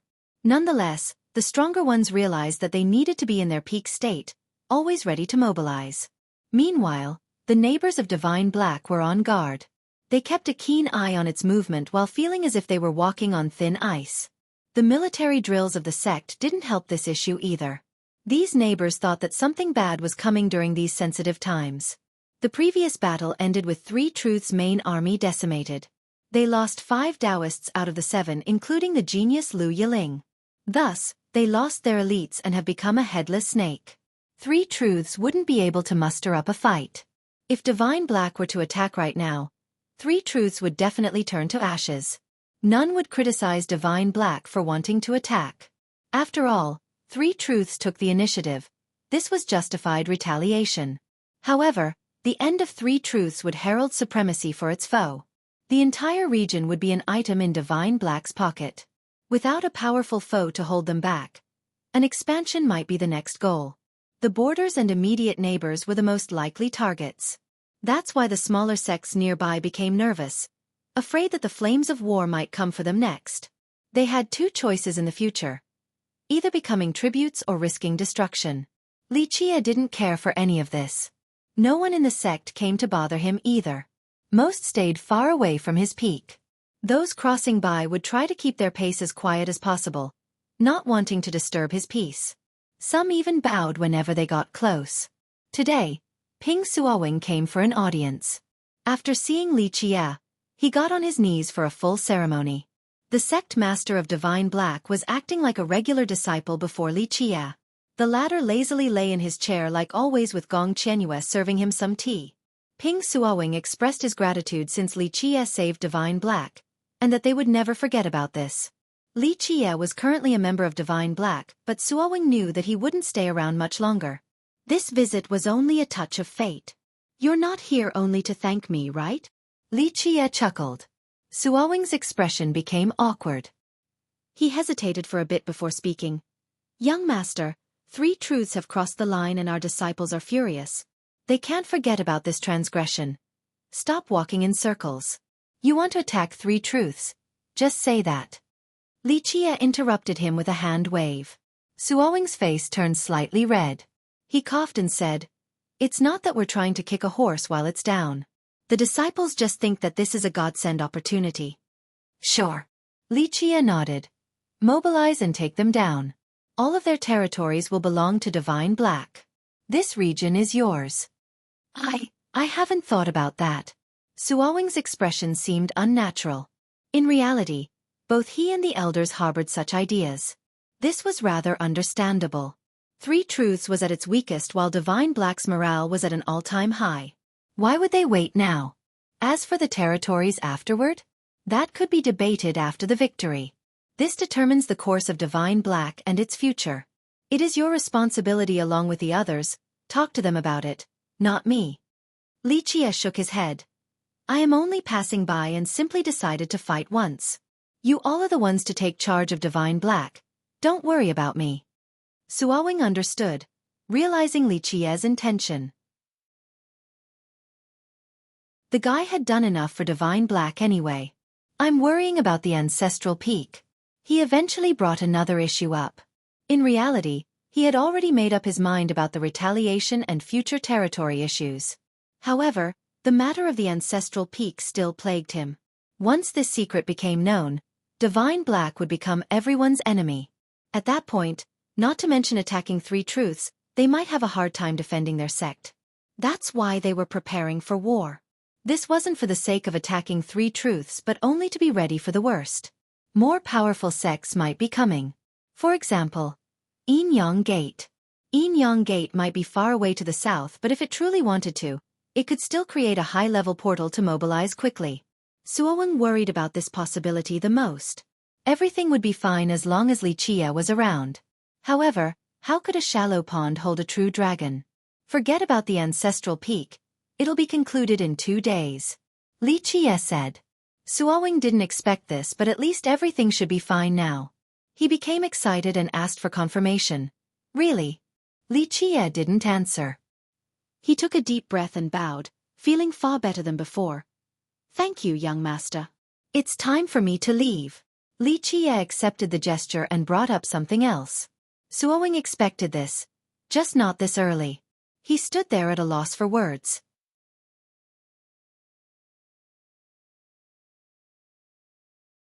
Chapter 3396. Young master, may I ask where you are heading to? Ping Xueqing eventually regained his wits and asked. He believed that a master like Li Qie could travel wherever he wanted. It was a shame that Divine Black was just too small for him to stick around just a bit longer. Stone Plateau. Li Qie stared at the horizon with a profound gaze. He paused for a bit before adding, certain things and fateful connections should end. Xueqing sighed after having his speculation confirmed. He guessed that Li Qie wasn't actually a young cultivator. The guy had many shocking secrets unbeknown to others. This was the same reason why he showed up in Divine Black. Perhaps he was somehow connected to them. It's just that no one had a clear idea as to what. Thus, the fateful connection between him and Divine Black had ended, hence his departure. Of course, he didn't dare to pry about this connection or Li Qie's secrets. Stone Plateau, the world of the golems. Xueqing only dared to comment on this part. Yes, it is their ancestral ground. Certain memories resurfaced for Li Qie. He had forgotten about some people and things due to the length of time. Golems are no longer the same as before. The world has changed. He sighed and said. They became uncommunicative after Golem Ancestor, hell-bent on finding the path to atavism. Ping Xueqing knew a bit about this history. In the distant past of the Nine Worlds epoch, the golems were extremely powerful and prestigious. Alas, the great disaster changed the world and the Grand Tao. Later on, an extremely heaven-defying existence appeared and came to be known as Golem Ancestor. He opened a new path for their race, allowing them to have a method to reach atavism. Because of this, their race started becoming distant from the rest everywhere in 8 Desolaces. Everyone knew that they were still around, but it was different from their prosperous era. Yes, Li Qie understood the underlying reasons and nodded. Well, the world should enjoy peace in a sense. Being silent is not necessarily a bad thing, and the opposite applies. Too much rowdiness can herald a disaster. I'm not quite sure I understand.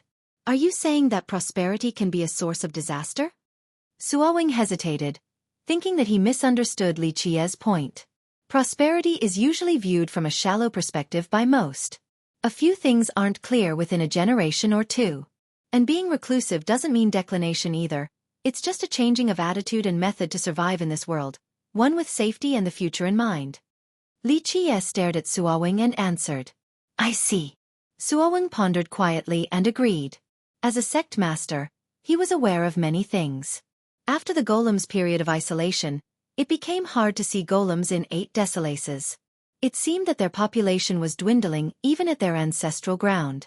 Because of this, the race's influence decreased. For a very long period, no one exceptional came from there. On the other hand, some speculated that the golems simply chose to change their ways. Their population and influence might have decreased but not their actual overall power. This particular theory was neutral. It didn't have a lot of support nor disagreement. Xueqi trusted this theory more now that Li Qie had said it. Go. Li Qie waved his hand and told the sect master. Will you visit again? Xueqi hesitated for a bit before asking. He naturally wanted to see Li Qie here again for a multitude of reasons. The sect had boundless potential with him around. Leave it up to fate. Li Qie nonchalantly said. Let us prepare a departure ceremony worthy of you, young master. Xueqi asked for permission. He had done so much for the sect, so this was justified. No need. Li Qie wasn't interested. Xueqi didn't dare to act on his own accord without permission. He got on his knees and started bowing again to show his gratitude. You have saved Divine Black for sure destruction. You are our benefactor, and if you ever need us in the future, just say the words and we'll jump into a boiling cauldron without a second thought. He spoke from the heart with true sincerity. Li Qie nodded and accepted the gesture. Xueqi performed a full kowtow ceremony before quietly leaving. He was a bit disappointed as he gazed at the forces of Divine Black. He needed to think more about its future. Every step must be the right one. You're leaving, young master? Gong Qianyue poured a cup of tea for him, feeling a bit sad. Though their time together was short, he gave her plenty of benefits for a brighter future. By this point, she truly viewed him as her young master and would like to stay with him. Do you have any plans? Li Qie nodded and asked. She thought about it before answering. I wish to train in isolation. But, I also wish to go along and serve you, young master. This was a tough choice.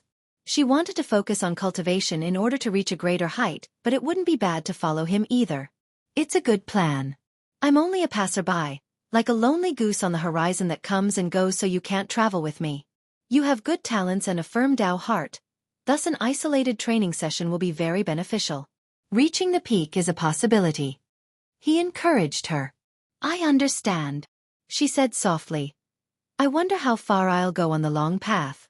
Silly girl, keep the main goal in mind while shouldering the burden. With great effort and diligence, you'll be able to obtain what you want. Your goal might change as well. Everyone at different levels in their life has a different aspiration since they see different things. Just continue forward and the future is full of potential, whether it be the realm of a heavenly sovereign or a Dao lord. Li Qie taught her. Thank you for your teachings, young master. I'll continue forward without losing my aim. She bowed towards him and said with gratitude. I'm sure you'll exceed my expectation. He nodded. Will we be able to meet again? She stared at him and asked, feeling quite sad. If it meant to be. Li Qie stroked her hair and said, the horizon, the clouds above, the apex. Everything is possible up there. I understand. She nodded. 1. The word for plateau can also mean source/origin.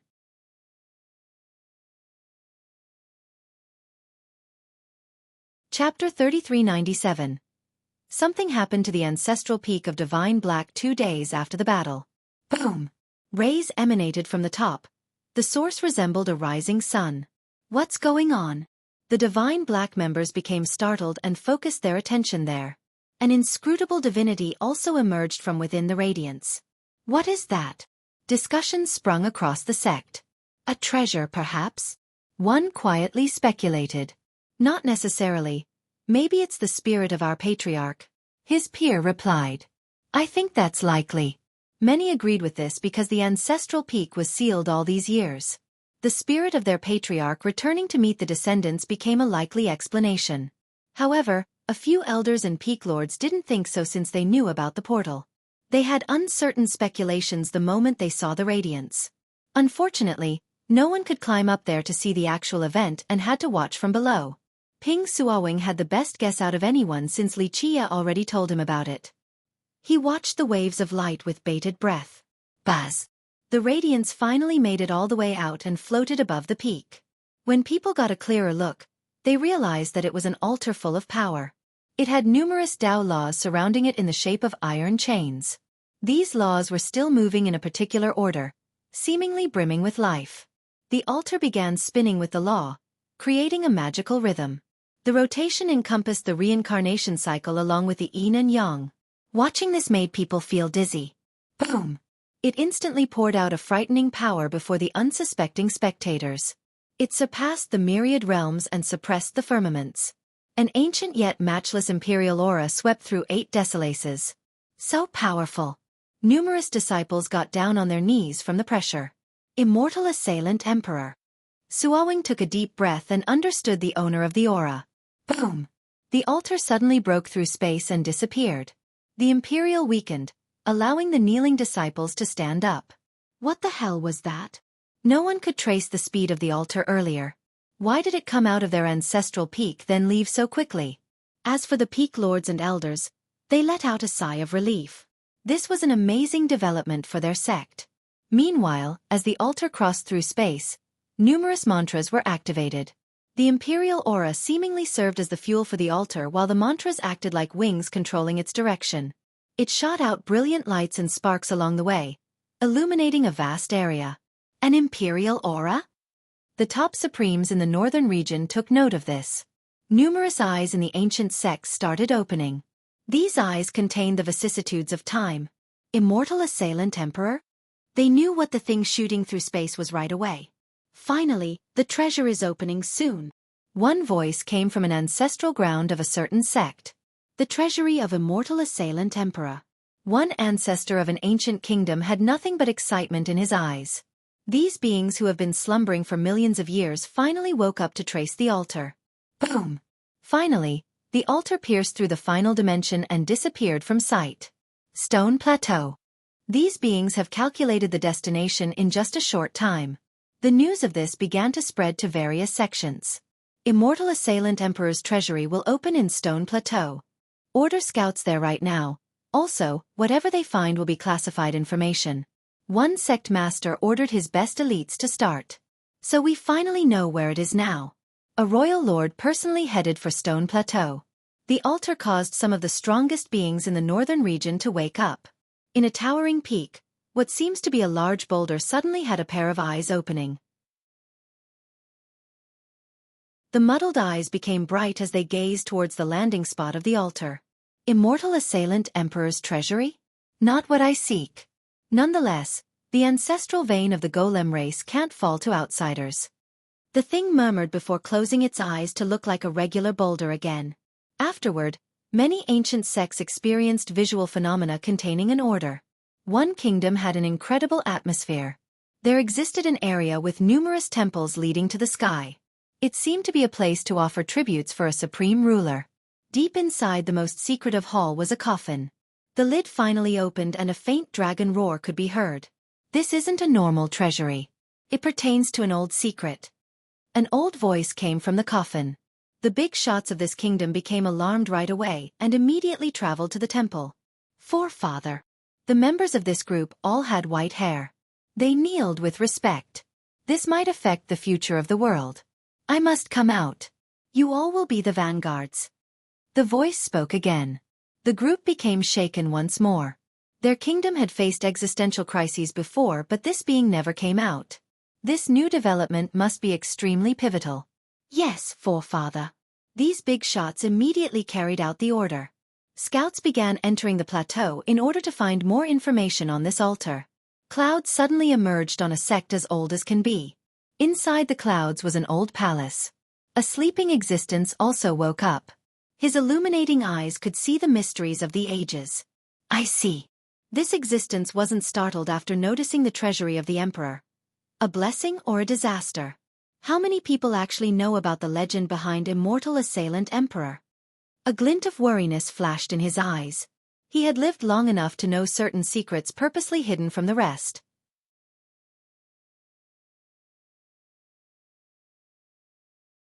Chapter 3398. Li Qie also planned to leave right after the altar. He didn't bother anyone else, so only Gong Qianyue and Ping Suowing knew about it. Suowing initially wanted to commence a grand farewell ceremony, but Li Qie didn't give permission. Gong Qianyue didn't cry at all, but her eyes were red. Perhaps she cried during the previous night. Silly girl, keep trying. There will be a spot for you up there. Li Qie smiled and gave her a hug after seeing her sad appearance. She hugged tightly and didn't want to let go. Eventually, she let go and nodded. I won't let you down, young master. Tears finally wetted the corner of her eyes. Ping Suowing also got on his knees and bowed, representing divine black to show its gratitude and to bid him goodbye. Li Qie nodded and left without looking back at the two. This wasn't because he was emotionless or had a heart of stone, but rather, he has experienced these departures too many times before. Thus, he no longer wanted to think about them or look back after each one. Suowing stopped following his figure once he disappeared into the horizon. However, Gong Qianyue kept on looking. Suowing sighed after seeing this. His disciple was excellent and no geniuses could get into her sight in the past. We're not in the same world as the young master, he quietly told her. Though he was at the Grand Dao Sacred Physique Realm and a big shot in Northern West King, he knew of the gap between them. They were nothing more than ants crawling on the ground versus a true immortal above the 9 firmaments. The ants couldn't get through the distance and could only look up at him. I know. Young master stands at the apex, so I need to try harder. Maybe I'll be able to get there and see its scenery. Gong Qianyue took a deep breath while clenching her fists. You'll definitely be able to do it. Suowing was happy to see her spirit increasing. He had a high evaluation of her since her Dao heart and talents both exceeded his.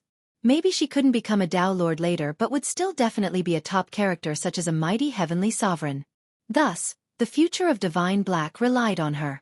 Young master, who is he really? She eventually murmured. Li Qie seemed like a puzzle that couldn't be solved by anyone, always hidden behind secrecies. The immortal, the one in the legend. Suowing pondered for a bit and decided to tell her with a cautious expression. The immortal written in our records? She became shocked despite being mentally prepared for any answer. It's a possibility. Suowing remained prudent. This might be the touch of fate he brought up before. Unfortunately, we're inferior to our patriarch. He sighed with disappointment. Their sect had ancient records depicting their patriarch being taught by an immortal. From then on, it obtained a great fortune and followed the immortal to great paradises. Everyone in Divine Black memorized these tales. Thus, Suowing had thought about it very carefully. There was a chance of Li Qie being the immortal in the tales. He naturally didn't dare to ask Li Qie or tell others about it with the exception of Qianyue. Perhaps this connection was the reason why Li Qie showed up and decided to save Divine Black. We've let our ancestors down, he eventually concluded. There was such an amazing opportunity before them, yet they couldn't grasp it. Truly shameful. It showed that they didn't have what it takes to earn the immortal's grace, unlike their patriarch. This was extremely important for Divine Black's prosperity.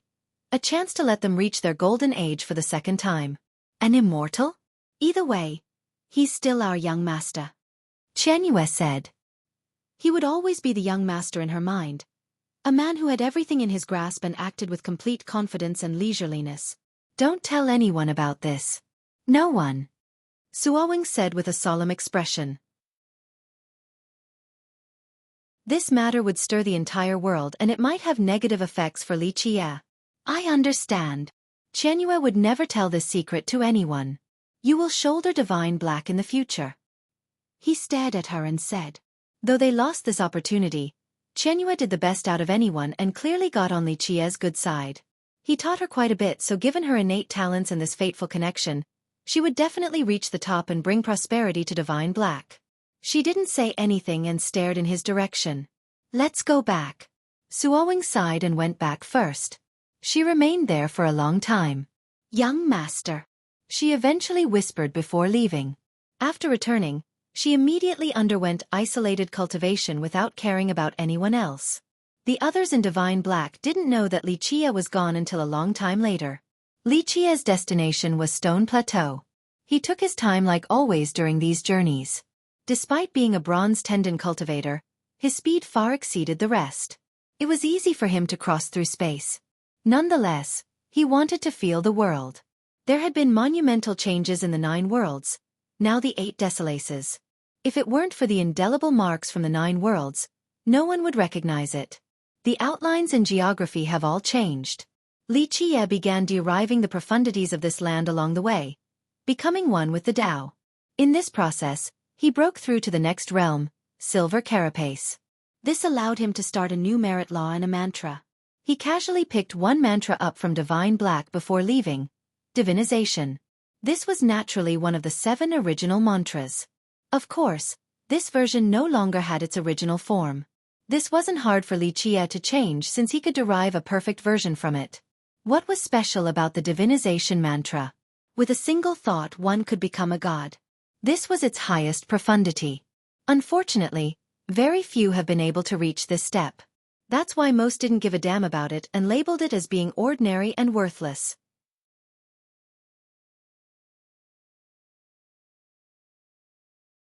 Chapter 3399. Xueqi eventually arrived at Stone Plateau.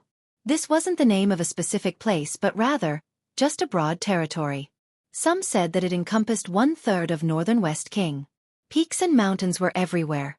Strangely enough, one could say that the peaks here were different from other places. They were actually just extremely large rocks. After many years, mud and vegetation eventually grew on top of these rocks. This made it easy for others to mistake them for peaks and mountains. There was another possibility. These big rocks might have been living beings, or at least they used to be a very long time ago. These beings were called golems. They could take on this form and were still considered alive. Those capable of taking on these gigantic forms meant that they were extremely powerful before the transformation. Outsiders might find this strange and terrifying.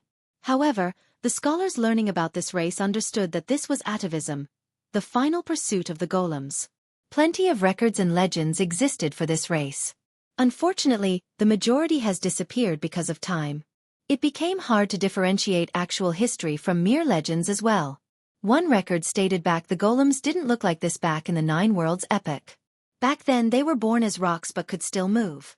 Some were able to gain flesh just like humans. Their atavism also existed back then, albeit different from modern times. According to the rumors, the old atavism also turned a golem into stone or jade. However, they would still be a moving creature. Today, atavism meant turning into an actual rock, becoming a part of the world. The previous being would cease to exist and move on to a different, unknown destination. Pseudo-atavism was also a thing. These existences were magical. Strangely enough, the requirements for reaching this state were actually harder than atavism, necessitating powerful cultivation. They would also turn themselves into a rock, statue, or even a mountain. However, one day, they would be able to wake up and live again. Many wanted to understand this process. Why? Because the strongest master would eventually die one day regardless of their sealing method for prolongment. Moreover, these sealing methods required a heavy price in terms of resources. The stronger the cultivator, the more resources were used. On the other hand, golems could prolong their life infinitely with pseudo-atavism. One might say that this could be considered an everlasting life. Of course, most disagreed. They would say that actual atavism was closer to everlasting life. One important historical figure gave an answer to these questions. He was known as the Golem Ancestor. He said that no one could obtain true immortality. Life and death were inseparable. Atavism was only a return to the source, a way to reach a better destination. Many descendants gave up on atavism because of his comment. What was the point of becoming a lifeless rock? So what if they could exist until the end of time? Many golems stopped trying to reach atavism. They would rather keep their flesh body and die from old age after experiencing the joys of life. There would be no regrets. Nonetheless, some golems also chose atavism instead. Perhaps this was an instinct or just out of curiosity for reaching the source. Most who have done so became rocks and sank to the ground, disappearing forever. All in all, Golem Ancestor changed the direction of his race. They took a different path compared to their ancestors back in the previous epoch. No one knew where he came from or his cultivation origin, only that modern atavism became widespread because of him. During the period known as Mid-Chaos, he appeared and became a brilliant Tao Lord on the same level as Sunender Tao Lord, Space Dragon Emperor, and Azure Ancestor. After he became a Tao Lord, many golems followed him and learned how to cultivate. Keep in mind that 8 Desolaces were engulfed in chaos during this period. Numerous mortals and cultivators died for no reason. Golem Ancestor emerged as a leading figure and created a home for the golems. They eventually reached their golden age during this era while other races were suffering. That's why his people loved him and began to copy him, embarking on the path towards pseudo and true atavism. As this went on, the golems became uncommunicative and isolated. Few people could see them in other places. The entire race changed because of him. No one knew where he came from or who he was, only that he was a golem, of course. However, he had a particular appetite for chicken soup. Moreover, he also called himself Black Duck. Of course, no one dared to call him Black Duck, especially during the golden age of the golems. People eventually forgot about this name altogether, only remembering him as Golem Ancestor. All in all, the actual name and background of Golem Ancestor became one of the biggest mysteries of 8 Desolaces. Black Duck. Li Qie smiled after stepping into this land, recalling this name. He got on top of a mountain to have a better look at the place, sensing the flow and changes in the area. Golem Ancestor, huh? Quite amazing and capable, taking charge of an entire race all alone. Li Qie became sentimental. He actually knew of Golem Ancestor's origin and the secrets behind all of this. Blue seas where once were mulberry fields. You can make an entire race reach atavism and it still isn't enough to change anything. It's not a bad strategy though. Can't save others, so worry about oneself first. Li Qie chuckled and shook his head. 1. These names might be changed depending on the context too. Another hard term to translate since it has several meanings. Black Duck is the safest one without context. Can be a sinister/shady duck too.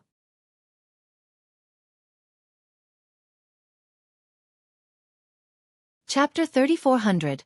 Li Qie focused on the grand scheme of things, even the stars above. There were many solitary peaks in the plateau instead of gathering in one place like a mountain range. One was barren while another might be filled with trees, gurgling streams, and wondrous waterfalls. They left behind various tales. Most were believed to be golems at the 2 atavism stages. The true atavism would turn the golem into a rock sinking into the ground. This entity would then gain the blessing of heaven and earth and become gigantic, eventually emerging as a peak or mountain. Of course, some refuted this phenomenon. They said that these mountains and peaks were simply created with uncanny workmanship and weren't actually golems. All in all, the plateau was filled with mysteries and questions. Li Qie was staring at one of them, a spectacle named Stone Wind Canyon. It was one of the largest creations in this area, also the largest puzzle. This canyon stretched across the entire plateau. Its source and end were both unclear. The only consensus here was its incredible, immeasurable size. It was as if some powerful force split the plateau in half, resulting in the canyon. The area below was its own world with lakes and internal valleys, plains and mountain ranges. Ultimately, people didn't know how this area was formed. One speculation stated that it wasn't there back in the 9 Worlds epoch. Because of this, some believe that it was created during the Great Disaster where heavenly corpses rained down from above. One of them smashed into the ground and left behind Stone Wind Canyon. Others disagreed. This group asserted that the canyon used to be an old and magical great vein. Unfortunately, the destruction of the 9 Worlds tore apart the vein. Its power erupted and created a new landscape. Another popular belief hypothesized that there used to be an evil land here, sealed. The power of this evil land was stimulated by the overwhelming destruction, creating the canyon. This land could still be here, unaware by all. Verifying these claims wasn't possible and didn't truly matter because the canyon was there. Moreover, every once in a while, some astonishing events would happen here. Stone Wind Canyon. Li Qie sighed while looking at this dragon-like canyon, seemingly an indelible wound left from the Great Destruction, What actually happened here? He then entered the canyon. The inside wasn't as barren as one would expect given the tales about this place. In reality, it was vibrant and brimming with life, consisting of oases and interesting ruins. Even farms and villages could be seen. It looked like life has taken over this area in recent eras. However, as one delved deeper into the place, they would find something different. The villages in the inner regions have fallen. A few were completely desolate with only statues or rocks left behind. Some were half buried in the ground. It was apparent that these villages used to be the abodes of golems. The lack of people meant that the villagers have chosen the path of atavism. They turned into rocks and statues. Some fully completed the process and disappeared from the world. Of course, a decent number of villages still had inhabitants.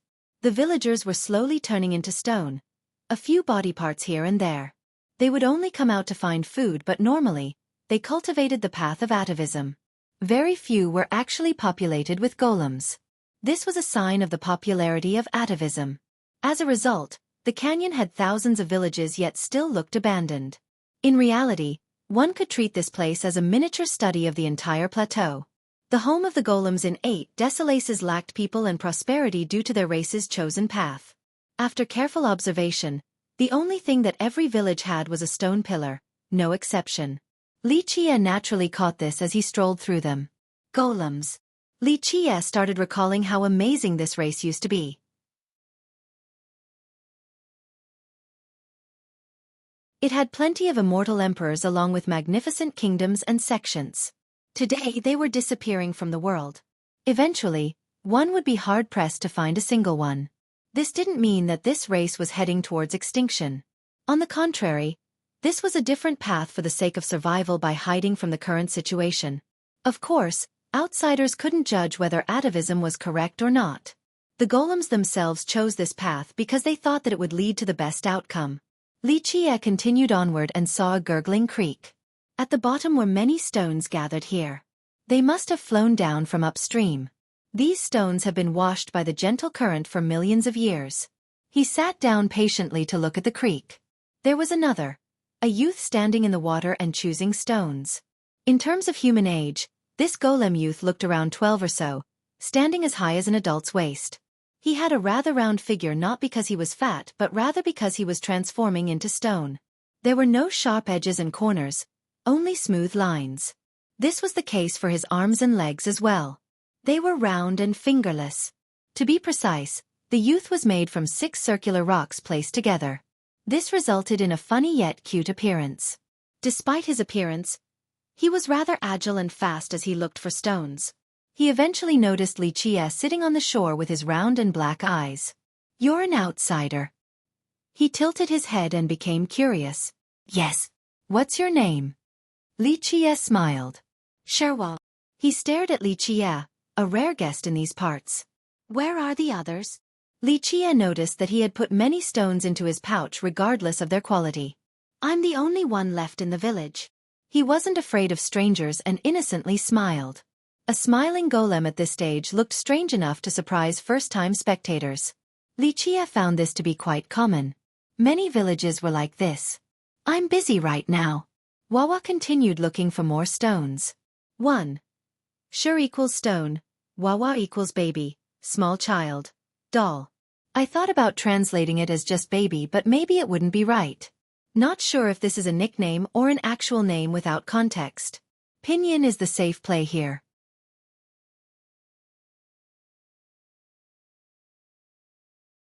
Chapter 3401. Sure, Wawa was meticulous in his search, just like a mortal mother looking at fruits at a market. He picked up a stone and gently tapped in order to hear the sound. This seemed to be his selection method. He didn't leave out a single one while Xueqi got closer to take a look. "You're preparing food?" Xueqi asked. "Yes, the wind is coming so I need food." Wawa cutely nodded. Those who didn't know about golems would find this shocking. How could one eat rocks and stones? This one will definitely be fine. Xueqi casually picked up a rock and threw it onto a bigger one in the creek. "Really?" Wawa remained skeptical after looking at the rock. "Try and see." Xueqi didn't mind. Wawa picked up the rock. It was around the size of a watermelon, quite heavy. He tapped on it before leaning in so that his ear would touch it in order to hear the echo. Really now? He didn't get a sure conclusion. Take a bite. Li Qie smiled. Oh, you're right. He thought that he was stupid and opened his mouth to bite the rock. Ordinary people would chip a few teeth by doing this. However, Wawa easily got a bite out of the rock. Little pieces fell out. He could see that it was empty inside from the spot where he bit. He lifted the rock and a clear liquid poured out from a hole. A green grass looking like kelp also flowed out. Delicious. Wawa drank the liquid and ate the grass. He smacked his lips with satisfaction and said, "It's been a while since I've tasted such a good rock. It must be from the source itself." He kept on drinking afterward, one gulp after another. There was enough liquid inside to make his stomach look far bigger than before. You want some? He thought that it was impolite to drink alone and came over. Li Qie smiled and accepted the rock. He tilted his head upward for a drink. The liquid was refreshing and carried a kelp fragrance, capable of quenching any thirst. He had several gulps before returning the rock to Wawa. You actually know how to pick them. Are you a mason? Wawa became more curious about Li Qie. No, but this isn't hard. I know what they're like after a glance. Li Qie shook his head. Really? Wawa became amazed. His black eyes widened. Golems like us are born with a strong understanding of rocks, but we still need to train. I've done this so many times since youth but can't pick the right one right away from a batch of useless stones. This is far from being difficult for me. Li Qie smiled and told the truth. Alas, others would accuse him of boasting because distinguishing source stones wasn't easy. Even the best masons couldn't do so. You're that amazing? Wawa became surprised and didn't make fun of Li Qie. He continued. Well, take a look, see how many I got right. That one. Li Qie pointed at another rock in the creek. Wawa immediately ran over and took a bite. Sure enough, liquid and kelp streamed out of the hole, filling his stomach in the process. Over there. Li Qie pointed again and Wawa ran over in that direction. Yes, Li Qie got it right again. Wawa drank more and was utterly convinced by Li Qie's ability.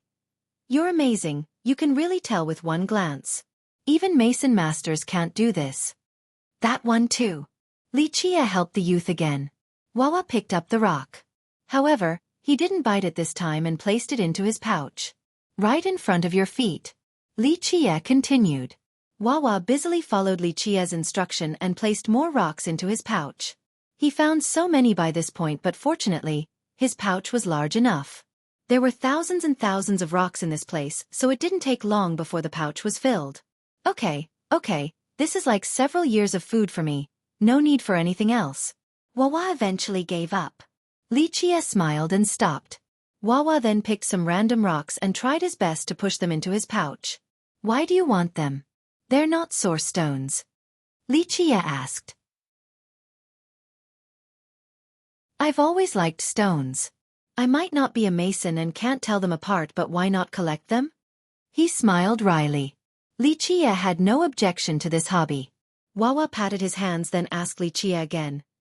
You're really not a mason master? I'm not. Li Qie shook his head.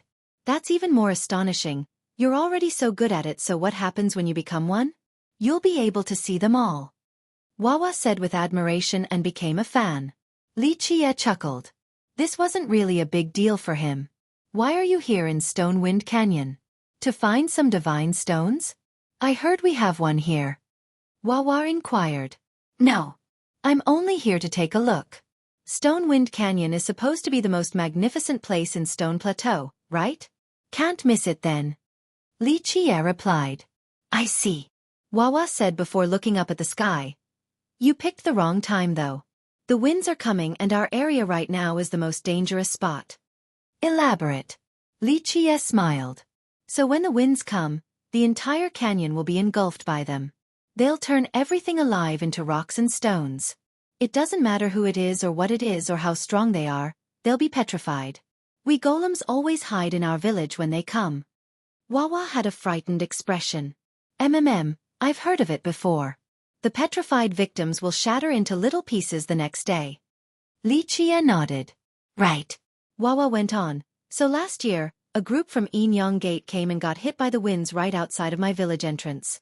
They turned into bits the next day. Quite a mighty force.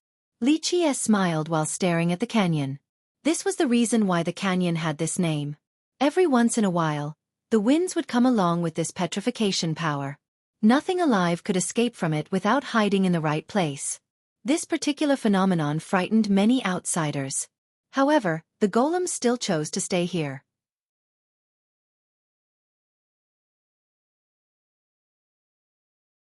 Chapter 3402. The sky gradually turned dark as if black clouds were taking over. Xueqi looked up and said, "It's coming, so I gotta go.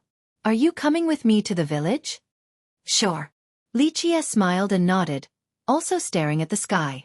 Black clouds slowly covered and spread above as if they had their own sentience, trying to sneak into the canyon. An experienced person unaware of this phenomenon wouldn't think much of it. As for those with a little bit of knowledge or people who lived around these parts, they immediately knew that danger was coming. The wisest thing to do right now was to either leave the canyon or hide in a village. Otherwise, they would find that their powerful cultivation was useless. The winds of petrification were unstoppable. All the inhabitants in the canyon, whether it be human or golem, old or young, male or female, all ran towards the closest village. "Go back home now, the winds are here." People started shouting and stopped with their business. "Hurry or we'll be too late." Xueqi started running away but noticed Xueqi still sitting there. He became worried. Xueqi smiled and caught up. "What's your name?" the youth asked as they ran away. "Young master." Xueqi chuckled. "Okay." Xueqi didn't think twice about it. His village wasn't far, so they arrived in no time at all. There was not a sound. No dogs barking or chickens squawking. No people either. The thousands and thousands of runes on the stone pillar in front have connected together by this point. Suddenly, they started flowing downward straight into the mud. They seemingly wanted to reach the bottom of the earth, pouring down like a waterfall. This wasn't a surprising sight at the canyon because every single village had a pillar like this. In fact, its presence was essential before starting a village. It was impossible to start a village or a sect here in the canyon without having one pillar.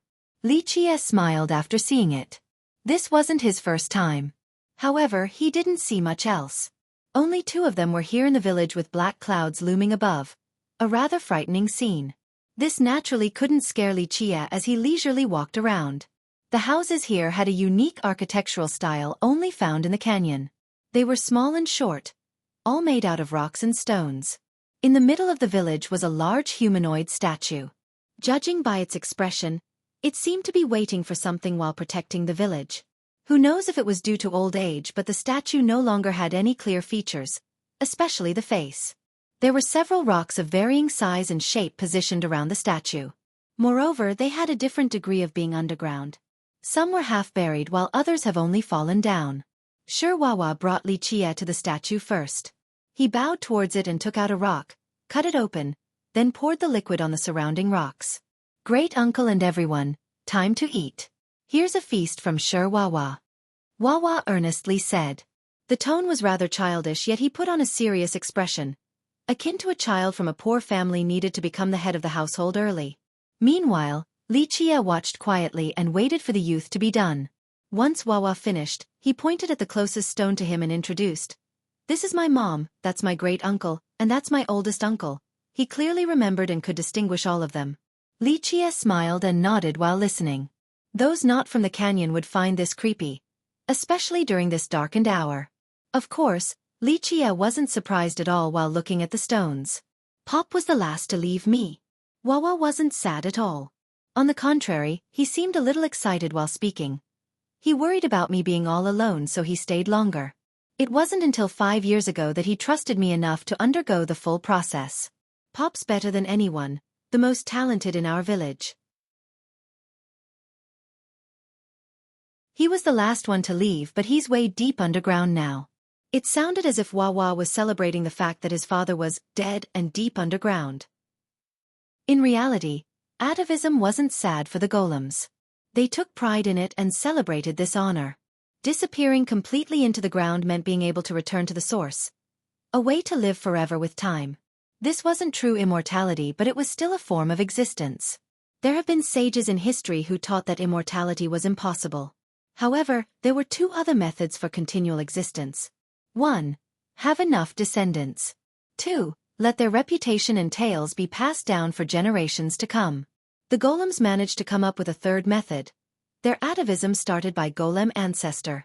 Lichia wasn't sad looking at the stones since this was the choice of the golems. Outsiders shouldn't judge them either way. Plus, there was nothing to criticize, really. Continual existence in another sense still trumped all. Since Wawa was finished with his introduction, Lichia turned his sight towards the statue. Wawa took note of this and hurriedly spoke. This is our forefather. I think Pop told me he is our second-generation forefather. Successive style? Lichia stopped looking. Yes, you know about it? Pop said that our first-generation forefather lived in the same era as golem ancestor. He was extremely strong and later on, our village finally had a stronger descendant who took on the responsibility instead. He chose the pseudo-atavism path and stayed here while the first-generation forefather finished the process. Wawa spoke then bowed towards the statue. This type of succession was common in Stonewind Canyon and even the plateau. Many ancestors chose the pseudo-path in order to protect their descendants. Because of this, no one dared to look down on the golems even though their population was decreasing. The remaining pseudo-atavism golems were dreadfully powerful. Our forefather was so strong. Wawa stared at the statue with admiration. True. Lichia smiled.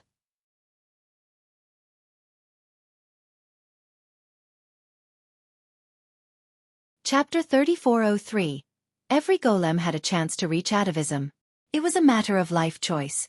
This wasn't the case for pseudo-atavism. This required immense power and a high cultivation realm. This could be compared to the sealing method of the other race in order for their powerful ancestors to stay around longer. Of course, this was even more magical and effective. Nonetheless, an awakening wasn't easy. The majority of pseudo-atavism experts wouldn't wake up for no reason. It would become harder to go back to their dormant state. Some would have to pay a heavy price. Wawa showed his respect to his seniors then took Lichia to his house. He was the only one who has yet to reach atavism in the entire village. Thus, from a human perspective, he was the only one still alive. His room was very simple with only the essentials. He kept it spotless. After letting Lichia settle in, he prepared food for his guest, a hot meal consisting of rice and salted pork. I rarely eat rice so I don't have anything good. He awkwardly scratched his head, feeling bad since Lichia picked out so many stones for him. It's fine. Lichia smiled. He could still enjoy a simple meal without any problem. Wawa wasn't interested in this meal and sat nearby, staring at Lichia with his chin resting on his hands. Young master, why don't you become a mason since you can spot the stones so well? I think the mason masters from the big sects can't compare to you. Wawa became curious. Not interested, my heart isn't in it. Lichia shook his head. I see. Wawa found this regrettable and continued. Being a mason master is very prestigious. One came to our canyon before, looking very awe-inspiring and respected. Lichia chuckled and kept on eating. He eventually asked Wawa, and you, what's your plan? You want to reach atavism like the rest of your family? I don't know yet. Wawa scratched his head again. There are two choices in our canyon, either to turn into stone or to find someone they like for marriage and reproduction. I haven't made up my mind. The majority of golems have chosen atavism. However, they didn't stop future descendants from reproduction and would often encourage it. For example, if Wawa chose against marriage, then this village would go to waste after him unless another group moved here. His offsprings would keep the village going. Well, what do you want? Lichia pressed on. Wawa carefully thought about it. He rarely talked to outsiders before. Lichia might be the only person he spoke at length with. The truth is that I want to go to Ancestral City. I haven't been there before and I heard that it was the root of our race. That's why I want to take a look. Wawa replied after careful rumination. That's not a bad idea. Go take a look at the world to know how vast it is. Lichia nodded in agreement. Right. People say that it is very beautiful and cool. Our golem ancestor's foundation is there, the place where he gave orders to the world. Wawa's eyes lit up. Lichia had a faint smile after hearing this. Our village doesn't have any rule about when to reach atavism either, so I'm thinking that I should go take a look before I do it, to the outside world. It wouldn't be late to come back for my atavism later anyway. Wawa became excited. Lichia could understand. This was the pure mindset of a child. What about a companion? Li Qie decided to tease him. Well, Wawa was still too young to think about this. Don't want to look for one? Li Qie actually cared about the youth's choice while teasing him. I don't really like anyone in the nearby villages. Wawa eventually spilled in spite of the sensitive and embarrassing topic. Maybe you'll find someone outside, like in Ancestral City. That's the place where the myriad races gather. There should be a miss there for you. Li Qie chuckled. You might be right. Wawa wanted to go to this city more and more.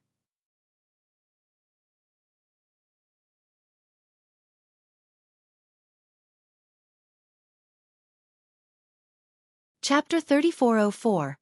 The winds outside didn't relent since danger was coming to the canyon. Li Qie looked out from the house and saw that it was dark due to the black clouds above. The canyon was gigantic, capable of separating Stone Plateau into two sections. In other words, it most likely spanned up to 10 million miles long. However, the entire place was still covered by black clouds. They looked like a colossal dragon hovering above. Whoosh, whoosh, whoosh. The winds caused sands and debris to go flying along with flowers and leaves. It's starting. The cultivators and mortals who have yet to make it to safe harbor started panicking. We need to get to a village now. One could hear the horns from certain villages. They served to summon late arrivers or to warn the outsiders. The animals began to run. They have lived in the place long enough to be aware of this danger. The pillar in front of each village also reacted and became resplendent. Their runes had a clear light at this point, seemingly always there and only activated when necessary. The clear light seemed to be coming from the ground up through the runes, not the other way around. After the runes reached a certain stage, they no longer needed to absorb the power from underground, evident by having enough radiance. On the other hand, the absence of this empowerment would render the runes useless. Poof! The pillars became bright as well and created barriers around the villages. These barriers had a purifying property, capable of removing all evil. Because the entire canyon was dark right now due to the clouds, the pillars served as guiding lamps. One would be able to see them and make it back to the nearest village. Li Qie watched this process with keen interest and derived the runes. Normally, even the greatest masters would have a hard time comprehending them. However, the runes turned into ever-changing supreme words in Li Qie's eyes. They were flowing from the pillar down to the ground.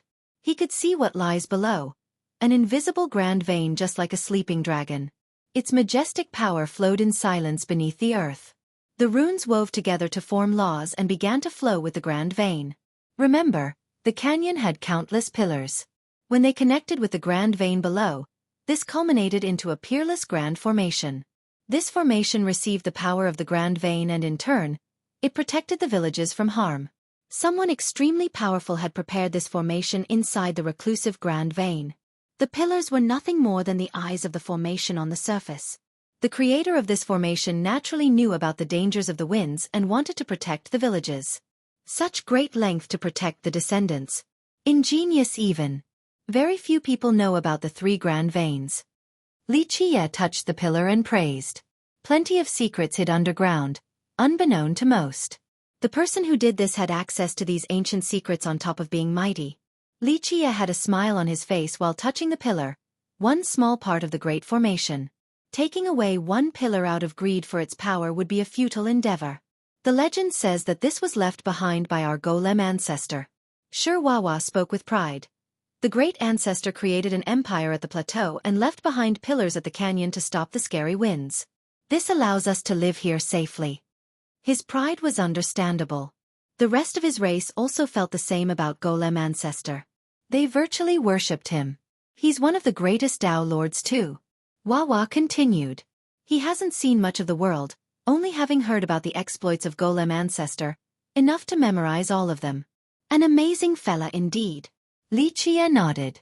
Also unreasonable and unreliable at times, he thought. Golem ancestor had certainly left his marks on his story, just not his actual identity with the exception of Li Qie. Black Duck might have hidden his roots quite well, but it wasn't enough. Regardless of how cautious he was, there were still clues that would lead to him only. This allowed Li Qie to calculate the guy's true identity and origin. By this point, the winds have stopped and the canyon became quiet once more. It's coming, don't be so close. Xueqi quietly told Li Qia while retreating cautiously, still keeping an eye towards the outside. This had nothing to do with cowardice. In reality, everyone should exercise prudence when dealing with the dangerous petrification found here. Strangely enough, they also had a feeling of reverence towards it. This could be considered an instinct imprinted deep in their soul. The next development was fog spreading at a rapid rate. It encompassed the entire canyon in no time at all. A certain dimness took over. One wouldn't be able to see their hands in front of them even though there was no complete darkness. This was a bizarre feeling. It's coming. Wawa reminded Li Qia. Boom, boom, boom. A series of quiet noises could be heard only by the attentive listeners. At first, they sounded as if they came from the distance. However, after a careful listen, they should be coming from below the ground.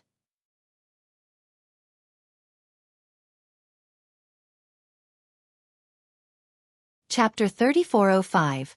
Boom, boom, boom. A mysterious power engulfed the canyon. Croak. A frog didn't know anything and jumped out of its hole onto a rock near the village entrance. Buzz. It immediately turned into stone and stopped moving, similar to being frozen by extreme cold. It still had its jumping posture with the right leg raised. Its left leg couldn't touch the ground before the petrification. It's here. Xueqi warned Li Qia again. Don't stay near the entrance, that power is terrible. He then moved back deeper into the village. This wasn't his first time seeing the perilous phenomenon. Alas, the fear still struck him each time. He went back into his house and only extended his head out the door for a look. Li Qia remained standing by the entrance in order to sense the mysterious power in the fog. Hurry, come back here. Wawa shouted. Everyone in the canyon was hiding in their own house. That's the only way to guarantee safety. Taking one step out of the village meant certain death. Boom, boom, boom. The sounds approached like an indistinct whisper. It resembled an ancient grand Tao echoing in one's ears, a type of mantra wishing for someone to understand it. Li Qia carefully listened. Boom, boom, boom. All could hear the sound despite how quiet it was. There was an unknown rhythm belonging to an old period. They're right there at the entrance. Come back to the house or it'll petrify you. Xueqi panicked. Li Qia didn't heed the warning. By this point, one could only see the fog outside the entrance, nothing else. The pillar became even brighter and shot out more rays in order to strengthen the barrier around the village. This looked like sparks suddenly shooting out of a bright lamp. They're right there. The reaction of the pillar told Wawa what was going on. He hid inside the room. Boom, boom, boom. Li Qia heard this sound as clear as possible. There was a lack of fanfare and divinity, but the most majestic force suddenly emerged. This power could crush the firmaments. However, the fog was keeping it under control, not letting it erupt. Li Qia continued sensing this power. This is? He became surprised because this power and rhythm were very familiar to him. A figure finally emerged inside the shrouding fog, barely visible. It seemed to be jumping forward. One more figure emerged not long after, and another after, and another. These figures moved too quickly for anyone to tell. This only served to scare people even more. A spectator would assume that there were corpses jumping in the fog or some other evil creatures. The lack of identification spawned multiple explanations about the fogs. One said that evil creatures in the fog were finding food. But why the petrification? Because these evil creatures immediately sucked the victim's soul and essence, leaving behind an empty stone shell. Another theory stated that the fog came from the opening of a terrifying world with dreadful existences. Alas, these beings couldn't come through this opening. They could only breathe out the fog to suck the life essences from this world. This theory made some people think that the canyon contains a portal to a dangerous realm. How odd. Li Qia raised his brows while looking at the figures. He stretched his hand forward through the barrier to touch the fog. Buzz. The petrification process immediately turned his hand into stone. Are you insane? Xueqi saw this and was scared out of his mind. He mustered courage out of nowhere and ran out of his house towards the village entrance, pulling Li Qia back from the fog. The power permeating through the barrier truly affected him, causing him to stagger backward in fear. Nonetheless, he didn't let go and continued pulling Li Qia back. Do you have a death wish? He was furious and shouted at Li Qia. Do that again and the monsters in there will eat you. Li Qie smiled and stared at his stone hand. No, no, no. Your hand is done for. Nothing can cure this petrification, not even the greatest alchemist. It'll shatter tomorrow. Wawa became aghast. Says who? Li Qie chuckled and channeled his vitality using Chaos Mantra. The stone hand became resplendent and vitality returned. Buzz. The stone affinity melted like snow and disappeared from sight. His hand turned into normal, completely undamaged. See, still good. Li Qie touched it, amused. Sure, Wawa became slack-jawed. This was his first time seeing a recovery from the petrification. What? He started touching Li Qie's hand. Sure enough, it was made from flesh and bones. Is this magic? How did you chase the petrification away? Because I'm Li Qie. Li Qie smiled, not revealing the actual reason. Wawa had no choice but to believe it since he witnessed the whole thing with his own eyes. Stay in the village. Li Qie turned and walked towards the entrance. What are you doing? Wawa became afraid. Going to take a look outside. Li Qie said flatly. No, don't do it. No one can survive in the fog. Wawa panicked and tried to stop him.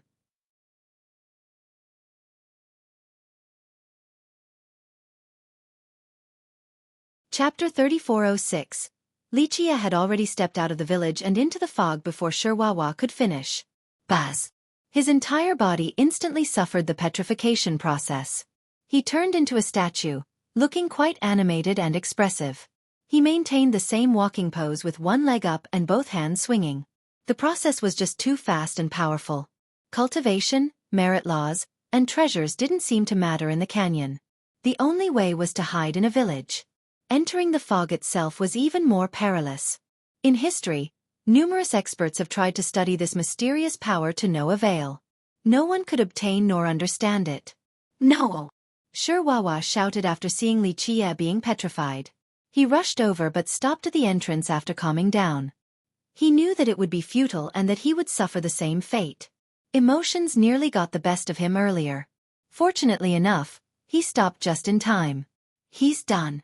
Wawa shook his head. The only thing he could do now was to wait and pick up Li Qie's corpse tomorrow. Only little pieces of powder would be left. Buzz. His expectation was betrayed by what could be described as a miracle. A light emanated from Li Qie. It wasn't particularly bright but still easily broke through the outer layer of stone. It served as a starting spark. More rays started coming out afterward. It didn't take long before the entire layer of stone was gone. The pieces fell to the ground and disappeared from sight. What? Sure, Wawa's black eyes were as wide as can be after seeing this unbelievable scene. This was his first time experiencing this. It went against all conventional wisdom in the canyon. Li Qie actually survived after being petrified in the fog. Wawa started rubbing his eyes, but this was indeed the truth. Is he a god? He murmured. Since he was a child, he believed that only a god could be impervious to the petrification process. Of course, he simply didn't know the subtleties behind it all. In reality, even a top master here would find this astonishing. How could a silver carapace cultivator survive the famous petrification? Little did they know that Li Qie had experienced it before. He knew about its profundities better than anyone else along with its source. That's how he could easily deal with it. So damn cool. Wawa praised while witnessing an unraveling legend. Clank, clank, clank. Li Qie channeled his merit law and the underlying Tao.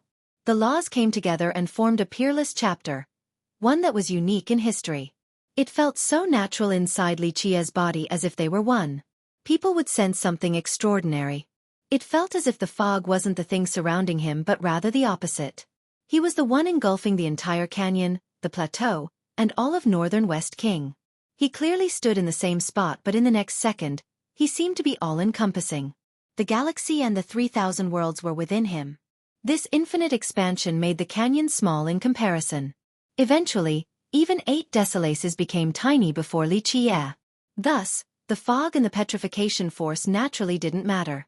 They were the same as a speck of dust. Sure, Wawa could feel this magical transformation and dropped to the ground. But first, he looked up and couldn't see Li Qie any longer, thinking that the guy was bigger than the sky. Li Qie walked deeper into the fog while the youth was stunned, completely unaffected by the petrification process. This was akin to a single drop of water unable to stop a conflagration. The youth eventually regained his wits. He opened his mouth but didn't know what to say. He was still too young with not enough experiences, especially one that had exceeded his ability to comprehend. As Li Qie walked in the fog, all types of visual phenomena popped up: a true dragon roaring, an immortal phoenix screeching, the cries of immortals across the trek of time. Then there was a world of bones, another with an ocean of blood, one completely destroyed. The cycles of the ages could be seen.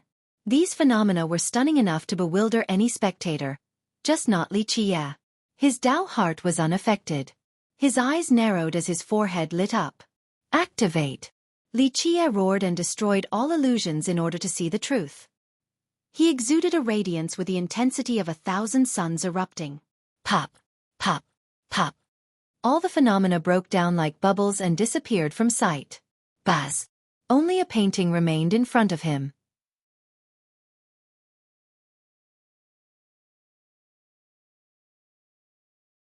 Chapter 3407. It seemed like a painting but was actually a magnificent world. It had a majestic aura and brimming with life force. The races prospered with cultivation sects competing against each other. A true golden age. Billions of existences could have a bright future here. All things were possible. The 9 worlds. Li Qie murmured after seeing the all-too-familiar worlds. He remembered the cities, sects, and races there. His mind shuddered as lost memories resurfaced like a tsunami. He quickly calmed his mind and became normal again. He took another step forward to enter the painting. A grave tablet still on the high mound, a continent with nothing but ruins, a sect with eagles and cranes. The burial grounds here were still profound and impossible to grasp. He traveled to many familiar places, even areas with unpleasant memories when he had to bury his followers. Another contained joyous laughter coming from the heart. All worries were thrown away. There was no time in this painting. Everything kept on moving as normal, but the temporal flow had stopped. One could stay here forever without affecting the external timeline. Today, the memories of the past for him seemed so distant. This was his 9 worlds yet not. Of course, the 9 worlds were no longer around, replaced by 8 desolaces.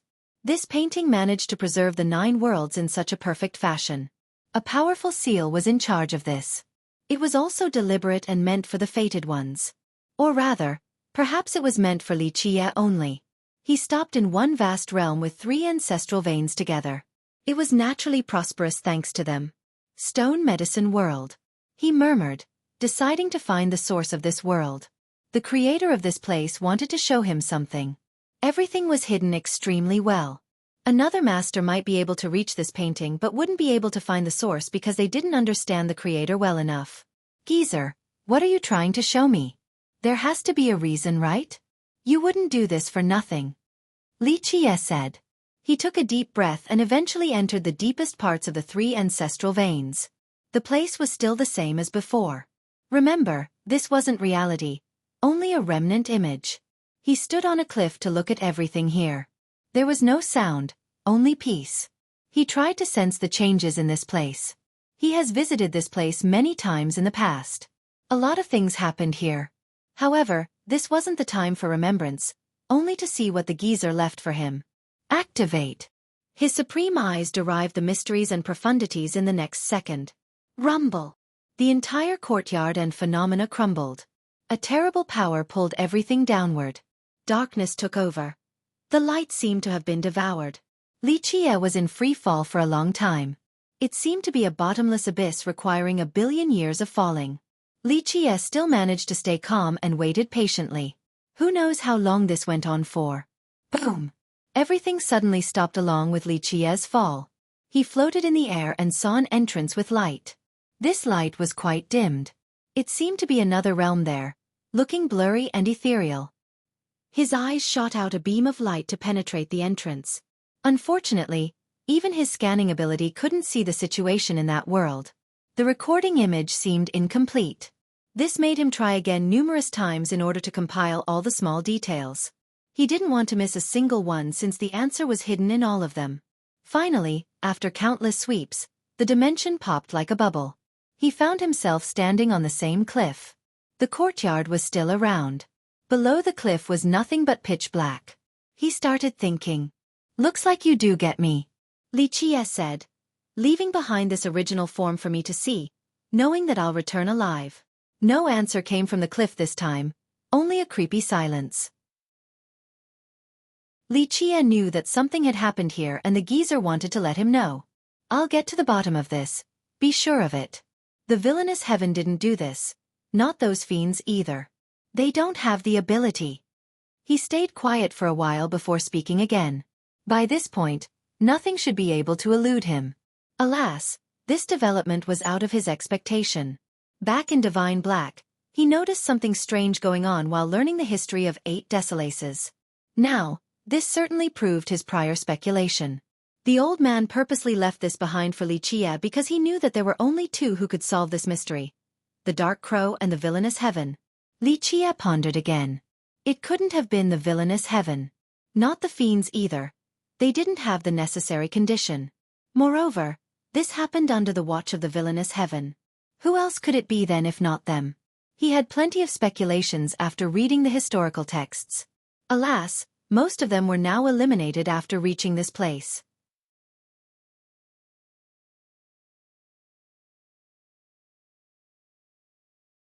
Chapter 3408. Xueqi has been waiting for Xueqi's return. He propped his chin with both hands while staring at the fog with a grimace. Xueqi has been gone for so long now. What if he had died? The long wait made him drowsy. His head shook a bit, causing him to wake up again. He looked outside and coincidentally enough, a figure appeared in the fog. You're back. The drowsiness dissipated right away as he stood up and rushed towards the entrance. Xueqi sauntered out of the fog. The petrification force still couldn't touch him. Thank God you're back, young master. Xueqi placed his palms together and celebrated. Are you okay? He looked at Xueqi from top to bottom. No petrification anywhere. He then started touching Xueqi's arms. Still fine. Every inch was still made of flesh and blood. No sign of stones. You're really something else, young master. Only an immortal or a god can walk in the fog like that. Xueqi was lost in admiration. Xueqi chuckled and returned to Xueqi's house, then sat down. Xueqi followed and sat down next to him, overwhelmed with curiosity. Young master, what's actually in the fog? A devil like people say? What does it look like? Xueqi has heard of many legends about the canyon and the fog. No one knew what was inside, so he was very curious about Xueqi's findings. If there's actually a devil in there wouldn't be peace in the canyon. It would already be reduced to ashes without a single grass around. These pillars can't guarantee peace in that case. Xueqi smiled at the youth. Makes sense. Xueqi scratched his head and agreed. The petrification power didn't target anyone inside a village nor tried to invade one. The thing was bizarre. So what is it? Xueqi remained curious. You can't understand it right now. You'll figure it out when the time is right.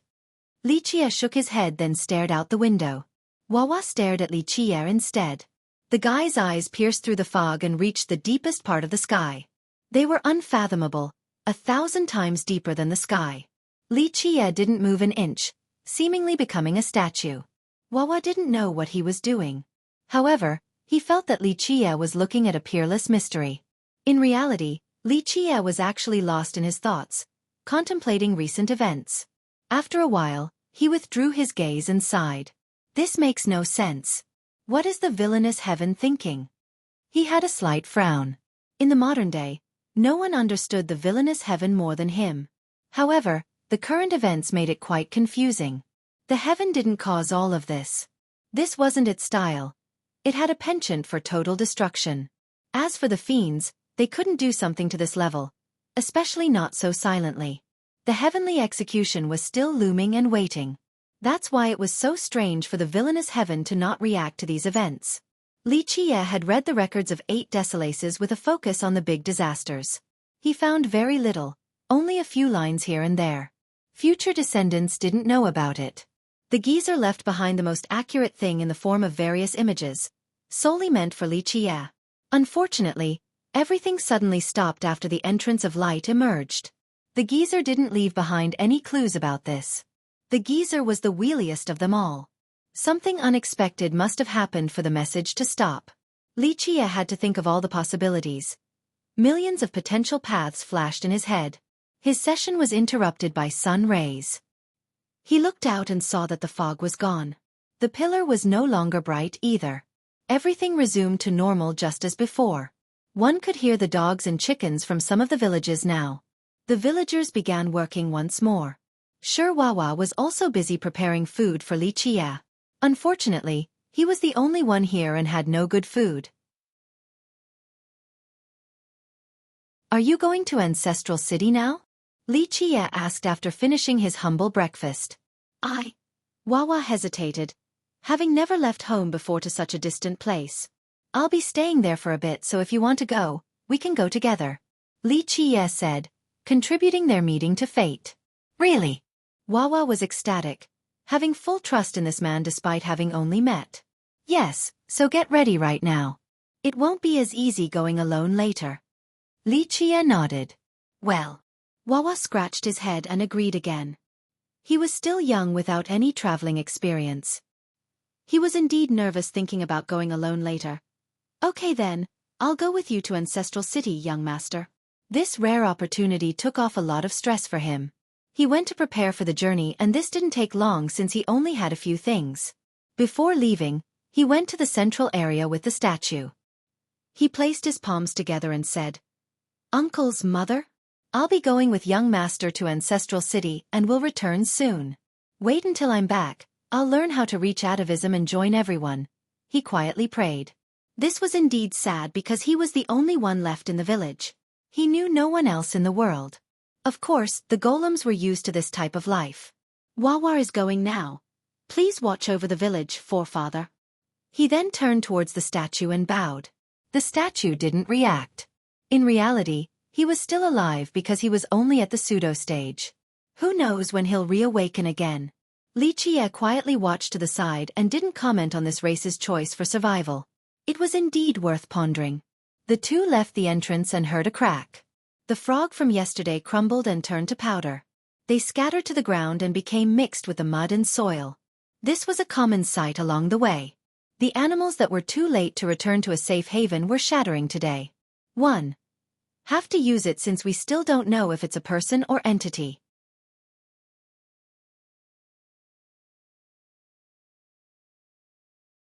Chapter 3409. Li Qie and Xueqi left the village and moved through the canyon. The place was normally quiet with few visitors. Today seemed to be different. Many cultivators riding their beast arrived. Others were capable of leaping through 1,000 miles with each jump. They consisted of humans, golems, heavenly devils, demons. They came from all sects and kingdoms: Firmament's Gate, Divine Stone Range, Celestial Star. They're going to Stone Shell Valley. Xueqi quietly said while watching the waves of people. Even the golems from the villages were joining in. Little one, it's about to begin. Gather your stuff and we'll go. A few golem experts were ready to bring their juniors to see the fun on top of a potential harvest. Other golems want to watch the show. Xueqi saw golems around the same age as him and became envious. You want to go? Li Qie glanced at the excited youth and said, I haven't been there before because father said that it's too dangerous since the beetles there will come out of the ground. Some source stones can be found, so it can be beneficial to take a trip. It's just that he never took me there before. Wawa had a dejected expression by this point. Okay, we'll go there then and pick up a few source stones along the way. Li Qie smiled. Really? His expression changed to excitement right away. His eyes lit up. It's on the way anyway. Li Qie said. Perfect, I've never seen one before. Wawa shouted. The two changed direction and headed for Stone Shell Valley. You've been there before? Wawa was curious because Li Qie seemed to know the way. No, but everyone is going there. No need to know the direction. Li Qie chuckled. True. Wawa smiled awkwardly, thinking that it was a stupid question. More and more people were coming to the valley during their trip. All the source stones will be mine. One youth flying through the sky declared. Sure enough, a crowd of people filled the entrance, whether it be in the sky or on the ground, on the tree branches or the peaks. It was tough finding a place to stand. The valley wasn't that large and didn't look special either. It was barren with just rocks. This made it quite hot due to the sun. However, there was a deep, slanting cave at the end of the valley, seemingly bottomless. Some of the young first-timers looked around and became disappointed. This is Stone Shell Beetle Valley? What's special about it? We traveled so far for what? One of them complained. Patience, you'll find out soon enough. A senior nearby said.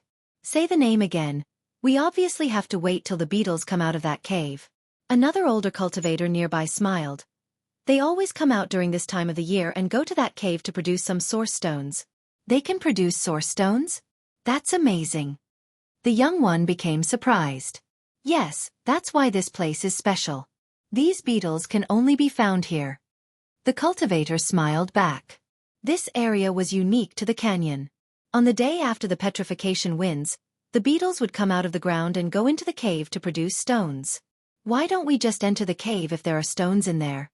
Another youth stared at the cave and asked. Its depth is unimaginable. Very dangerous too. Rumor has it that all the dangers in this region actually originate from there. An older cultivator said with a serious expression. An invincible heavenly sovereign entered that place alone before, barely managing to escape a while later with wounds everywhere. On the second day after returning to the sect, he exploded and died. The ones nearby shuddered after hearing this. Even a heavenly sovereign couldn't survive? Just what was in there? The cave has been a mystery all this time. The only consensus was that nothing good would come from entering that place. This prevented the greedy adventurers from doing so. So why can those beetles go in? Another one curiously asked. It is in accordance with the heavenly Tao and the laws of creation. The various beings have different fits. An elder-level character said. All eyes were on the secretive cave now. Li Qie also gave it a glance. His bright eyes could reach the deepest area. Of course, he wouldn't personally go down. I heard the Beetle King is very majestic. Do you know what it looks like, young master? Xueqi asked Li Qie. I haven't seen it. Li Qie shook his head. I have. An older cultivator near them stroked his beard and smiled. These stone shell beetles all have the same color, only the king is different. It has a golden shade and can control its kins. That's not all. The source stones produced by one are extraordinary, priceless even. A different expert added. Yes, they're the main focus every time. So many people want it. One more jumped in. His eyes had a flashing glint, seemingly very interested in the Beetle King. Haha, that is if one is capable enough. Another crowd member snorted. The Beetle King is dangerous enough, let alone all the greedy competition. Everyone wants that source stone, only to throw their lives away for nothing. Some became worried. They made up their mind to leave once they got their stone instead of being greedy. Why? Because the source stone from a Beetle King always brought about a massacre. People could actually smell the stench of blood after listening to the conversations. An elder from Firmaments got the stone from the king last time. He got something amazing inside and immediately went into isolated cultivation. A knowledgeable cultivator became envious. It's that good. Others started salivating. He's from Firmaments. Not everyone can hope to do the same. Another woke the crowd up. Firmaments was a famous sect in the northern West King. An elder from there was naturally powerful. It wasn't surprising for him to be able to get a source stone from a Beetle King. Do you want the king's source stone, young master? Xueqi asked.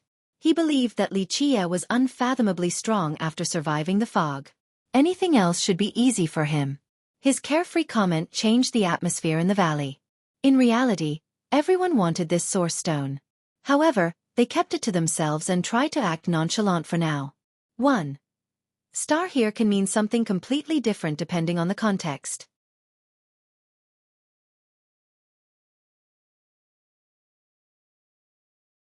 Chapter 34:10. They kept their plans to themselves, whether to do it by force or otherwise. They didn't want to express their intent in order to not become clear targets. Now, Xueqi's comment broke through this thin veil and made everyone stare at each other. He also stared at Li Qie with wishful eyes. He had heard the seniors in his village praise the source stone from the Beetle King before, that it was amazing and priceless, etc. To be able to see one in person would be incredible and exciting. He would also be happy for Li Qie. Just one source stone, no big deal.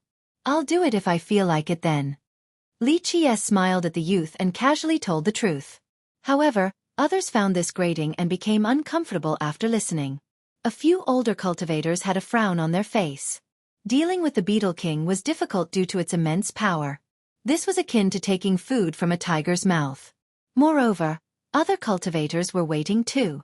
Whoever obtained the stone first might become public enemy number 1.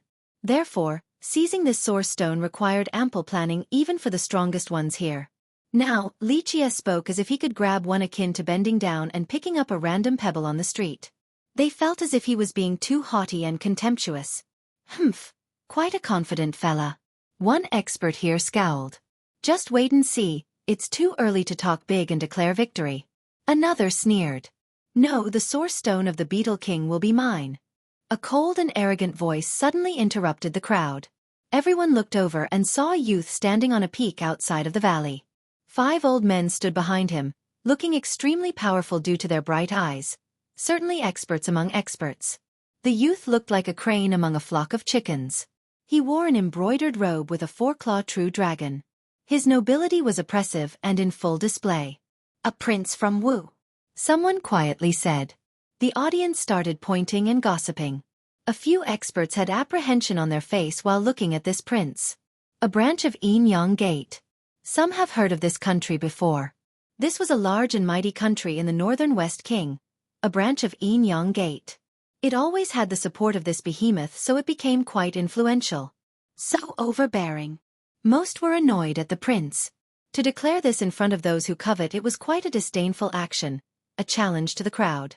His brother has a prestigious position in Yin Gate. He's close to Bai Jianchan. A knowledgeable expert said. Young Lord Bai. People shuddered after hearing this title since it was thunderously famous right now. Bai Jianchan of Yin Gate was known by all in the northern West King. People said that Yin Gate would definitely have a Dao Lord this generation, and this generation was none other than Bai Jianchan. Realizing these little connections made some give up. Prince Wu was already prestigious alone on his own accord. His older brother would definitely be a big shot later, being from Yin Gate and all. This was before mentioning the close relationship between his brother and Bai Jianchan. The former might become Jianchan's right-hand man. That's enough to make him a big shot all over 8 decimalaces. This made it hard for anyone to provoke Prince Wu. Furthermore, the old men behind Prince Wu were strong. He himself was no slouch. Of course, I don't mind a little competition. Prince Wu smiled. His eyes swept through the crowd with a cold glint. This appearance of his intimidated most. Everyone could see that he was ready to kill those who tried to compete against him for the Beetle King's Source Stone. His eyes stopped on Li Qie. He noticed that the guy was only a silver carapace cultivator and sneered. A firefly trying to compete with the moon. This animosity was due to Li Qie's comment earlier. Alas, he no longer gave a damn about this weakling.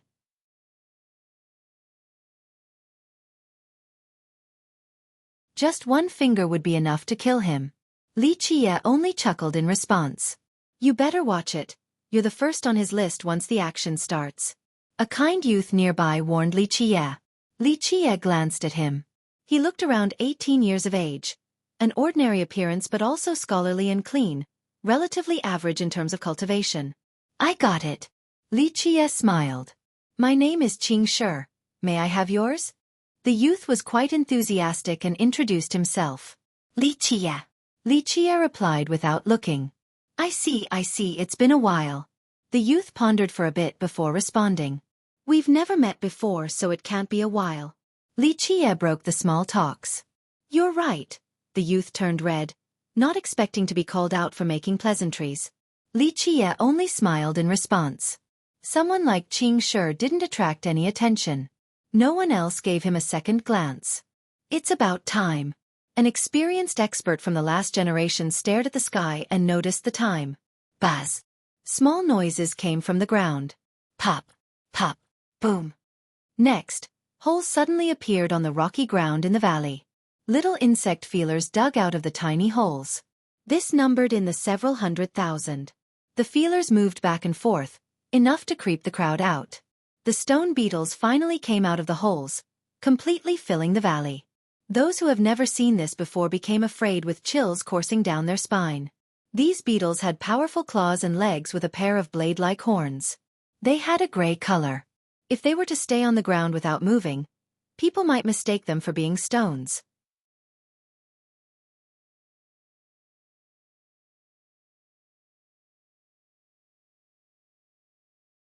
Chapter 34:11.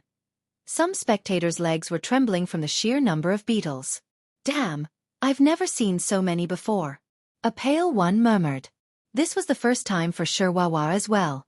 He hid behind Li Qie right away. Crack, crack, crack.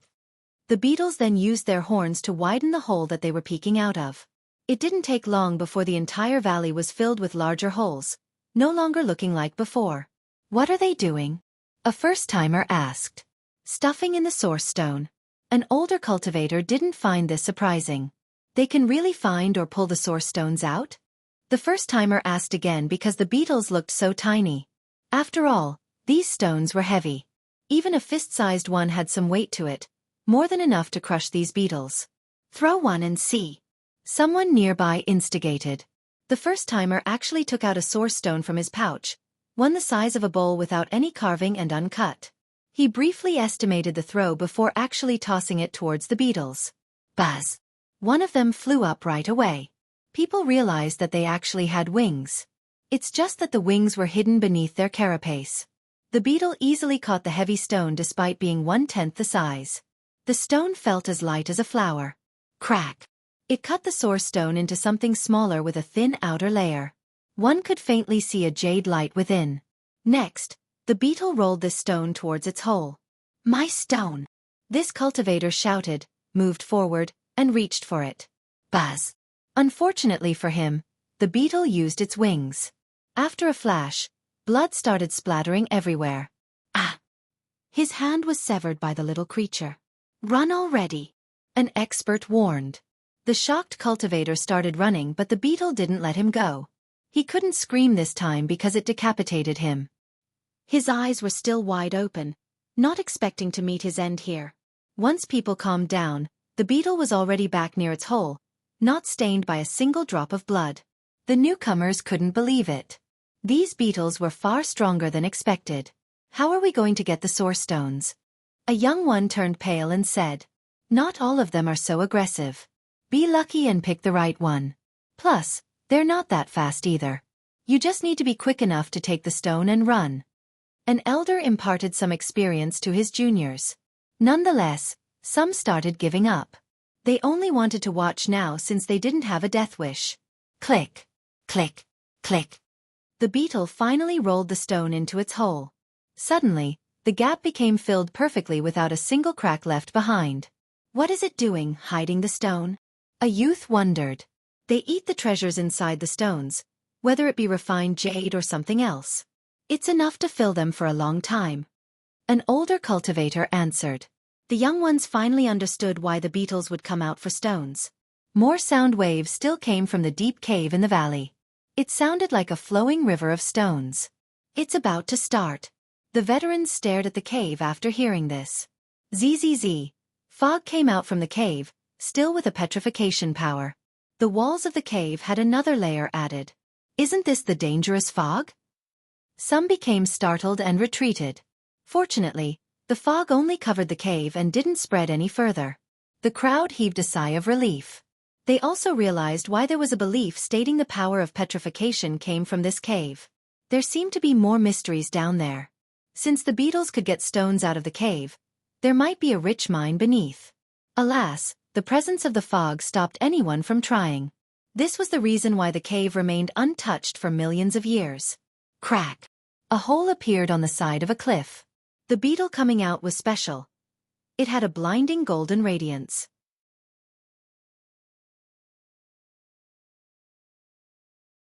The king! Some spectators shouted. This one was double the size of a regular stone shell beetle, also seemingly cast from gold. That's the beetle king? Xueqi became excited. Such a powerful insect. A veteran knew the value of this powerful creature. Wouldn't it be nice to capture it? Another said. Stop dreaming. Even a heavenly sovereign might have trouble doing so. An expert immediately chastised. Those nearby immediately gave up right away and kept their mouth shut. By this point, the beetles in the valley turned towards their king. This looked like a great army greeting their ruler. The king looked so tiny. Others felt as if they could easily crush it. However, it exuded a regal aura as if all existences here should be bowing towards it. This wondrous aura was an obvious testament to its power. Some experts became serious. The more powerful the king, the better the stone it could get out of the cave. This made the risk worth it. It's definitely mine. Prince Wu's eyes became bright. The king gave the order. All the beetles started crawling towards the cave. Their sheer number made it look like a rising tide moving towards the cave.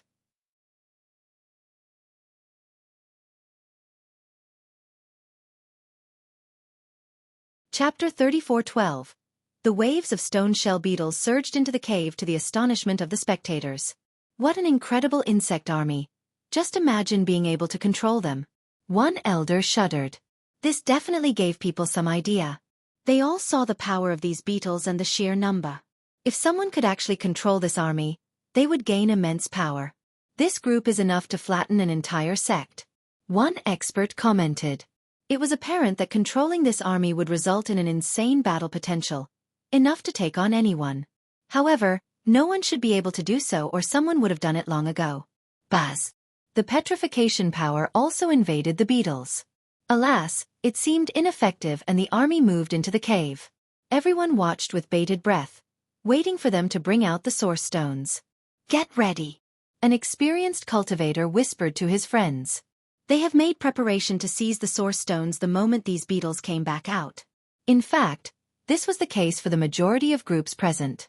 The valley became strangely quiet since everyone held their breath. One could hear the drop of a needle right now. After a while, one shadow finally showed up by the entrance. Buzz. The petrification force struck again to no avail. Click. Click. One beetle rolled a source stone out of the cave. The shell has been cut down to a thin layer. The treasure inside was almost visible. It emitted a ruby glow. The actual item remained unknown, but it should be precious enough given the beautiful light. Go. One expert instantly made his move and threw his rope forward. It instantly coiled around the source stone and he pulled it back into his grasp. The beetle naturally flew towards this thief, but the guy was ready. He fled for his life the moment he grabbed the source stone and disappeared from sight. The furious beetle had no choice but to return to the cave. Click. Click. More beetles came out with source stones from the dark entrance. They have also polished the stones, leaving behind just a thin shell with a glow within. Some even issued powerful roars, indicating the value of the innate treasures. It didn't take long before thousands of them came out. This meant that thousands of treasures were also made available. Different colors, rainbows, roars, and weapon flashes could be seen.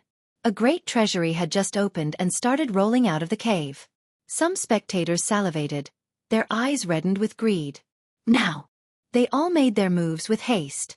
The treasures were simply too tempting and made their hearts skip a beat. Even those who only wanted to watch for fun couldn't keep this mindset and followed the mass. Numerous died for nothing during the attempted theft since the beetles didn't play nice and naturally retaliated. A few managed to grab their stone, but unfortunately, not all were strong enough to escape the incoming attacks. Blood splashed everywhere as limbs and heads were torn by the beetles. Some elders and sect masters came with sufficient preparation. They activated a powerful defensive artifact during the attempt, allowing them to escape unscathed. The beetle victims had no choice but to go back to the cave for another stone. Rumble! The old men behind Prince Wu made their move together and instantly got several stones while fending against the beetles. These stones were definitely top-notch according to their pulsing light. Hurry up! A few people who got stones the first time became greedy and returned. They didn't want to leave right away when more treasures were up for grab. Unfortunately, they weren't as lucky this time around and faced mightier beetles, resulting in death. Limbs, heads, and blood were all over the valley in just a short time. The price of avarice is death. They're courting death for being so greedy. The youth named Qing Shi told Li Qie. Virtually everyone has joined the fray out of greed. This wasn't the case for Qing Shi. He was one of the few waiting patiently just like Li Qie. A young one like him having this strong mentality was exceptional indeed. Meanwhile, the valley was as lively as can be. The successful cultivators couldn't help but cheer. The ones losing died before they could utter a scream. Boom, boom, boom. Loud noises suddenly came from the cave in a rhythmic manner. Something heavy seemed to be crushing the ground. Rays of light shone in the dark cave, looking like the glow of the finest cornelian. It chased the fog away from the entrance. Sure enough, people looked over and saw the Beetle King pushing a massive source stone. The other beetles stopped right away. The same with other cultivators. All eyes were on this new source stone, definitely the largest one yet, around the size of a basin. This was after a full polishment too. The unnecessary parts have been cut and discarded.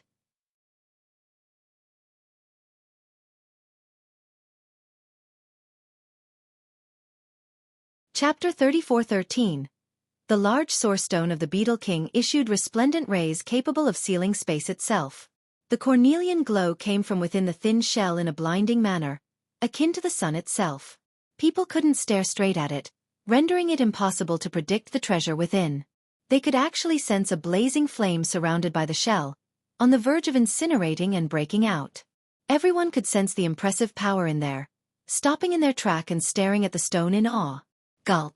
Swallowing and salivating noises could be heard from the crowd. What kind of treasure is in there? One guy asked. In my opinion, it starts at least at the Tao Lord refined jade level. One older cultivator focused his gaze, wanting to see through the shell. Many were doing the same thing in order to figure it out. Unfortunately, their heavenly gazes were useless. Are we doing this? The top masters nearby quietly discussed. They consisted of elders and sect masters. One person shouldn't be able to grab this stone because the Beetle King was just too strong. Whoosh! Finally, someone decisively made a move with a divine rope. It instantly coiled around the stone source of the Beetle King. Unfortunately, the guy couldn't pull it back because the king had one tiny foot on it. The thing was only around the size of a fist, so its foot was tiny, to say the least. However, the powerful cultivator had no chance of moving it an inch. It was as if he was trying to pull thousands of mountains stacked on top of each other. Buzz! The king flapped one wing without flying up. The wing shot out a golden slash. Splash! The cultivator was instantly decapitated. Blood gushed out of his severed neck. It was far more powerful than the other beetles.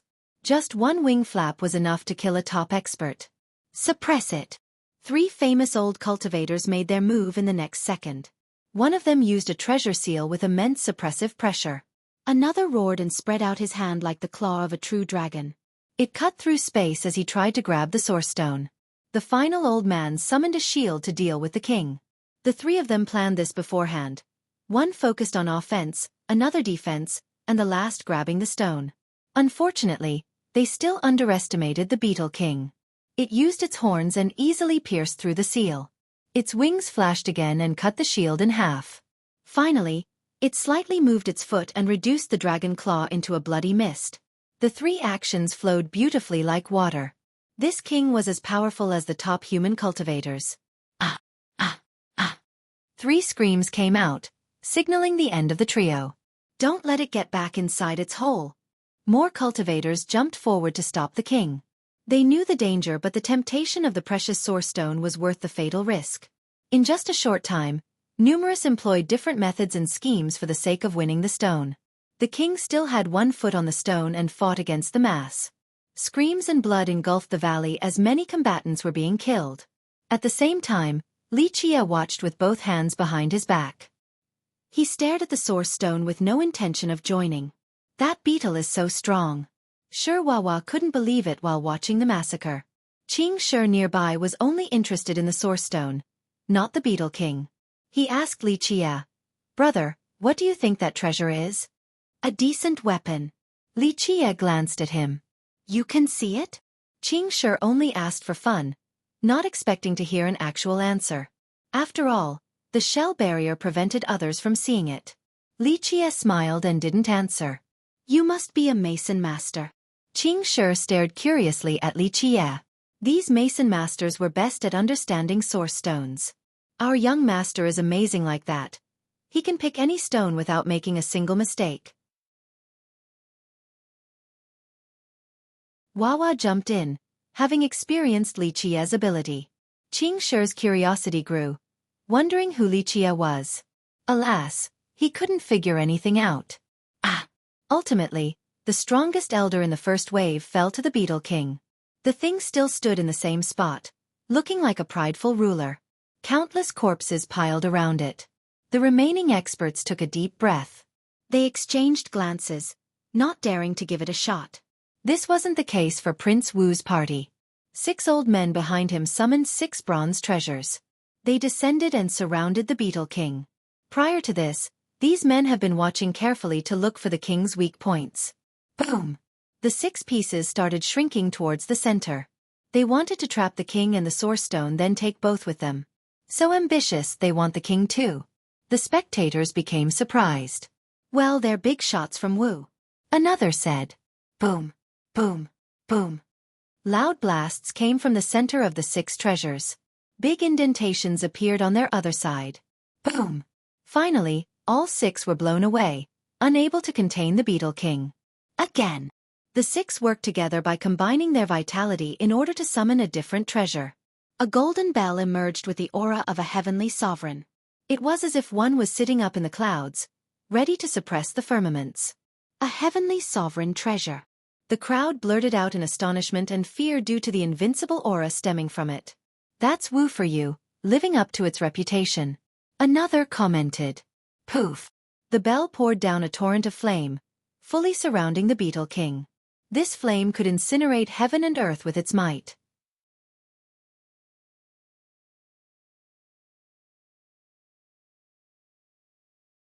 Chapter 34:14. The tyrannical and endless flame surrounded the Beetle King.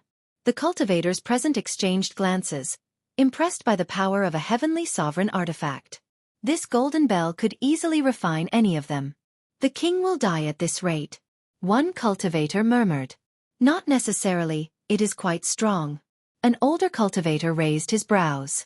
Of course, they had to admit that the 6 old men from Wu were mighty as well. They were probably the pillars of that country, yet still came here with the prince. It looked like their clan truly wanted this source stone from the king beetle, perhaps the creature as well. This was akin to getting 2 birds with 1 stone. An incredible harvest. Chain seal. The 6 men shouted in unison. Clank, clank, clank. The flames turned into thick, long chains, seemingly made from thousands of Tao laws twisted together. They surrounded the Beetle King before anyone could react. Though it was trapped, the flames still couldn't refine it in the slightest. Even the flame of a heavenly sovereign treasure can't take it down? One spectator took a deep breath. These 6 were attempting to use these fire laws to capture the Beetle King alive. Creak, creak, creak. The golden bell exuded a brilliance containing the totems of a sovereign. This power spread across the realm and began pushing the king up into the air. It didn't take long before it was lifted 3 meters up. They're actually doing it? Some gasped in response. Yes, it looks like it. Others became envious and jealous. Capturing the source stone alone was insane enough. To capture the Beetle King too? That could drive people crazy. The 6 high officials of Wu were ecstatic since this would be a great contribution, hence their meticulous preparation. Unfortunately, the Beetle King didn't let this go so smoothly. It struggled, causing loud clunks from the chains. They became stretched to the limit. Don't let up. The officials became nervous and channeled all of their power and vitality into the golden bell, wanting to pull the king into the bell itself. At this exact second, the king added more force and it instantly dropped to the ground, pulling the bell with it. Boom! This created a large pit after a deafening blast. However, the bell still ended up on top and trapping the Beetle King within. Thank heaven. The officials heaved a sigh of relief. Almost let it get away. Rumble. They only got to relax for a short moment before loud explosions ensued. The Beetle King inside the bell was obviously furious and smashed into the wall. The bell shook continuously and was forced off the ground, on the verge of turning over. Suppress it. The officials chanted a special mantra in order to use their merit laws. A golden radiance consisting of runes emerged around the bell. It became as large as a mountain, capable of suppressing gods and devils. Unfortunately, despite their best effort, the bell was still shaking from the king's rampage. The 6 started sweating, aware that this wouldn't last much longer. What does it look like now? Everyone held their breath. Hard to say. A master concluded. Of course, most didn't want Wu to be successful. Alas, Wu was powerful and had a good chance of succeeding. They're impressive. Qing Shi praised the golden bell. Just a sovereign's bell, it can't trap the Beetle King. Li Qie nonchalantly said. The Prince of Wu just happened to hear him. His eyes became fierce and shouted, "Ignorant brat, watch your mouth." It took considerable effort for them to bring this bell here. Now, a commoner dared to run his mouth like this? Ignorant how? It's the truth. Li Qie smiled. Such impudence. You deserve a good slapping for running your mouth in my presence. The Wu Prince threatened. Now's not the time to act cool. Wait till you capture the Beetle King and boast all you want. Qing Shi joined in with a sneer. Humph, who else but us will be able to do so here? The Wu Prince stood proudly with his hands behind his back, gazing at the crowd. This naturally annoyed some, but they didn't say anything. The 6 officials and that bell were definitely the strongest here. Maybe in your dream. Li Qie shook his head. You're not qualified to take this item. It's not too late to give up. You're in my way. You want the Source Stone? The prince thought that this was the most ridiculous thing ever. He burst out in laughter. You?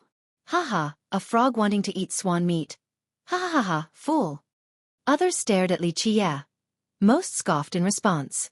How naive. One expert said. Suicidal to do so given his cultivation. Everyone saw Li Qie's cultivation. Simply not worth mentioning. Even an ordinary beetle could kill him, let alone the king. A youth's first time away from home, it's better to speak less to avoid further trouble. An older cultivator said. Don't stop someone from wanting to die. A young one gloated. Li Qie ignored them and glanced at the bell. Enough. Stand to the side. I'll be taking the stone. The audacity. The crowd thought that Li Qie was just running his mouth, not expecting him to actually do it. If he can get that Source Stone, I'll eat an entire cliff. One youth mocked him. Idiot, you're asking for it. The prince became murderous. Stop interfering with our official business or I'll cut you to pie dash. Boom. He was interrupted by an explosion. The golden bell was sent flying. Bump, bump, bump. The 6 high officials staggered backward from the shockwaves, paled. So strong. One of them cried out. The Beetle King was free now. It looked around with a flash in its eyes. The officials were intimidated and faltered even more.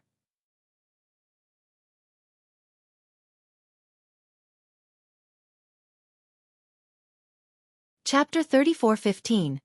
The Beetle King didn't actually pursue the 6 assailants and planted its foot on the Source Stone again. It was as if it thought that it was real only when it maintained contact with the stone. The crowd became anxious since Wu had lost. No one else had the ability to take the Source Stone from this Beetle King. The 6 high officials have already tried their best. Attempting again might infuriate the king, resulting in death. The Wu Prince stared at them and they responded by shaking their head. Thus, it became apparent that no one here could take the stone from the king. They could only watch it roll the stone into its hole. Ha, brat. Didn't you say you want this stone earlier? Go for it, it's right there. The prince calmed down and mocked Li Qie. In the beginning, he was confident in seizing this stone. Now, the failure made it hard for him, so he wanted to take it out on Li Qie. All eyes were on Li Qie. Of course, none thought that he could actually do it. Right, no one else is attempting, it's your opportunity. Someone else instigated, wanting to watch Li Qie die. Forget it. Only death awaits. A kind cultivator told Li Qie to do otherwise. Hey, no one is forcing him. He's the one who said he could do it. Stop boasting if you can't back it up. Another snorted. Nothing is difficult in grabbing a Source Stone. Li Qie smiled in response. Everyone thought that Li Qie would back off after he was called out for his ridiculous statement. Not doing so would result in certain death. Now, he actually took his boasting to the next level instead. So tired of living. An expert criticized. Oh. The prince snorted and continued. Come get the stone and prove us wrong, otherwise you're as easy as pie. Li Qie replied before whistling. It had an inscrutable rhythm and order containing a supreme power. At the very least, the experts here didn't understand it. This wasn't the case for the Beetle King. It was strong enough as the Lord of Insects and had plenty of intelligence. It seemed to be struck by lightning after hearing the whistle. It calmed down and started rolling the source stone towards Li Qie. This sudden development stunned the crowd. Everyone became frozen. Once the king got its stone beneath Li Qie's feet, it started carrying it up. Remember, the stone was far larger than the beetle, but it had zero difficulties doing so. Li Qie spread his palm and the king placed the stone right there just like a gift. A while ago, so many experts were killed while trying to obtain this incredible source stone. Now, Li Qie only needed to whistle and the Beetle King obediently handed it over. No one would believe this, but the crowd saw it with their own eyes. This resembled a legend or a fairy tale. Their head remained empty, still confused and speechless. Some started pinching themselves and found that they weren't dreaming. How can this be? Why did the Beetle King give its source stone away? I don't get it. One spectator said. Even Qing Shi standing close to Li Qie found this astounding. Nothing short of magic. Not bad. Li Qie nodded while looking at the stone in his hand. Others salivated at its sight. Some thought about taking it from him. Li Qie took out a knife and removed the outer layer with incredible speed, revealing the treasure within. A blinding light flashed, signaling the emergence of a great treasure. Inside the radiance was a stone hatchet. It didn't look that sharp, yet everyone felt that it was perfectly made. It stole the fortunes and creations of heaven. As Li Qie wielded the weapon, they thought that just one swing would be enough to open the firmaments and kill anyone. It should be unbeatable. Damn, what a weapon! Someone couldn't help blurting out. Yes, enough to be the defining treasure of a sect. An elder from a big sect had saliva streaming down his mouth. Most were really tempted at this point but didn't take action due to certain qualms. After all, who wouldn't want this incredible weapon? Li Qie seemed pleased with the hatchet, evident by the smile on his face. The Beetle King happily cried out, seemingly excited as if earning praise from Li Qie was an honor. It looked like a pet trying to please its master. The story became more ridiculous. A stone-shell Beetle King acting like a sycophant? Logics couldn't explain this. Young master, is this actually your pet? Xueqi stared at the Beetle King with a curious glint in his eyes. The crowd thought so too, but it shouldn't be possible. Stone-shell beetles were indigenous to this area. Moreover, how could this powerful Beetle King be Li Qie's pet? Strange things happen every day, but not to this level. I have no explanation for this. One knowledgeable cultivator gave up. The rest felt the same way. Meanwhile, Qing Shi tilted his head in contemplation.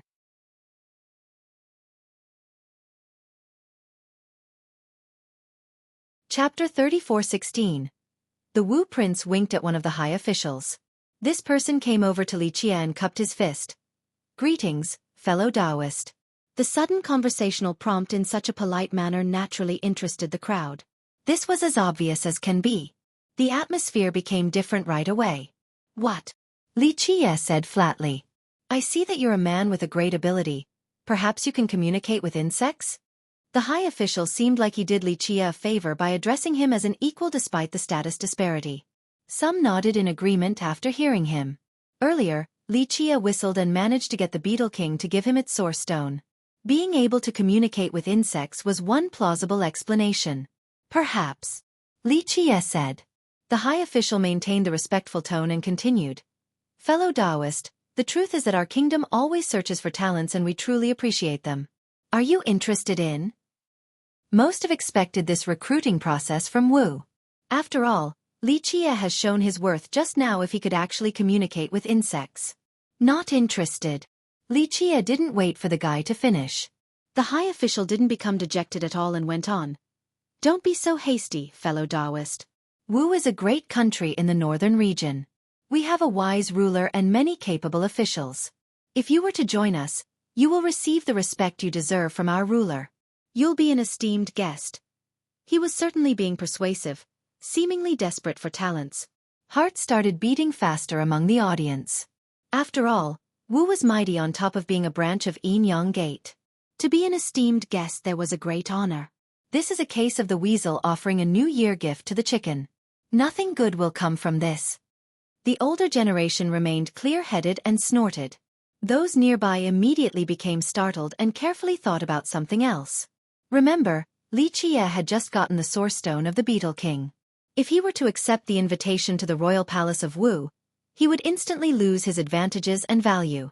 Leaving aside becoming an esteemed guest there, he would become a fish on the chopping board. It became obvious that the high official was only trying to bait Li Qie. That stone hatchet would be theirs as long as the guy accepted. Not interested, stop wasting my time. Li Qie didn't give the guy any face. The high official found this hard to tolerate. He coughed and continued, I'm actually thinking for your sake, fellow Taoist. You're a man with a treasure now. It's very dangerous to be alone. It's better to come with us. It's fine if you don't want to go to Wu. We'll take you to whatever destination you wish. He's revealing his foxtail. An older cultivator murmured after hearing this. Of course, this high official said this line for a reason. The way the crowd looked at Li Qie instantly changed after this line. In actuality, some have thought about robbing him but didn't express it. Their eyes became different right away because that stone hatchet was just too tempting. Is that so? Li Qie had a smirk on his face. Others didn't think much about this smile. Not even Shi Wawa. The youth was just too pure. This wasn't the case for Qing Shi. He suddenly got a chill and could smell a thick stench of blood. Are you selling your stone hatchet or not? The prince lost his patience after seeing the delay and lack of results. They simply wanted the stone hatchet. All of this talk about visiting Wu was just an excuse. Not for sale. Li Qie refused. Don't be so quick to say no. Our country will give you enough to spend for more than a lifetime. 80 chests of treasures and a prefecture for that hatchet. The prince reiterated. An entire prefecture? The crowd clamored. They naturally understood the significance of an entire prefecture in Wu. You will live in luxury and wealth for the rest of your life. Even your descendants will enjoy this lifestyle. You'll be the lord of this prefecture, able to do whatever you want within your domain, all the pleasures in life, the prince elaborated. This was a tantalizing offer. Many here always dreamed about this type of life. Wu is going all out. 80 treasure chests is one thing, but a prefecture too? Even some powerful experts felt their heart beating faster. They wanted to have their own domain. As if he can live to enjoy it. Someone who was aware of the prince's plan snorted. But an entire prefecture is nothing compared to a defining treasure like that hatchet. Moreover, people realized that so what if this trade actually happened? What if one day Li Qie were to die? The prefecture would return to Wu anyway. Still not interested.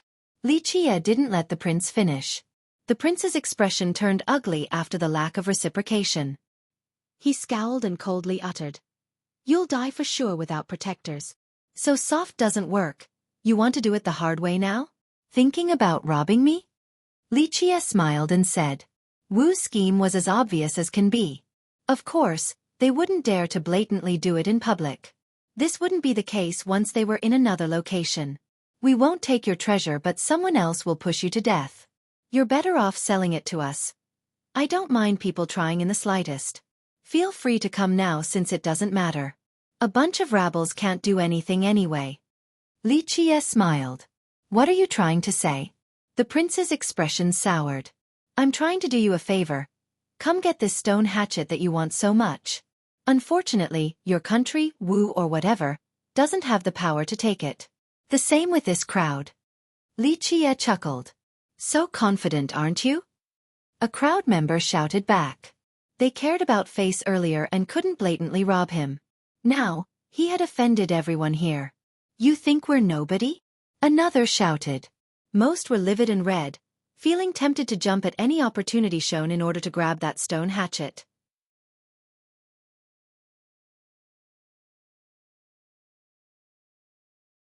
Chapter 34:17.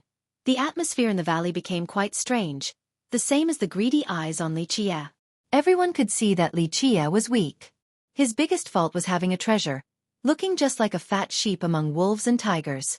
You're in danger, they're looking at you like a piece of meat. Qing Shi quietly told Li Qie. Li Qie only smiled and didn't care. No mercy for those who insult Wu. The prince shouted, ready to kill. The rest of the crowd had a greedy expression as well.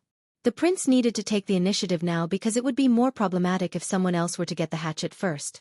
I'll spare you if you hand it over. He no longer needed to act like a gentleman. Finally show your true intention, huh? Li Qie chuckled. And if I refuse? You'll be a dead man. The prince threatened. The crowd shuddered because they could see how much he wanted to kill Li Qie and take that hatchet. Aren't you afraid of being attacked by others after getting it? Li Qie playfully swung the hatchet around. The prince glared at the crowd. Others stared back at him, but most were focused on the hatchet. They were trying their best to remain patient. Who dares to take on Wu? Be smart and stand to the side or face the consequences. The prince strongly declared. Many exchanged glances. Most were still unwilling to give up on the stone hatchet. The prince scowled and the 6 officials stepped forward. The golden bell floated up again and exuded the same invincible aura. Others had no choice but to retreat before this pressure. No one among them could withstand a sovereign's power. How about now? Anyone dares to take us on? The prince said with disdain. No one took the challenge because that artifact being controlled by 6 masters was too much. Moreover, the prince had publicly made a statement. To go against him now was the same as provoking Wu. Most importantly, Yin Yang Gate was behind this country. Some backed off and kept a distance in order to show their stance, not intending on competing for the hatchet. They were naturally annoyed to see the prince getting this great artifact. A few even gritted their teeth. Alas, they could only blame themselves for being weaker and swallow this perceived indignation. This brat is done, he's not flexible at all. One spectator shook his head while staring at Li Qie.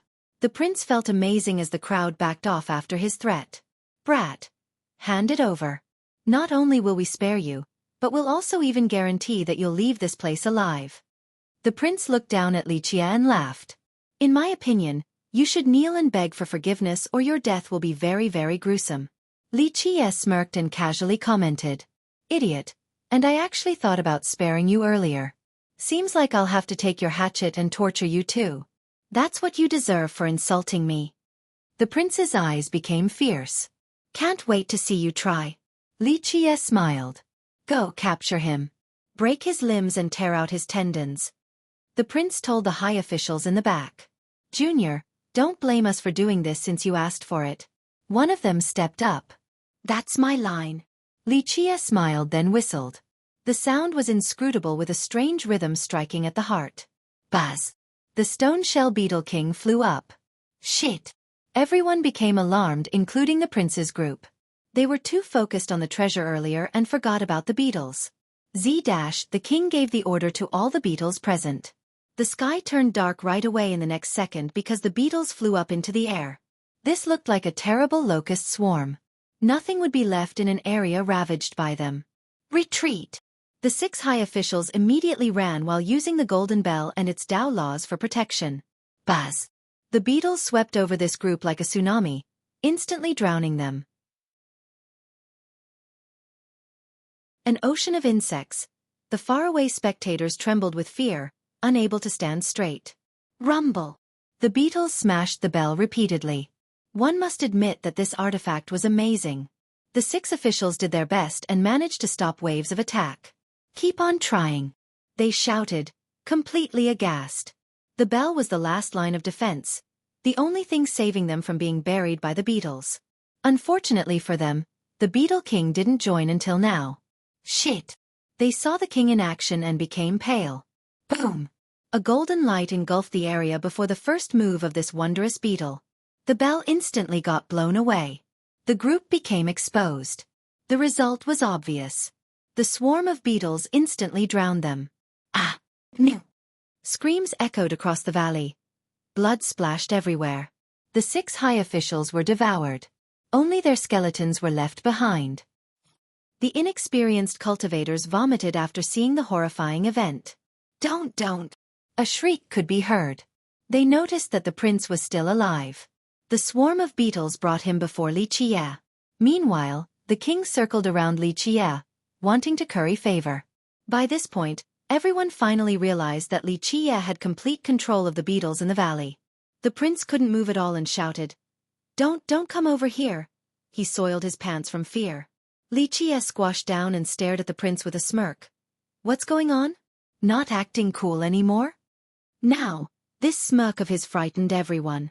No one dared to provoke Li Qie at this point after witnessing the horrific death of the 6 officials.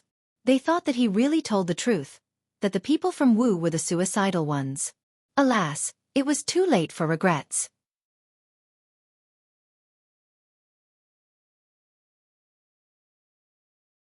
Chapter 34:18. What do you want? The prince was scared out of his mind, as pale as can be. The swarm of beetles had made him soil his pants.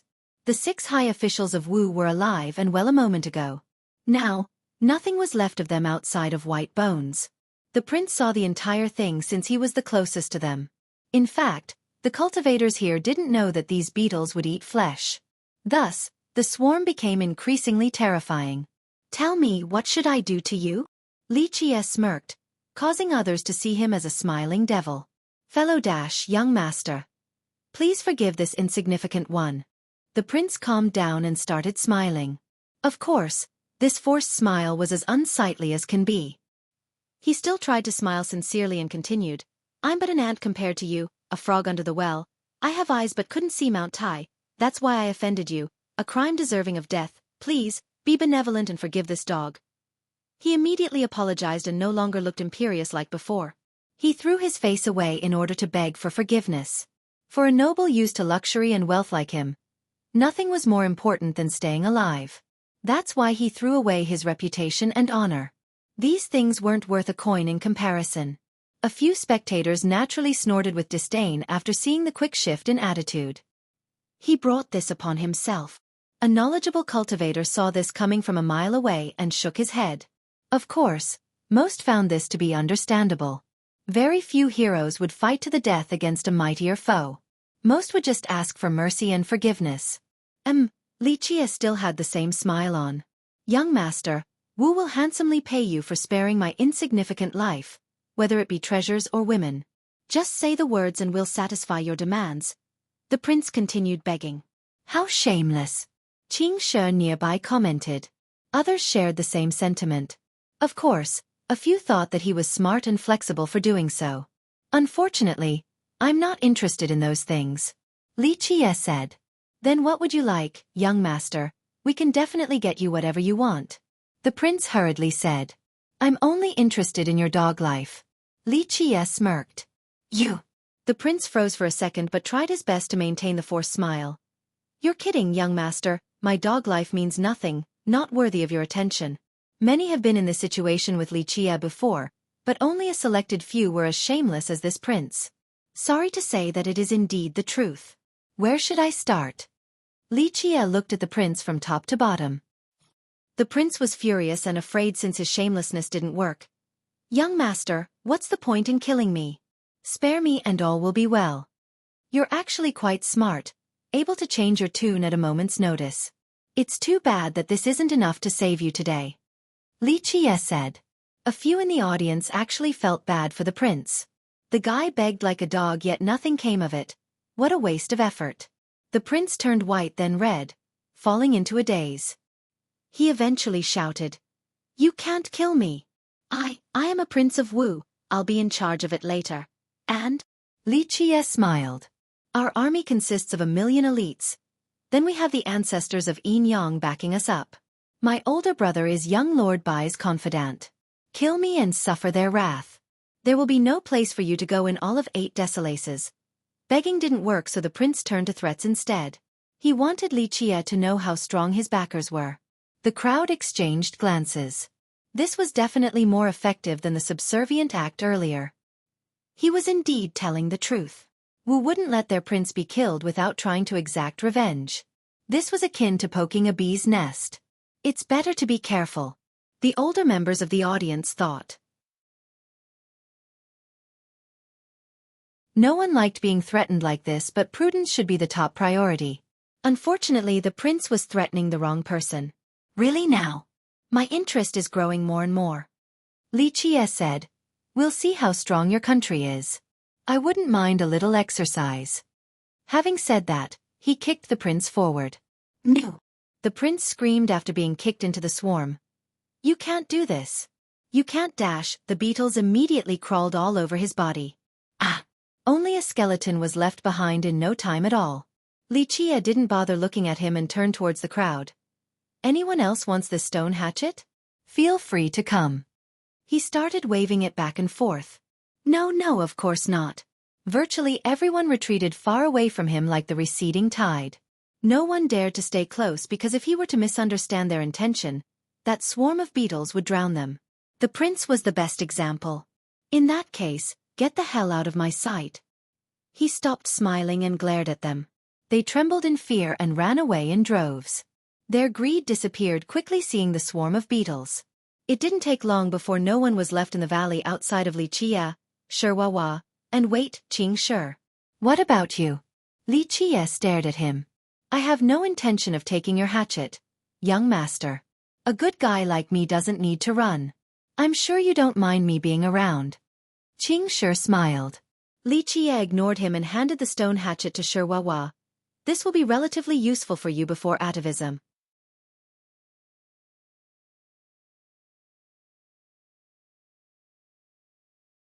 Chapter 34:19. Ray really? Xueqi stammered from shock while looking at the stone hatchet. Despite his inexperience, he still knew that a source stone from a beetle king was a big deal. Qing Shi was startled as well with his mouth agape. He was knowledgeable and had seen plenty of treasures before. This stone hatchet was still a top treasure in his eyes. Definitely priceless and only a bit inferior to a Dao Lord weapon. This would become the defining treasure for a top country like Wu. However, Li Qie still tossed it away like nothing. Qing Shi didn't think that Li Qie was unaware of its value. Not to mention an ordinary expert. Even those from the Yinyang Gate would never be so generous. Qing Shi has never seen someone going so big on a present before. Young master, this is too valuable. Wawa didn't dare to accept it. Take it. Li Qie stared at him and demanded. Thank you, young master. Wawa regained his wits and finally accepted while bowing. Qing Shi watched the whole thing and took a deep breath in order to calm down. The beetle king circled around Li Qie and cried out. Li Qie glanced at it along with its kins. He gently stroked the king and said, A fateful meeting indeed, but unfortunately, I can't take you all along. This is your home with a fortune meant for you. He then stared at the bottomless cave. The fog was no longer there. The beetle king cried out again, seemingly reluctant to leave. You really know how to speak with insects? Qing Shi watched how close the beetle king was to Li Qie and thought that this was the case. No. Li Qie said. Then why does it understand you and listen to your orders? Qing Shi asked, confused. Because it's smart enough to know its own fortune and who it is meeting. Li Qie said. Qing Shi carefully analyzed this statement. As for Wawa, he didn't care at all and laughed while holding the stone hatchet. The youth never questioned Li Qie's abilities after seeing him surviving the fog. There was nothing he couldn't do. Eventually, the beetle king and the others unhappily returned to the ground. The valley became peaceful once more. No one would know that a great battle had happened here if it wasn't for the blood and corpses.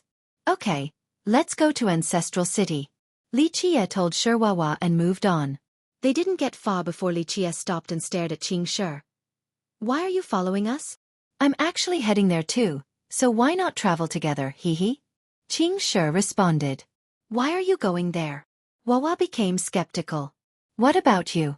Qing Shi was craftier and wanted to get more information. Oh, I'm just seeing the world. Wawa smiled and said. I've never been there before, so I'm following young master. Qing Shi thought about the relationship between these two. It didn't look like a master-servant scenario despite all the signs. How strange. Fine. Li Qie ignored him and moved on. Qing Shi tagged along with Wawa and asked, This is your young master's first time going to Ancestral City too? I don't know. He knows the way though, so probably not his first time. Wawa shook his head. He actually didn't know the answer to this question. How long have you been following your young master? Qing Shi's curiosity grew. This was an interrogation, yet Li Qie, who was walking in front, didn't seem to care. One day. Wawa honestly said without thinking. One day. Qing Shi blurted out and realized that he had misspoken. He calmed down and said. Really just one day? Yes. Is there a problem? Wawa responded. Questions were popping inside Qing Shi's head. Words couldn't explain his current emotions. Wawa followed Li Chia for one day and had obtained a peerless hatchet. The whole story became even more ridiculous. No one in the Northern West King, no, in all of 8 Desolaces, would have done something like this, not even the richest and mightiest heavenly sovereigns. Qing Shi started thinking about Li Chia's true identity. He had met many talents and heroes before, but none should be on the same level as Li Chia. Qing Shi kept on asking during the journey and found out how the two of them met. The more he knew, the more confused he became. Everything about Li Chia remained a mystery. On the other hand, Li Chia didn't mind the prying at all. Young master, why are you going to Ancestral City? Qing Shi knew why Wawa was heading there but not Li Chia. To see if there are some good treasures there. Li Chia commented. Qing Shi naturally didn't buy this. The guy didn't seem to care for treasures after the case of the hatchet. Qing Shi even had a bold prediction that he would have given away a Dao Lord weapon too, treating it like scrap metals. No, you're tricking me, young master. Qing Shi said bluntly. Tell me where you're from then. Li Chia smiled and asked while staring at Qing Shi. Qing Shi became afraid because Li Chia's eyes made him feel naked. He turned red and staggered backward. My house isn't too far away. It's pretty close. He hastily answered. Li Chia didn't pursue this issue. I heard something like this. The platform of a mortal assailant emperor fell into the stone forest. Is this true? Have you heard about this? He stared at Li Chia in order to read the guy's reaction. Randoms aren't privy to this information. Li Chia said. Haha, I came across it randomly. I don't know if it's true or not. Qing Shi laughed and tried to change the topic.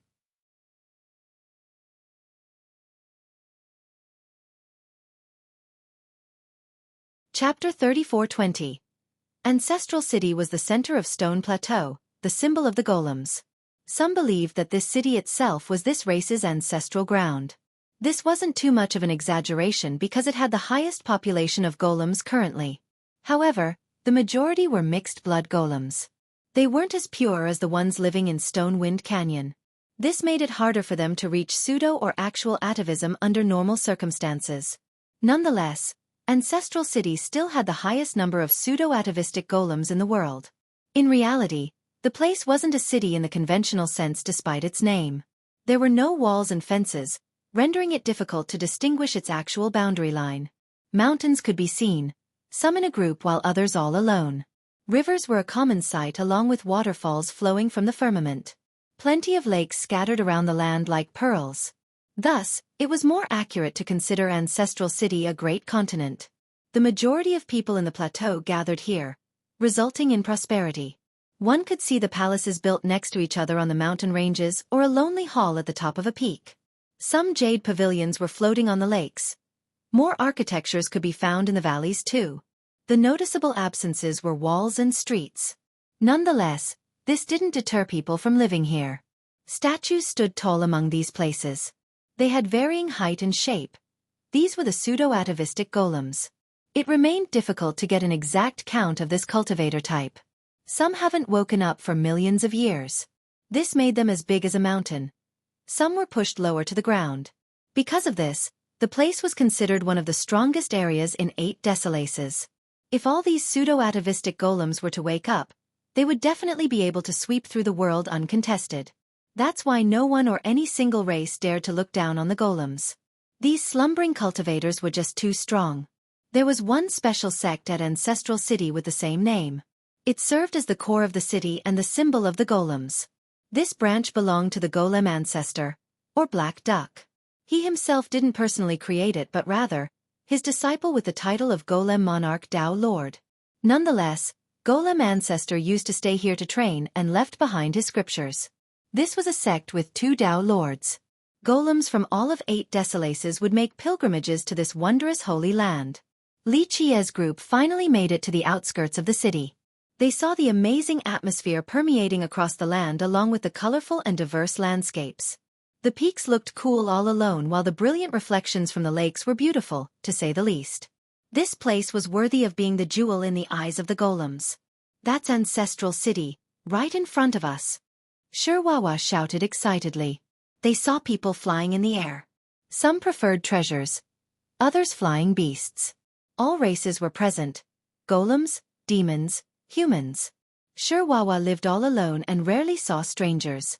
The prosperity of this place shook him to the core. "It looks amazing. So amazing," he shouted while entering with Li Qie, just like a country bumpkin. Li Qie smiled and didn't mind at all. As for Qing Shi, this was obviously not his first time here. He had a natural expression while following Li Qie. He actually found the guy far more interesting than Ancestral City. The group walked through the mountains and peaks that were connected by stone bridges. Of course, cultivators preferred to simply fly over. Far more convenient. There were plenty of shops as well from merchants all over the world. Xueqi's eyes brimmed with curiosity and excitement. He looked left and right and couldn't keep his mouth closed. Li Qie sauntered through the area and left behind his marks. Remember, Qing Shi has been observing him the entire time. In the beginning, Qing Shi didn't realize anything. As they moved forward, he found that Li Qie was actually measuring Ancestral City. Strangely enough, this massive place seemed to be moving in accordance with Li Qie's steps. This was a very strange feeling. Qing Shi didn't know why or how the guy was doing it. Nonetheless, this was an unfathomable power. The massive place meant nothing to Li Qie. Excellent, the gathering of spirit energies. No wonder why golems picked this place for their atavism. Li Qie eventually concluded with a smile. "Do you know how many pseudo-golems are here?" Qing Shi suddenly asked. This has been an ongoing question for many generations. People only knew that the place was extremely strong. "I'm not Wawa. If you want to know, go back and look at the archive." Li Qie stared at him. Qing Shi smiled wryly and stopped asking. "Young master, I think I want to take a look at the Dao courtyard of the golems," Xueqi eventually suggested after they had walked for a while. This Dao courtyard was the place where the golem sages passed down their Dao enlightenment. It had produced many more because of this. Thus, most golems visiting for the first time would come to the courtyard to pay their respect. "Go, I'll find you later." Li Qie touched his forehead and said, "Thank you, young master." Xueqi bowed and ran off. Li Qie continued with his stroll, seemingly without a destination in mind. "Young master, is there a place you want to visit here? I can show you the way." Qing Shi eventually asked, still unclear about Li Qie's goal. "Sounds like you're very familiar with Ancestral City." Li Qie half smirked at the guy. "A bit. I've been here many times and know most places." Qing Shi felt that it was impossible to hide anything from Li Qie. He tried to evade it. "Don't make lying to me a habit, it's not good," Li Qie said. Qing Shi became awkward and opened his mouth. Alas, he didn't know what to say. Li Qie ignored this and moved on. They were now at the bottom of a mountain. An entrance.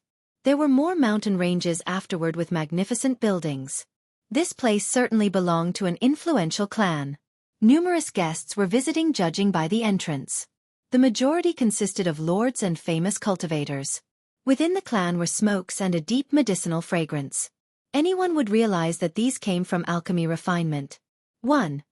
Changing the Ancestral City to Ancestral City to match the proper name.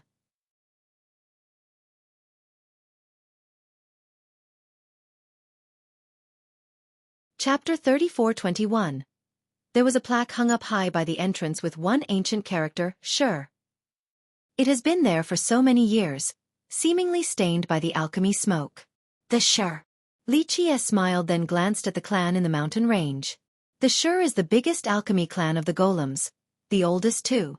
Qing Shi became respectful unlike the nonchalant Li Qie. They're actually older than Ancestral City. According to the rumors, they were there during the Nine Worlds epoch. "You know quite a bit about them too." Li Qie smiled. "The Shi is our pride. All golems know about them." Qing Shi replied right away. "How much golem bloodline do you actually have?" Li Qie usually asked. Qing Shi didn't wish to address this matter and shut up. Alas, it didn't really matter since Li Qie knew anyway. Meanwhile, famous people arrived at the entrance. They immediately changed their expression into humility and reverence. "People from all over the world will need alchemy and pills eventually," Qing Shi commented. "So this clan's alchemy is the best among the golems?" Li Qie smiled. "Yes, absolutely. It's famous and peerless in all of 8 decalaces. After all, the ancestor of the Shi was taught by the supreme true immortal. Qing Shi nodded. This clan was dated back to the previous epoch. According to the legends, one ancestor of the Shi was a nobody and planted medicines for subsistence. Moreover, the guy had average talents. Later on, he was taught the Tao of alchemy by a true immortal. This allowed him to become the alchemy emperor. Future generations sang songs about him. Stonewalker Alchemy Emperor. Because of this, the Shi became influential and everlasting. In fact, they helped everyone during the Great Calamity and earned praises from the Bodhisattva. This made their clan eternally renowned. Therefore, regardless of the location, this clan was always brought up in a positive light. Their fame also resulted in an endless wave of people coming for medicines and pills. A true immortal? Li Qie shook his head and smiled again. Another story about a true immortal. It's true. Qing Shi perceived Li Qie's smile as skepticism and continued. There are many records about the emperor meeting a true immortal. His average talents became incredible, capable of understanding things overnight. Moreover, the immortal even gave him immortal grass and an alchemy cauldron. This helped him on his path towards the Tao of alchemy. This particular tale seemed heavily reinforced by many historical records. Stonewalker Alchemy Emperor. It's a good title, how nostalgic. Li Qie restrained from laughing and shook his head again. Qing Shi found this very strange. Not to mention the plateau, everyone in the northern region always spoke with a hint of respect about the Shi. The Bodhisattva praised the clan. In fact, even their enemies couldn't refute their golden reputation. Alas, Li Qie didn't give a damn at all, as if the Shi was nothing in his eyes. Do you have grievances with the Shi, young master? Qing Shi quietly said, not wanting others to hear. No, but there is no true immortal. The tale is falsely propagated by future generations. Li Qie smiled. How do you know this, young master? Qing Shi became interested and asked. The Shi has so many records about the immortal. Plus, the previous epoch was so long ago. Most records have disappeared. There might have been a true immortal back then. We don't know for sure. Have you ever seen a whale in a pond? Li Qie asked. No. Qing Shi was surprised. So say, even if a pond can somehow have a whale, how is it going to survive? It'll need to feed on the other fish, of course. So will there be any fish left in that pond? Li Qie continued. No. Qing Shi answered. So if this world has a true immortal, there will be no future descendants or whatever, only ashes. Li Qie finished. Qing Shi couldn't quite refute this logic since it made sense. Maybe the true immortal is from above, not here. Qing Shi brought another point up. Why would a whale purposely come to a tiny pond? Is there anything worthwhile in one? It would only do so with one particular goal in mind. Li Qie replied. What goal? Qing Shi asked. To eat everything in the pond.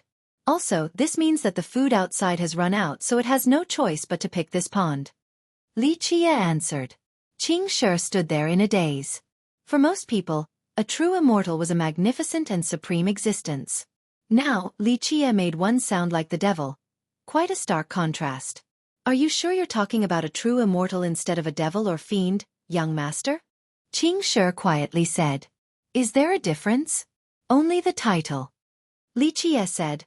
Look, Tao lords reach the top by stepping on many bones. They fight against the rest of the world and massacre millions. Are they considered spurned murderers or heroes? Qing Shi had no response once again. One could certainly view the Tao lords as butchers since a conquest was necessary to reach the peak. Their hands were stained with blood. That's why the story is false. Li Qie went on. Who did the Shi ancestor meet then? Qing Shi asked. Just a person who taught him alchemy. Li Qie smiled. More ancient memories surfaced in his mind. This was so long ago that he had forgotten about them. For example, the honest and simple youth in the past. Qing Shi thought that the records couldn't be verified. However, the alchemy Tao of the Shi was definitely #1 in the world. Their contribution was not to be questioned either. The existence of a true immortal in this case doesn't affect the clan's prestige. Li Qie stared at the dazed youth and said, An alchemy emperor is not self-proclaimed. Only those at the actual level could gain this title. This is the case in the previous epoch as well. Moreover, the clan's contribution for eras will not be erased over this issue. Li Qie then stared at the clan and murmured to himself, "Brat, you've done well to not let me down." Qing Shi didn't hear the last line since the first part kept him occupied for a while. A while later, he looked at Li Qie and saw the guy's expression. In this split second, he saw flashes of vicissitude in Li Qie's eyes. It was as if Li Qie had experienced countless years and was even older than the Shi.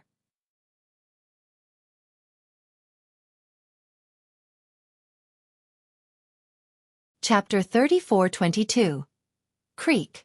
The noise of a carriage grinding on the stone path could be heard. A group of royal soldiers arrived at the entrance of the Shi. The group had several hundred powerful elites. They crowded around a carriage with dragon and phoenix carvings, looking quite luxurious with bright embedded gems. Auspicious clouds hovered above along with an impressive momentum deterring others from getting close. The royal guards of Skylight. Other visitors stopped and watched the incoming group. Who is it? Discussions sprung up. Maybe their princess? All eyes were on the carriage. The royal guard finally stopped in front of the gate. Skylight was the strongest country in the northern West King, famous alongside Enyang Gate. Their royal ancestor was extremely talented and mighty. Despite the power of this country, the troops still showed respect by getting off their horses. A youth came down from the carriage. He wore a four-clawed dragon robe. His eyes were fierce and his steps powerful. An awe-inspiring aura circled around him. It was obvious that he was part of the nobility. The first prince of Skylight. Many recognized him. This prestigious prince didn't dare to put on an act as he moved towards the stone steps. The disciples of the Shi clan came over to greet him. "The reason for my visit today is to request a pill from your clan," the prince said politely and also prepared a gift. This was the proper way for a prince to act, both noble and generous. It was hard not to like him. The disciples from the Shi immediately let him in. Many became surprised, not about the fact that the prince was granted entry but rather, what pill did he want? A pill for the royal ancestor, maybe? People quietly talked among themselves in order to not cause trouble. "I didn't expect for the first prince to come himself." Another expert found this surprising. "He's not the only one. I heard the city is quite lively recently. Even Dragon Phoenix Maiden is here. The same with the godchild of firmaments."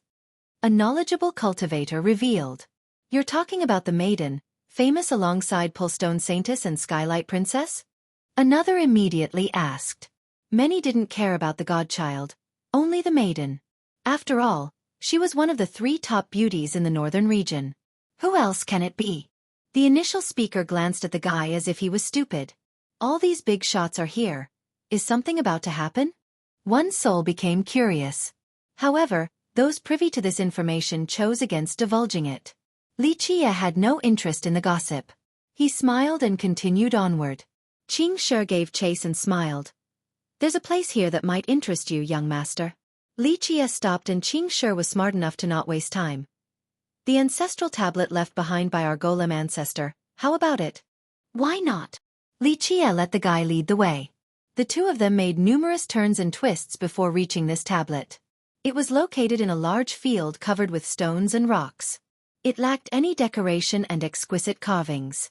It looked simple yet stately. Unfortunately, it seemed relatively abandoned.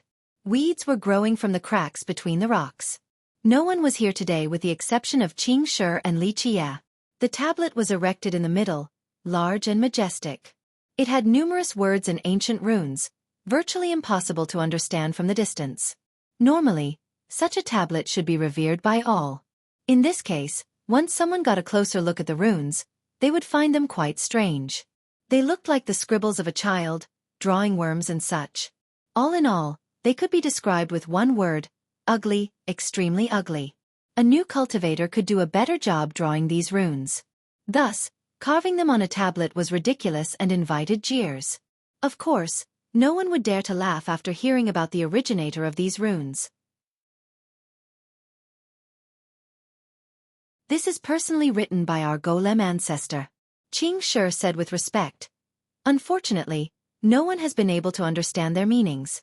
So it turned out that the runes were left behind by golem ancestor. However, the tablet was created by his disciple. It remained unknown which of the two wanted to create this tablet. One particular rumor stated that either way, they must have purposely left this secret for future descendants. As for what this secret actually was, no one really had an answer. Some speculation included a peerless merit law. This went on to say that even the disciple of Golem ancestor didn't have it. It was meant for the fateful one capable of understanding the runes. Thus, the disciple left this tablet here so that everyone in the world could take a look. Another described it as a treasure map. Golem ancestor hid his treasury somewhere unbeknownst to all. The clues were hidden in the runes. A supreme weapon was another possibility. All in all, regardless of the actual content, the tablet definitely contained a top secret. Ancestral City confirmed this. Back in the old eras during its early days, many came to take a look. The field was filled with thousands of spectators and geniuses. This liveliness lasted for generations. Alas, no one figured out anything from these runes. To put it bluntly, the lines resembled the silly drawings of a child and weren't worth a single coin. No one dared to say this because it came from Golem ancestor. The place eventually became deserted. Only the golems kept on continuing here. Some still trying to figure it out, others to show their respect. As more time passed, even the golems gave up due to a lack of yield after millions of years. This tablet has a heaven-shaking secret. Are you interested in taking a look, young master? Maybe you'll be the first to figure it out given your abilities. Qingshi said. You're the one who wants to figure it out. Li Qie looked at him. Qingshi coughed awkwardly and admitted, I was very interested in this during my youth and did ample research, reading old manuals and different perspectives. I didn't get anything out of it though. He was confident in his abilities and talents on top of possessing rich knowledge. Alas, he didn't fare better than those before him. Fortunately, no one else did better and he found solace in this. What's the point? It's worthless, not worth a fart. Li Qie glanced at the tablet and smiled.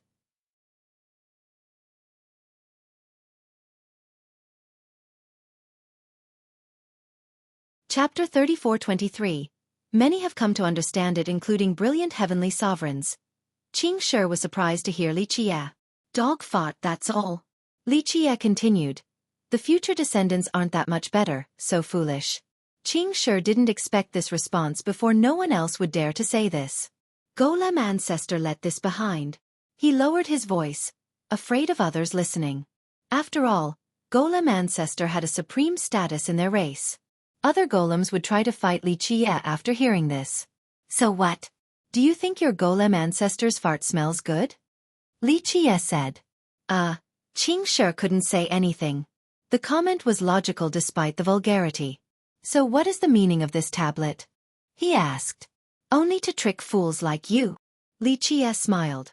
You think there's a peerless merit law there? In history, most assumed that this tablet contained something amazing because Golem ancestor was indeed the one who wrote the runes. Why would he bother to trick others? Really? There's nothing there? Qingshi remained skeptical. Go ask Golem ancestor. Li Qie shook his head. This isn't really a bad thing. The night is long, so to have something different like this adds color to the world. He turned and left after ending it with this. Qingshi didn't quite understand but noticed that Li Qie was far ahead and gave chase. Li Qie entered the street again, seemingly very familiar with the place. You've been here before? This surprised Qingshi. It looked as if the guy had been here 1,000 times before, and could find his way around blindfolded. No, first time.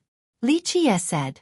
Others wouldn't believe him at all due to his familiarity with the complex streets and alleys. However, Qingshi trusted him because Li Qie had no reason to lie. After following Li Qie for a while, he himself became lost. He never knew that Ancestral City had a place like this. The trip seemed to be taking him to a new world. Finally, Li Qie stopped before a small alley. Qingshi stopped as well and saw an old restaurant. The pillars and tiles had a thick layer of dust. An old plaque was hung in a crooked manner above the entrance, on the verge of falling down. The wind would make it creak. Chicken soup was written on it. The writer put a lot of effort into writing these characters. Unfortunately, it wasn't masterfully done when judging strictly in a calligraphic manner. They weren't exceptional nor powerful. Nonetheless, it looked like a new learner trying their best to write. This made the ancient restaurant stand out in an interesting manner. Li Qie smirked after seeing the plaque, then entered. Qing sure didn't understand why Li Qie came here, to have some chicken soup? He has been here long enough to know the city very well, especially the peculiar areas. This restaurant wasn't one of them. Of course, he didn't know every single restaurant here due to the sheer number. He saw 5 small tables or so. The top was black and smooth, perhaps from too much oil and cleaning across the years. To the corner was the front counter. The owner could rest here on a slow day. Only a statue was there now. Well, it was too coarse to be called a statue. Boulder was the better word. It had the shape of a muscular man. The carver seemed to be lazy during the creation process, only adding a few things before giving up. It wasn't possible to tell the sex of the statue. It must have been here for a long time because it had the same aging looks as the tables, a glossy black. There was a back room as well, hidden behind a curtain. However, there were boiling noises coming from there. An amazing fragrance of chicken soup oozed out. People couldn't help salivating. There seemed to be a kitchen back there specialized in chicken soup. Qing sure didn't know how Li Qie was aware of this place despite it being his first time in Ancestral City. "Boss!" Li Qie sat down and shouted. Qing sure sat down again, not really liking it due to the layer of fat and oil on the seat. The sanitation of this place could use some work. He had never eaten at such a shabby place before, especially not chicken soups consumed by mortals. Nonetheless, it was fine after he sat down. It wasn't too bad outside of this layer. At this time, an old man pushed up the curtain and walked out of the back room. He wore a simple robe and kept it clean unlike the rest of the restaurant. It looked a bit old with patches here and there. However, it was white due to being washed so many times.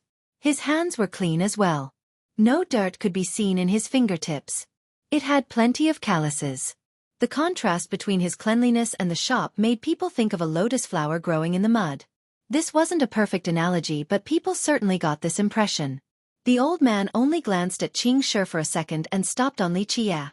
His eyes suddenly became profound like the flow of time flashing by. Qing sure didn't notice this. "Customer, would you like a bowl of chicken soup?" The old man bowed and put a smile on his wrinkly face, looking very friendly. "A new batch is done, hot and delicious. How about 2 bowls?" "Sure." Qing sure blurted out because of the tempting fragrance earlier.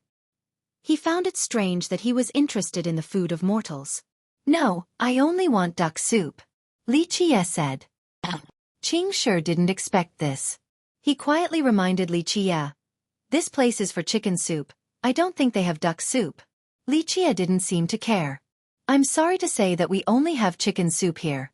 The old man smiled and said, "Would you like to try? We have been doing this for 8 generations. The broth is incredible with a rich aftertaste." Qing sure salivated again, still confused about his sudden voracious appetite. "No, I only want a soup made from a 3-year-old duck simmered over a weak fire using a tile pot and stone water," Li Qie repeated.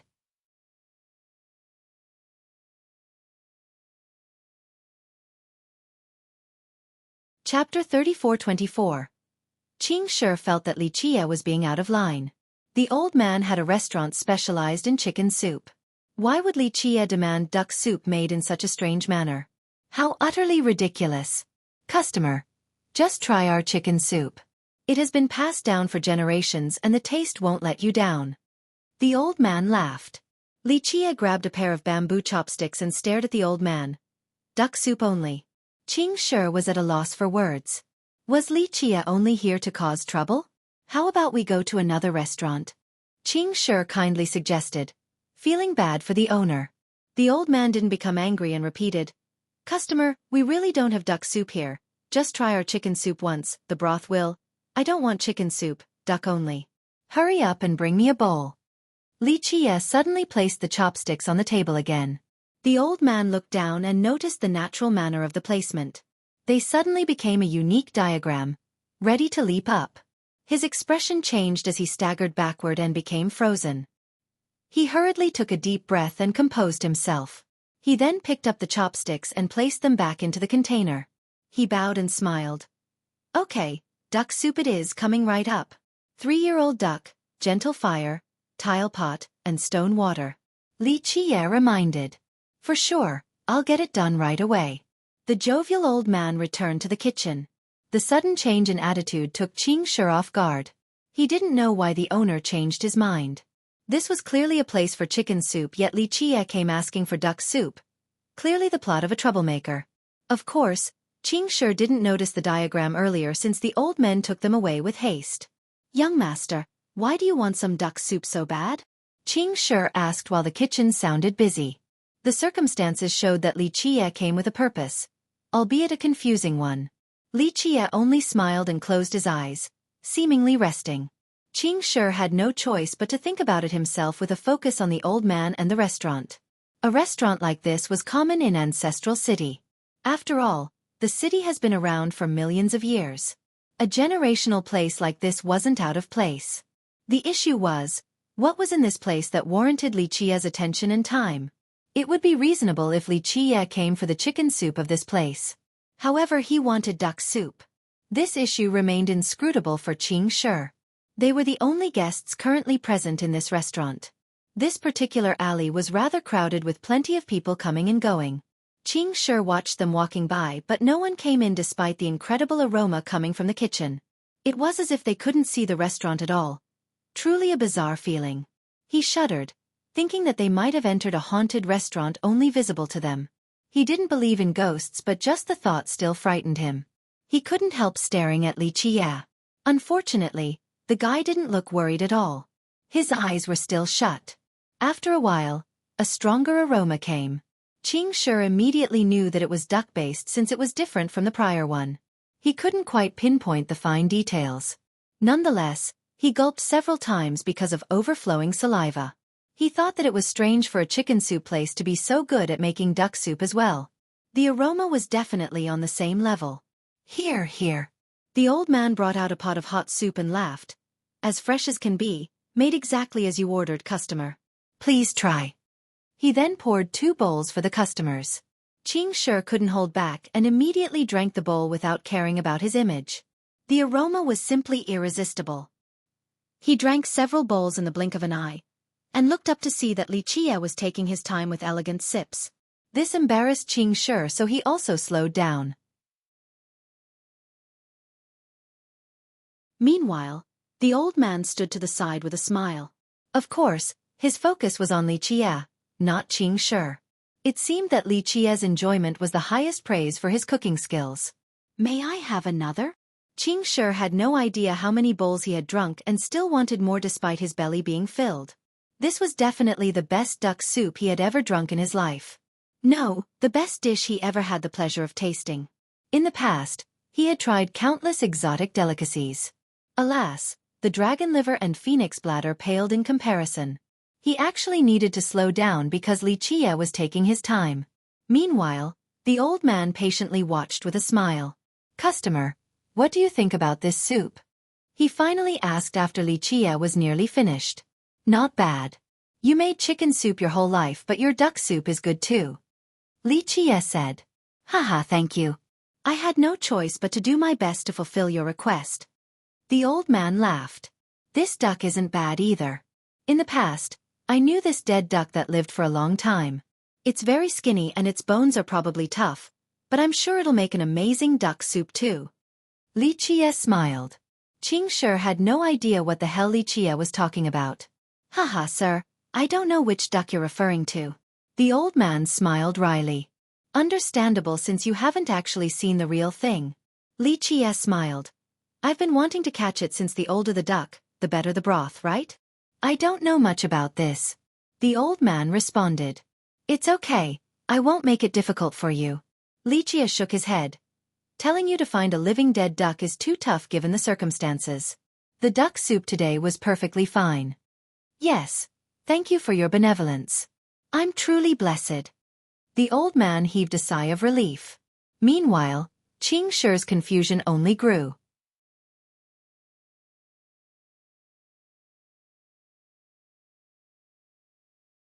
Chapter 34-25. Li Qie belched after drinking his soup and sat there lazily. Qing Shi felt so comfortable as well and lay back on his chair, rubbing his stomach. He felt bad because he drank at least 2/3 of the soup. He didn't say anything because the conversation seemed to be between these two. He knew that the old man was treating Li Qie, not him who got lucky enough to ride Li Qie's coattails. He remained curious about Li Qie's intention. Are you satisfied now, customer? The old man put the pot and bowls away before enthusiastically smiling. Sure. Li Qie stretched, looking like a young master. Is there anything else you want? Just say the words. The old man continued. You can satisfy all my demands? Li Qie opened his eyes and stared at the old man with a smirk on his face. The old man shuddered, realizing that his pleasantry might have been overly exaggerated. After all, the person sitting before him was a big deal. Other historical lords, supreme overlords, and Dao lords were insignificant compared to him. Ah, this little one will do his best. It's a shame that I don't have much here, just a bunch of broken bricks and tiles.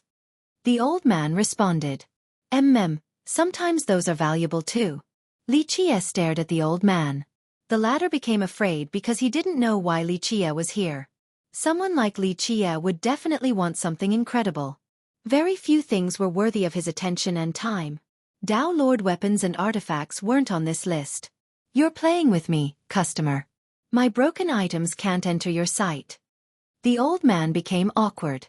Don't be so sure now since you have what you should have. For example, if I want something like lightning, where should I go to get it? Lightning. The old man was startled for a moment before realizing what Li Qie was referring to. He tumbled backward on instinct. Qing Shi has been watching and took note of this. He might not know what exactly lightning was referring to, but it was definitely a big deal to the old man. Ah, sir. I'm afraid you'll be disappointed by returning empty-handed. We don't have anything like that here, and even if we did, we can't hide it from you anyway. The old man responded. This restaurant doesn't have it, but that's not the case for this place. Li Qie smirked while pointing at his head. Tell me, where should I go? The old man had a sullen expression after hearing this, being put in a tough situation. He eventually said, Customer, this will put me in a tough situation. I'm very old and have forgotten about many things. Even if I knew before, this might no longer be the case. He knew that lying wasn't possible in front of Li Qie. Plus, the consequences would be unimaginable. People have tried in the past and suffered his wrath. Is that so? Li Qie stroked his chin with a half-smile. Sir, nothing in the world can hide from your eyes. If you don't know about it, my senile self can't either. The old man said. Stop calling me sir, I'm only 18. Li Qie said. Yes, of course, my mistake. The old man apologized with haste. Forget it, I'm just messing with you. Li Qie laughed. If I wanted it, I wouldn't be waiting till now nor asking you. Of course. The old man nodded and heaved a sigh of relief, aware of Li Qie's previous exploits. Well, I still want to stew that old duck though. Li Qie added. The old man only smiled and didn't respond. He still didn't know why Li Qie came. You're aware that something flew here? Li Qie changed the topic. Yes, it landed in the stone forest. The old man honestly said. But this matter was insignificant. It shouldn't be the reason why Li Qie was here. Qing Shi's ears seemingly became larger. He didn't understand the first part, but the stone forest was definitely within his scope. He quietly listened without interrupting. I know. I won't waste any more time, I just need one stone. There should have been one or two left behind. Li Qie nodded. The old man pondered about it before giving in. I personally know about one in Ancestral City. However, I never paid much attention, so I can't be sure where it is exactly. Still the same as before. Li Qie smiled and shook his head. However, if you really want that stone, customer, I'm afraid that it has cracked by now. My information is limited. The old man softly added. That's not surprising. There's a reason why the present is what it is. Li Qie smiled and stared outside. Why is the world like this right now? And the current golems? A choice. The old man answered. He naturally knew how the golems used to be back in the previous epoch. Now, their population had dwindled, no longer as prosperous as before. Golem ancestor made this bold choice after experiencing the great disaster. Many golems followed him on this unprecedented path. A choice that affects the fate of an entire race. Li Qie replied. What's your view on it? The old man had to ask. None. I'm not a golem and I didn't make them do it. I'm no more than a passerby. Li Qie shook his head. So if one day when humans are facing a similar choice, what will you pick for them? The old man eventually asked. You've misunderstood something. I won't make a choice for the humans because they'll be the ones to do it. I only make decisions for myself, no one else. Li Qie answered, but there are exceptions. For example, I don't mind choosing to eliminate a race or two. The old man laughed awkwardly. Those in the know would be shivering with fear. This had happened before in the distant years. There was once an amazing race that reigned over all others for eras. Eventually, he put an end to them, completely eliminating them from the river of time. Now, very few knew about this story. The old man was one of them. Your grand achievements are unreachable for regular people like us. The old man said. Don't flatter me about this matter. I'm nothing more than a butcher whose hands are stained with blood. It's no secret. It's just that people don't dare to express this view. Li Qie waved his hand. The old man chuckled and agreed. In reality, plenty of golems have been killed by him too. 1. The him here is unclear even with the context. It can be the old man or Li Qie. It's more likely for it to be Li Qie.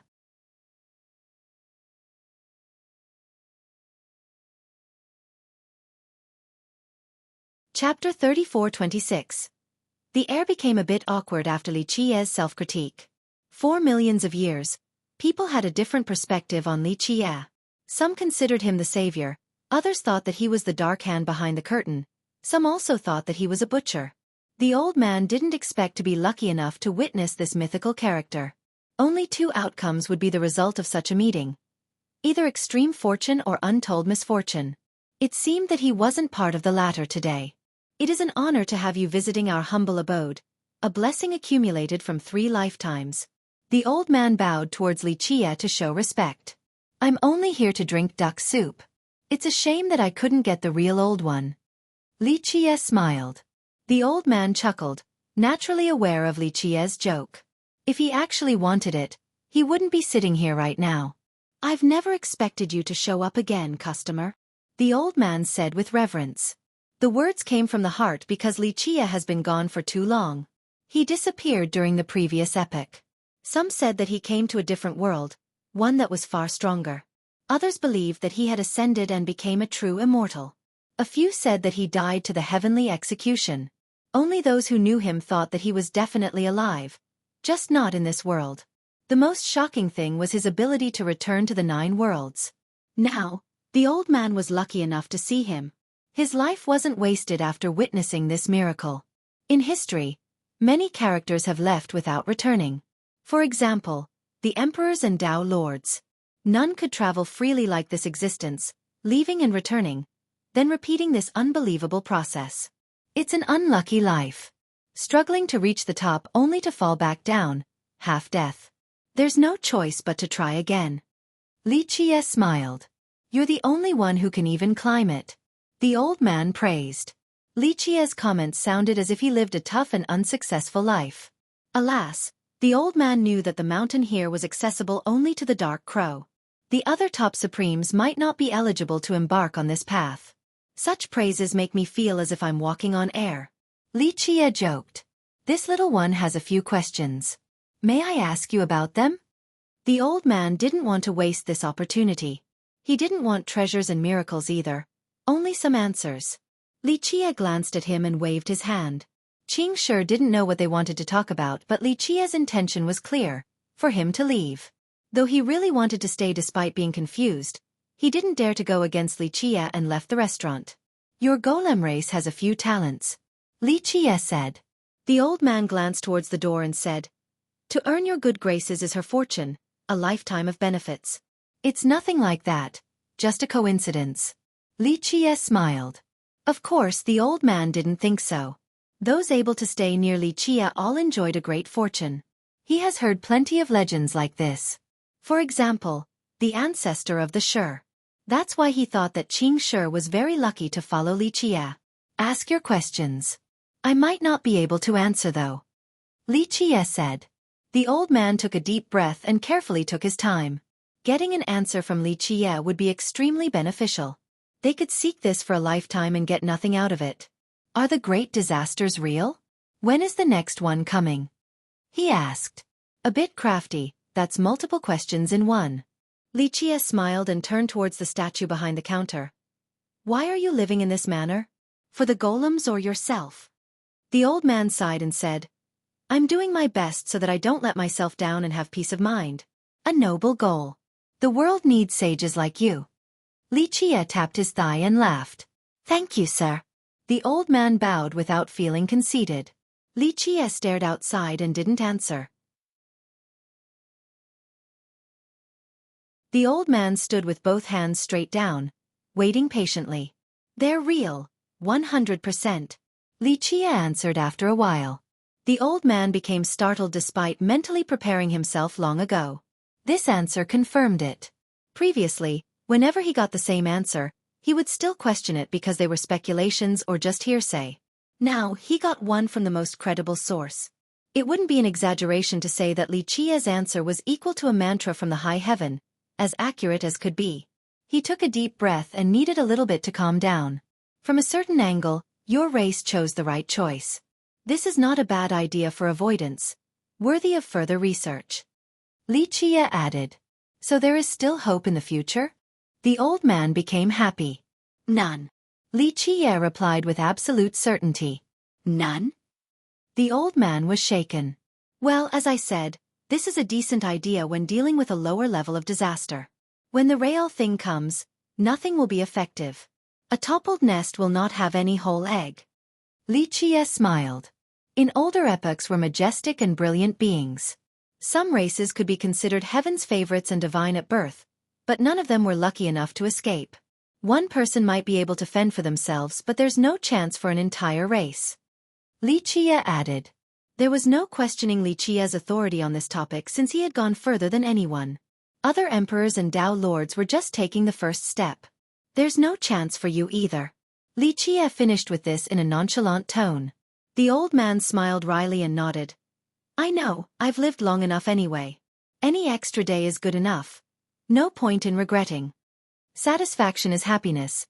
At least you'll be able to face death with peace. Death itself isn't that scary. One could consider it a beautiful ending where people can close their eyes and rest. Lichia replied. Your experiences are out of reach for us, as unimaginable as can be. The old man could sympathize. When will it come? You're asking the wrong person. Lichia shook his head. I can't give you an answer. You need to be asking him. He pointed towards the sky. The old man looked up and chuckled. But maybe you'll live long enough to see that day. Lichia joked. But you should hope for the opposite and die in a peaceful manner. Everyone eventually dies anyway.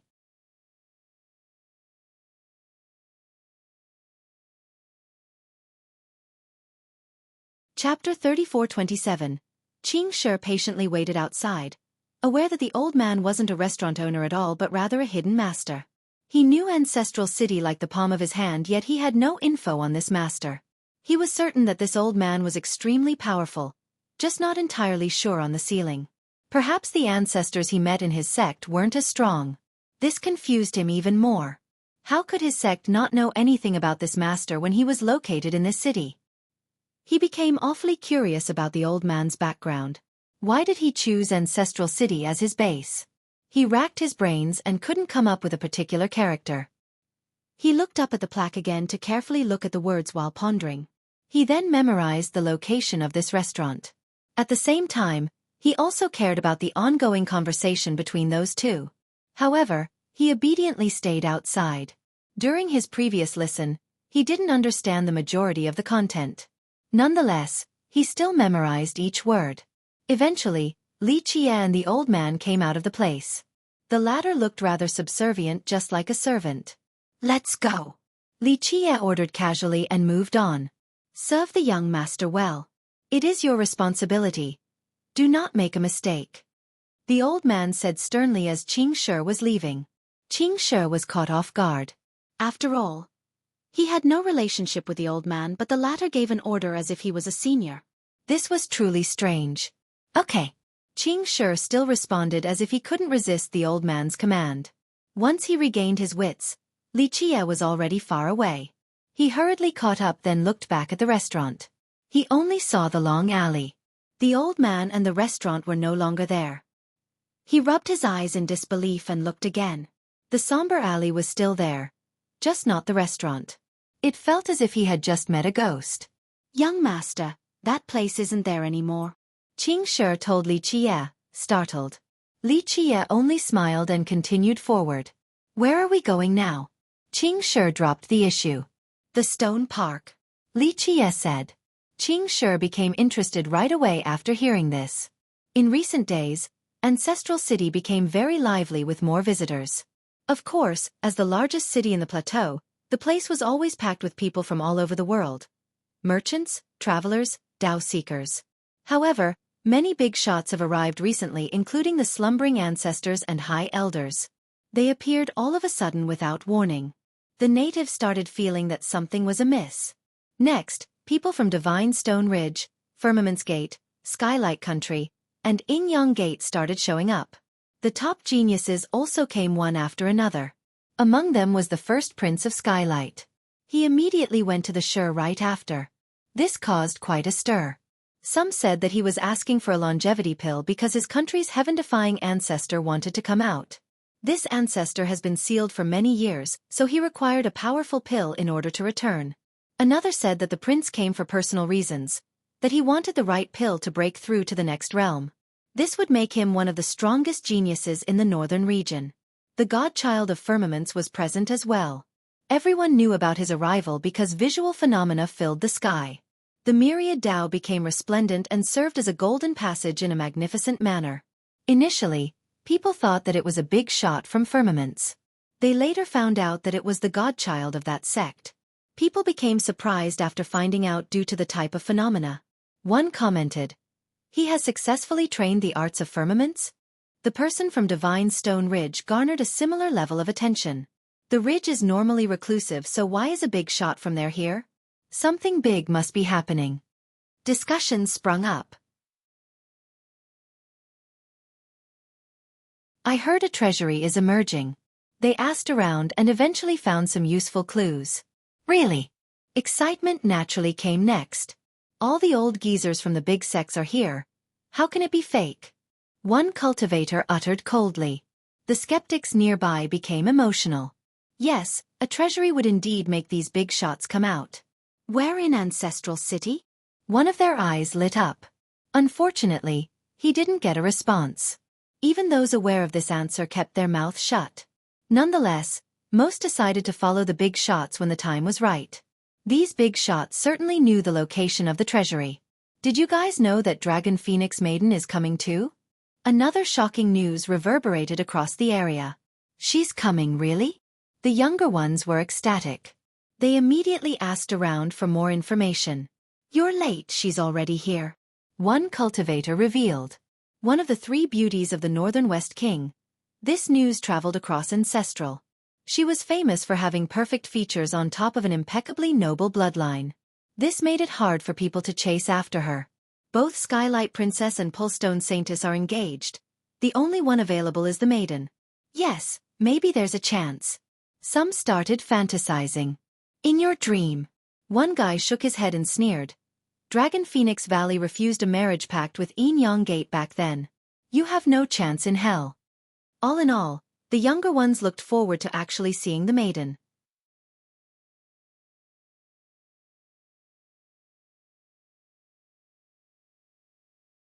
Chapter 34-28. The arrival of these geniuses caused quite a stir for the youths at Ancestral City. This was doubly true for the maiden. The young ones asked all over for more information about her since she was the ideal lover in their dream. The three beauties were renowned in the northern region, but two were engaged. Only the maiden was a potential partner. By this time tomorrow, Dragon Phoenix Maiden, Skylight First Prince, and Firmament's Godchild will be gathering at the Stone Park to discuss the Tao with everyone in the world. This news came today. Really? Many excited souls immediately asked for confirmation. Yes, all three of them will definitely be there. It's a serious event. A knowledgeable cultivator answered. We might not be able to have a Tao discussion with them, but just seeing the maiden makes this trip totally worth it. Everyone became wild after hearing this. The young ones started rushing towards the park. Is this our chance? The more talented ones became spirited. The maiden was more than just a beauty. Her talents and cultivation were superior to sky-high first prince and firmament's godchild. Thus, this Tao discussion was a rare opportunity, something all the top youths wanted. Just this one session might be equivalent to training alone for 10 years. I was told that the first prince is in charge of the event. He invited the other two. This isn't a sparring match since that's not in good taste. It's all about learning the mysteries of the park. An insider revealed. That's more like it. The mysteries of the park have been elusive despite people spending their whole life searching. Many nodded in agreement. People started gathering at the park. The majority still focused on seeing the maiden for the first time to see if the rumors were true. The rest consisted of geniuses and experts wanting to improve their cultivation after participating in this event. The park became crowded in no time at all. Normally, many would come to this place, especially the golems. They wouldn't miss this destination after coming to Ancestral. It was built by Golem Ancestor. Many of the rocks here were personally chosen by him. According to the legends, he traveled around 8 desolaces and chose strange stones of various properties. Later on, these stones were used to build this park by his disciple. Future descendants were allowed to check them out. However, the stones weren't only for show. They contained profound mysteries such as peerless merit laws, treasures, and some were innately divine. The park was available for anyone, even the non-golems. As long as they could understand the stones, the content would be theirs. This was another reason why people praised Golem Ancestor for his generosity and benevolence. The mysteries here drew people from extremely far away. Some golems didn't mind traveling 10 million miles. Today, the presence of the 3 top geniuses made the park even more attractive. When people arrived, they couldn't help praising this area for its ability to produce talents. The park consisted of a main garden built in an exquisite manner. Each pavilion and building here were magnificent. Decorations such as the water pavilions and mounds were perfectly placed. People would forget their way home after visiting. Special stones were embedded everywhere, looking quite magical. These stones really contained secrets? A first-timer stood in front of a bright golden stone and curiously asked. The stone was as big as a human and had a golden glow. Some yellow grains were still on the surface, so it looked like a recently excavated or from a mine. How can it be fake? We won't talk about long ago, but just 1,000 years ago, an elder from our ancestral city figured out one stone. It cracked, revealing an old artifact inside. A disciple from the city said. Yes, okay, you know the godchild in the event this time, right? What about how his sect was established? A history buff said, according to the records, the Patriarch of Firmaments came here seeking the Tao. He also figured out one stone and obtained a scripture containing a top merit law, Firmament's art. I see, so that famous art came from here. The experts nearby were amazed. The Patriarch from Firmaments isn't the only one who had benefited from the park. The golem from the city took pride in this. After all, only the great golem ancestor would be generous enough to share his own legacy and treasures with the rest of the world.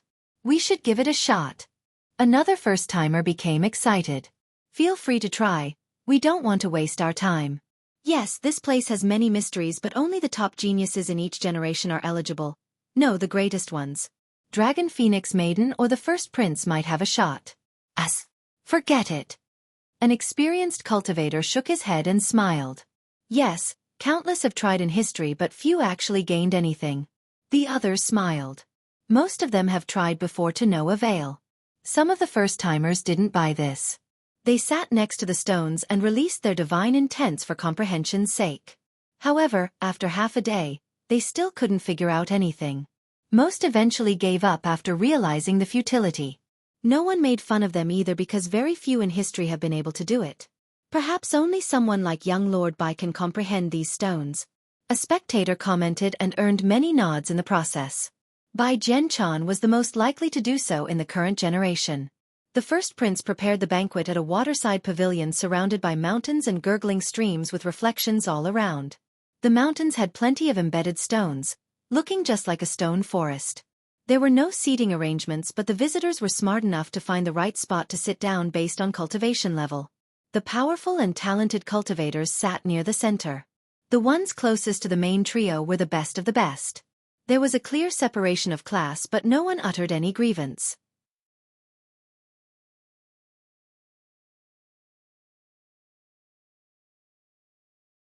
Chapter 34-29. However, the maiden still hasn't arrived.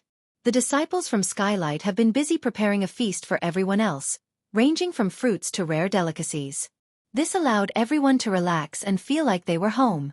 The first prince invited other famous people besides Firmament's godchild and Dragon Phoenix Maiden. However, even the uninvited guests were treated well. It seemed like the prince was a good and generous host. The event hasn't formally opened, but people were sitting down. The atmosphere became very lively. The first prince has arrived. An announcer at the entrance shouted, and all eyes looked towards the door.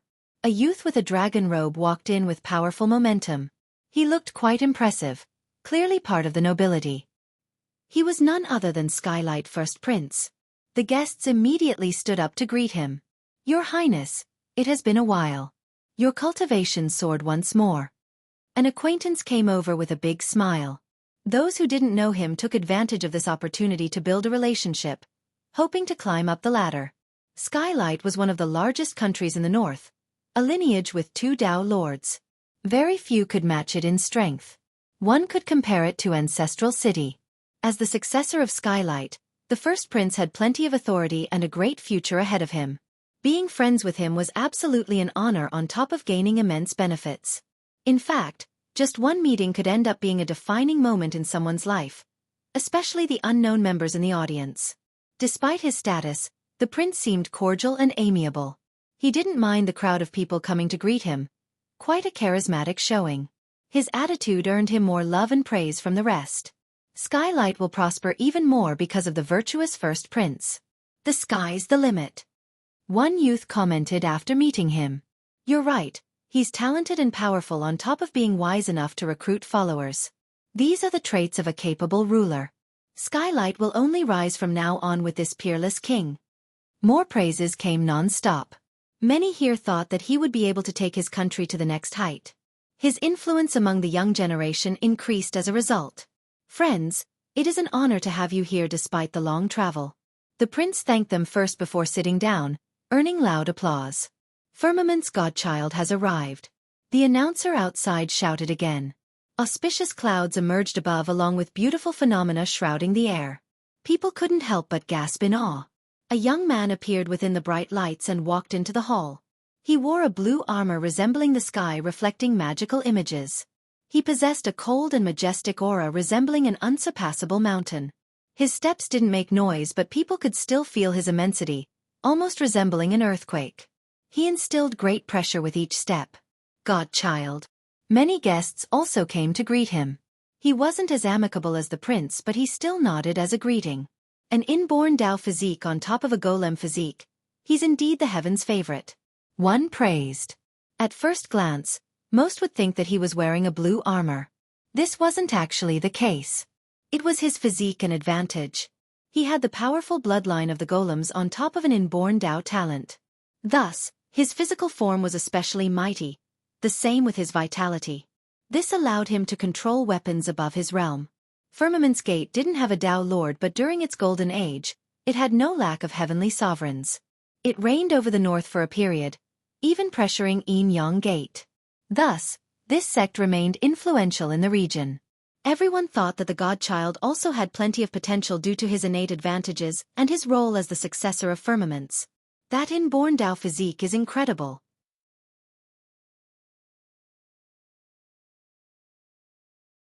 Most could sense the torrential vitality brimming from him. "Your physique is definitely the best among us." The first prince walked over and laughed to greet him. The godchild had the right to be prideful and arrogant because of his advantages.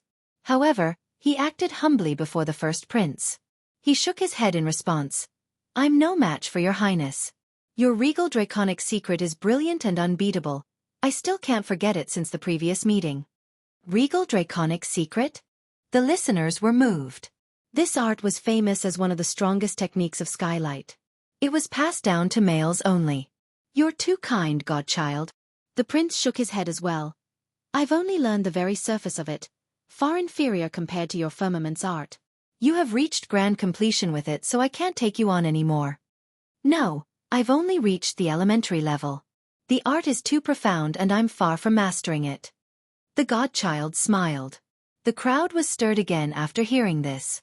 So he really mastered the firmament's art. People quietly discussed among themselves. This art was created by their patriarch, a heavenly sovereign. It originated from Golem ancestor and was quite heaven-defying. It was considered as part of the orthodox branch of the golems. The godchild was so young yet he had mastered it. One could only imagine how powerful he was. Moreover, this in combination with his Tao physique could make him stronger than the first prince. The two of them sat down and chatted. Those nearby listened. Some even occasionally chimed in. Dragon Phoenix Maiden has arrived. The announcer shouted again. Everyone's head turned around so fast after hearing this. Some even impatiently stood up, including the first prince and the godchild. A supreme beauty in a green dress walked into the hall. All eyes were on her. Spirit energies hovered around her as if she was an elf in the forest. Her hair draped down on her shoulders like waterfalls. They gently fluttered to the wind. Only one phoenix pin served as decoration, looking like an animated phoenix ready to soar. Her eyes were bright as if all the spirit energy in this world were gathered there. The middle of her eyebrows had a red, just like a ruby. It flashed with a mysterious and magical light.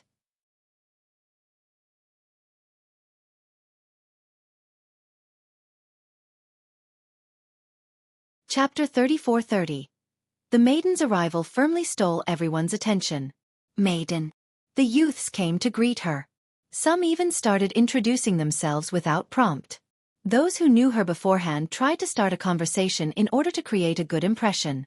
Maiden, I am the young Lord of Three Sword. I had the fortune of meeting you back in Phoenix Shoal.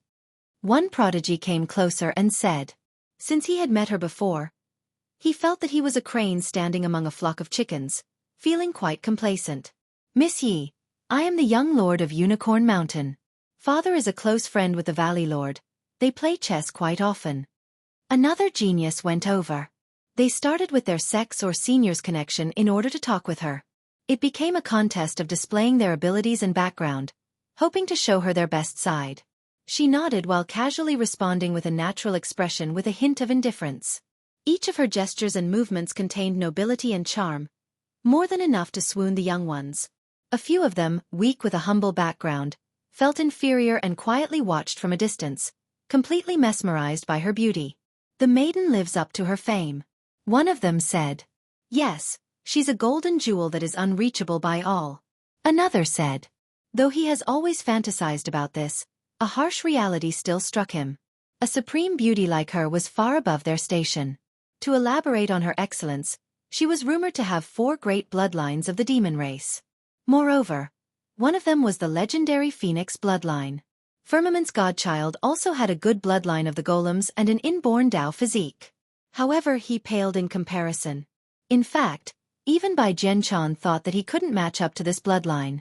Very few in history had it. In the north, everyone knew that she might be the future successor of Dragon Phoenix Valley. However, only certain big shots were aware that she also came from an ancient clan. This particular clan was lucky enough to still have a living forefather strong enough to threaten all of 8 Desolaces. She was a direct descendant of this forefather. Some believed that she was blessed by him right after her birth. In recent years, numerous powers came to the valley to ask for a marriage agreement. All were rejected. Yin Yang Gate also attempted this and the result was still the same. Both Firmament's godchild and Skylight First Prince came over to greet the maiden. Long time no see, Miss Yi. They politely said. The proud godchild took his arrogance down a notch before her and said, 3 years flew by and you're even more beautiful than before, enough to make others go crazy. Not just that, your cultivation left us behind in the dust now. The prince laughed. These two were outstanding compared to the rest, so no one else could talk right now. The other suitors had no choice but to smile wryly and back off. Thank you, godchild and first prince. Her voice sounded heavenly. People could never get tired of it. The maiden followed the two to the main pavilion and sat down, having fully proven her well-deserved reputation. Your Highness, your regal draconic art has reached the high level, truly impressive. She glanced at the prince and said, "Thank you, but it's nothing compared to the godchild's mastery in the firmament art." The prince humbly answered, "Our minor arts are nothing compared to your divine gaze." The godchild shook his head. "There are no minor arts on the path towards the Tao." She disagreed. "Any merit law can reach ultimate profundity.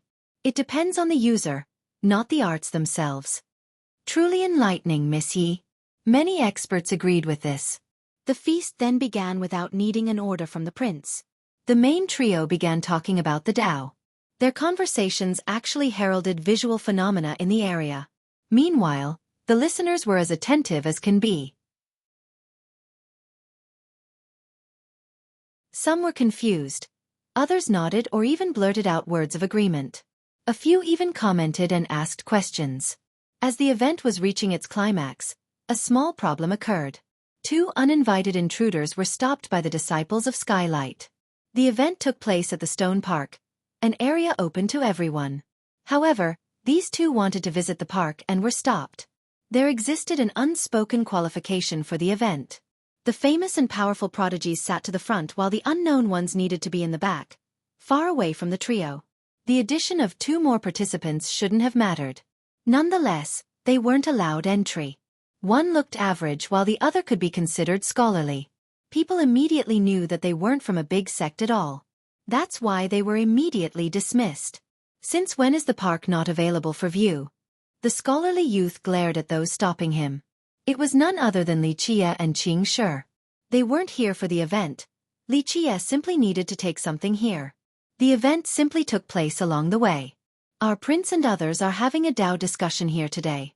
I'm sorry for any inconvenience and please, find a seat in the back." The disciple from Skylight was rather polite.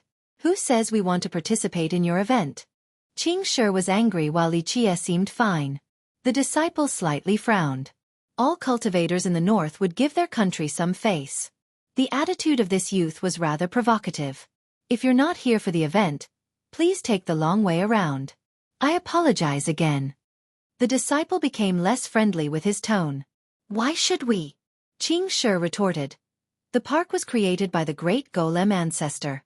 Anyone could enter freely. Ancestral City itself doesn't stop anyone from doing so. Since when is it your turn for your country to make decisions here?" The disciple had no response. The park indeed belonged to Ancestral City. They didn't have any authority to stop people from entering. It's just that others usually gave them enough face. 1. The I here is not polite/humble. 2. The I here is polite/humble. You're tuning in to the Xueqi's Martial Arts Saga YouTube channel. Don't forget to subscribe and join us on this journey to catch the most captivating stories.